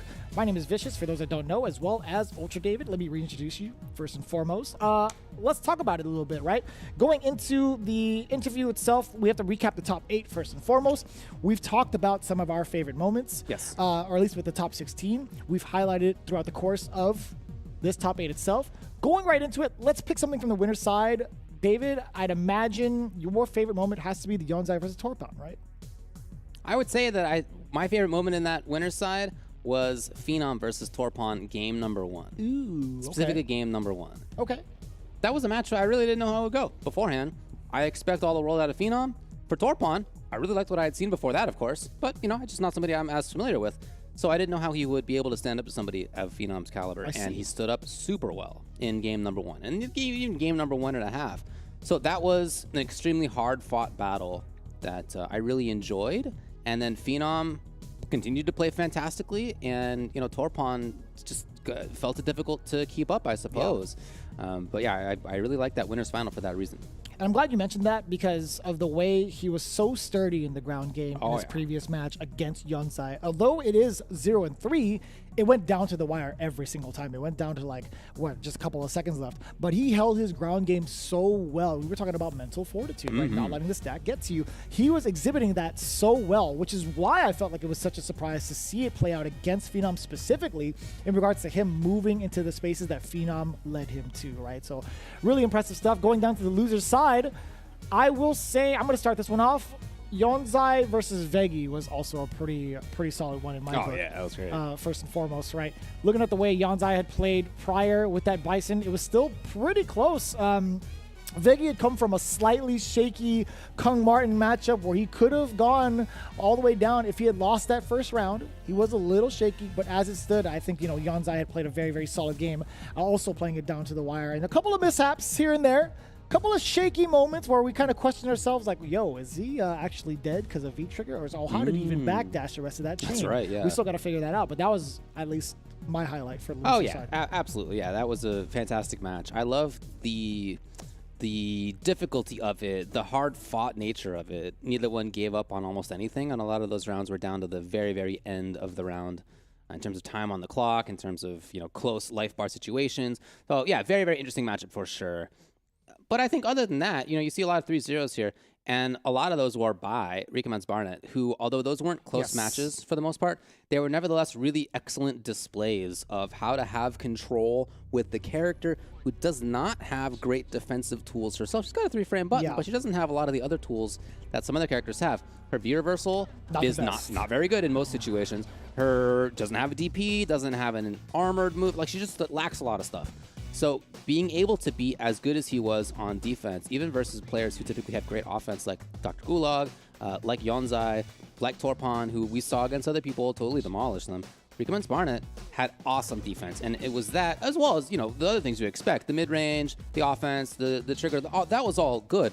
But what really stands out in my mind was his amazing defense on his way into the Grand Finals. And I'm glad you mentioned that as well, because then I get to segue about how I see Phenom and Recommends Barnett as the yin and yang to each other. I think Phenom exhibits very excellent awareness and offensive pressure. I think Recommends Barnett does the same kind of thing in regards to awareness on defense and activity as to where to place certain buttons to force the errors. I think, also weaving through a lot of the traffic. Both can be shown from both sides, too. But overall, the synopsis would be they have such a great understanding of the game. Their game sense is just so high up there, and they are leagues above everybody in this region. And I will say that with confidence. It's not to take away from the rest of the players. I think they played pretty damn well. Pretty entertaining to watch as well. We see some of the character specifics that go on in a lot of these matches. And I got to say, big hats to you, big offs to you, really, for making it this far into the top 8. But as it stands right now, Phenom and Recommends Barnett, they are still the top 2 for a very, very good reason. Yeah, they continue to be fantastic. They continue to do well in the World Warrior. They continue to be the 2 in the Grand Finals of the CPT. Just excellent play all around. But again, Phenom is the one who ended up taking the whole thing. Absolutely. He sure did. Let's see if we can get the Moose in here. The I would love Moose? to know. Is the Moose on the other line? We're be knocking on the door. He is. Yeah, there he is. Well. Excellent. Look who's just hanging out. First of all, where are you? I'm in the team office. Got it. Cool. 0-0 Phenom. Is Veggie there too? No, Veggie is playing from his home. I because, see. Yeah, that's how you have to do it when you play online. You can't do it from the same That's true. internet. Yeah. That's what I Well, like. congratulations I'm to in you for taking the tournament. thank You you. have qualified for Capcom Cup. You know, there's a lot of stuff to talk about here, but I think the first thing to talk about is that it has been you and Rick Barnett in the grand finals the last couple times. You guys have, played in World Warrior and other places. You come out on top this time. It wasn't the same way the last CPT. What do you feel changed between this grand finals and the last grand finals of the CPT that you played last year against each other? I think the main difference is probably character choice. Last year I was maining Karen, and that matchup is not that easy for Karen. And my other alternates were not like that familiar with Menat, so it was kind of tricky to overcome that. But I think this year Luke has a more consistent strategy against Menat, and he's obviously overall pretty good. So I think that has a part in it. And maybe also mix that with like a on-the-day kind of thing, because Rikeman is very good and it's very hard to beat him. He's a very slept-on player. People don't know much about him, but he's actually very, very strong. It's not just Menat stuff robbing you or whatever. He's overall a really, really good player, and that's why sometimes it can be like a on-the-day thing as well, where one can get the upper hand over the other. Yeah, when you guys played in the Salt Mine, I'm looking a bit at the replay here. It was actually Falk versus Karen, for example, right? It wasn't yeah, just... that was on Friday. Yeah. Yeah. But, yeah. So I did win with Luke as well, but it's okay. Okay. We were wondering about that. I'm like, was that like the actual final result where it was just like you were rocking out with Karen? But again, you were talking about that. It can't just be character, right? Like there's more. You guys are using other characters too. Do you feel like there are other things that are involved here? Thing is, I don't want to say anything like how do I say? I think at the highest level, small advantages count. Like it could be the difference, and these small advantages could be picking a different character. So even though it sounds very little, it actually does matter a lot in this game. At the very high level, where the skill level between all the players are somewhat equal, then it comes down to that sort of thing. I feel like there isn't a lot of Luke players in the region. When I was just kind of looking into it, like on CFN, even on YouTube, I didn't really get to see a lot of Lukes being flexed out in that region. Are you like one of the kind of like the mainstays for that character? Because I feel like you talk about the character a lot. There's a lot that talks about skill at the high level, but the characters being played is also a significant factor. Do you think it was like a factor of Rickerman's Barnett not having enough of the Luke practice in regards to like why he fell today? I don't think so, because we've played, I think, like 500 games or something. we've played so much that matchup, but so it's not a not knowing the matchup kind of thing. It's just that I don't know. I played better today, I guess. That's fair. That's a fair assessment. Yeah. And that's one of the also kind of the things we wanted to talk about as well. In a particular moment in the matchup, pretty much like literally the last moment, we were debating whether or not that was a bait on your behalf to trick Rickman's Barnett into using the V-reversal after you had done a Sandblaster. Was that an intentional bait to get the V-reversal out? Because you did Sandblaster and maybe into like Thermal Barrack to follow up, but you intended to just like, or actually, yeah, was that intentional or was that just a very lucky situation where it's just, I'm going to just Sandblaster here and see what happens? No, it was not intentional. He was very low on health, and so I didn't need to cancel into Sandblaster. I just needed to hit a regular fireball.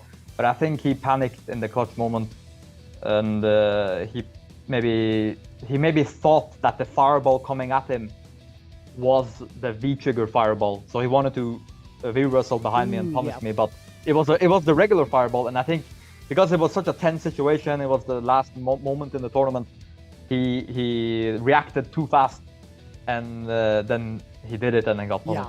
Yeah. And that was wild. It was actually a scary moment because literally right beforehand, you had shown off that V trigger. So I was thinking to myself, Yes, like, dude, exactly, you actually yeah. gave up the game on that point. I was terrified for you. Yeah. So I did that. He blocked, and I think he was looking for it again. And then the regular fireball came. Yeah. That makes sense.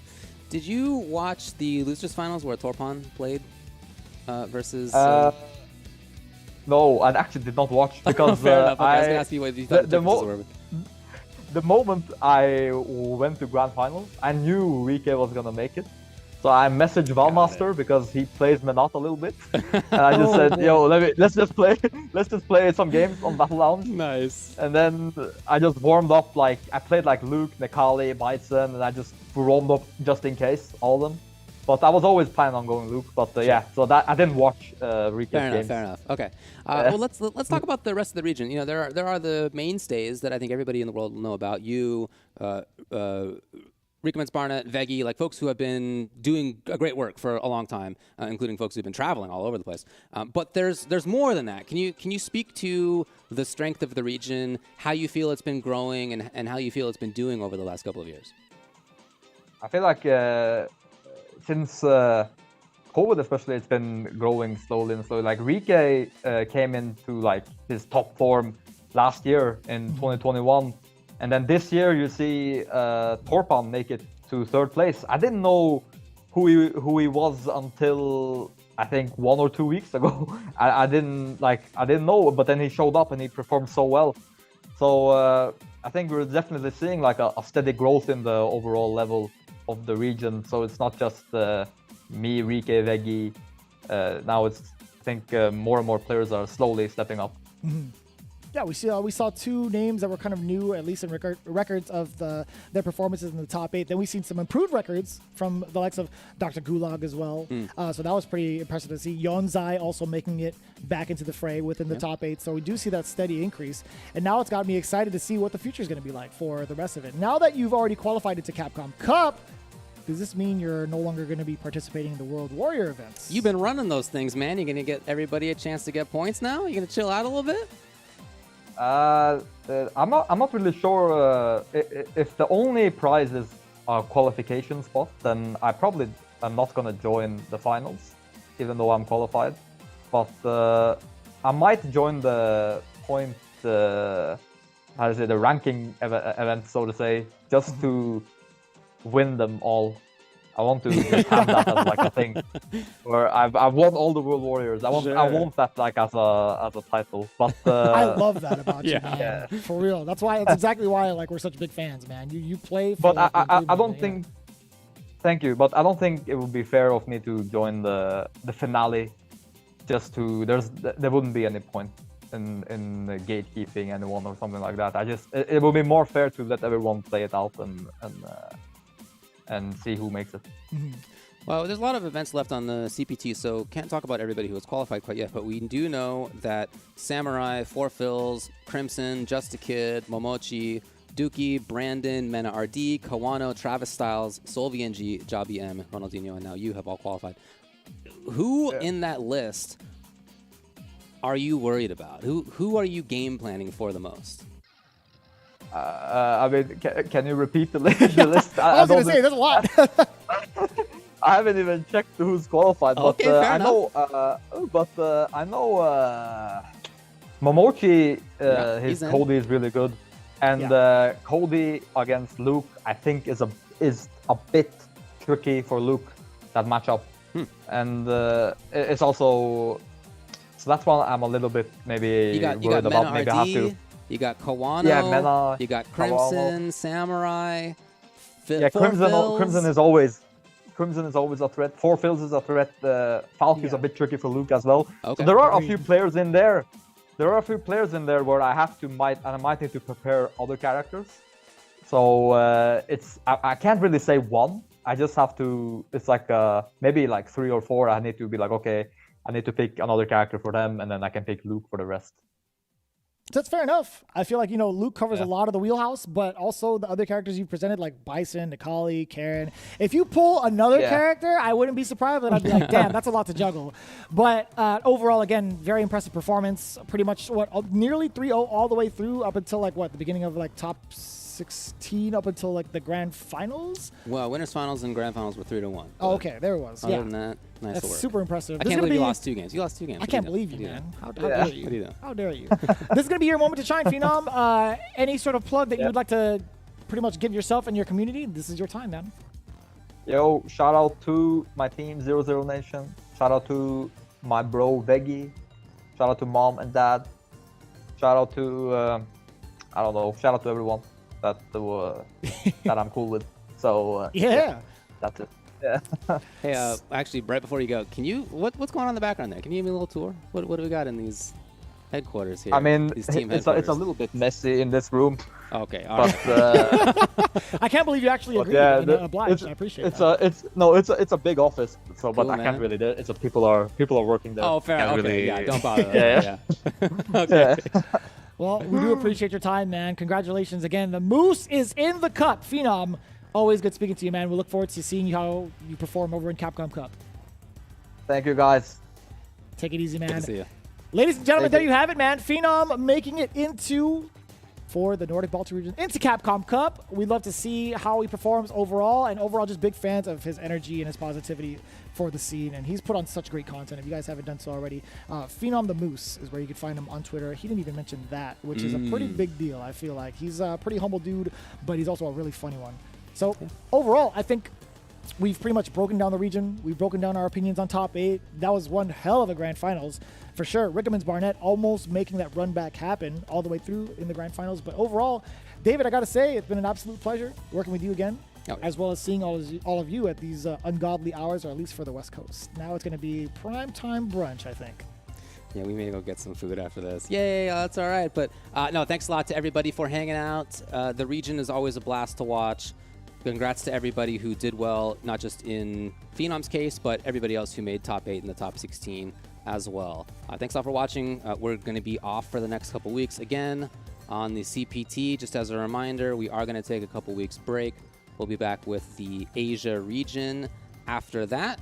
Then Street Fighter League also, by Street the way. Fighter League will be starting forget on that. the October 7th date, as you can see right there. Street Fighter 6 closed beta going on that same weekend.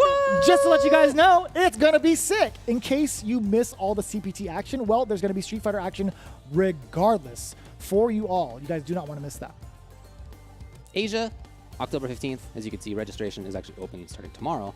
Get in if you can. Then EU West will be after that on October 22nd, the following weekend. So we've got a couple of things coming up after a little bit of a break.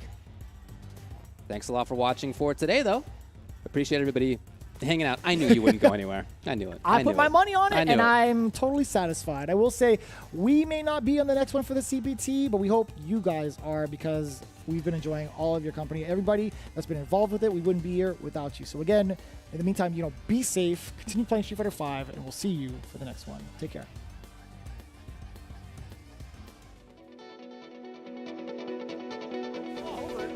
Pretty full stun secret. Oh, you don't even have time to recall. And behind him, you're actually going to be stunned.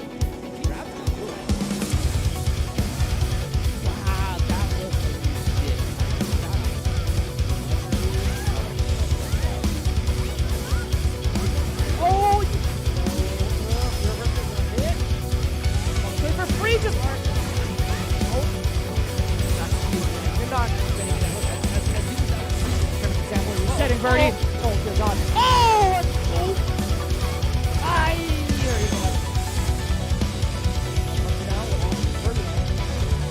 Oh, you're punished! Oh.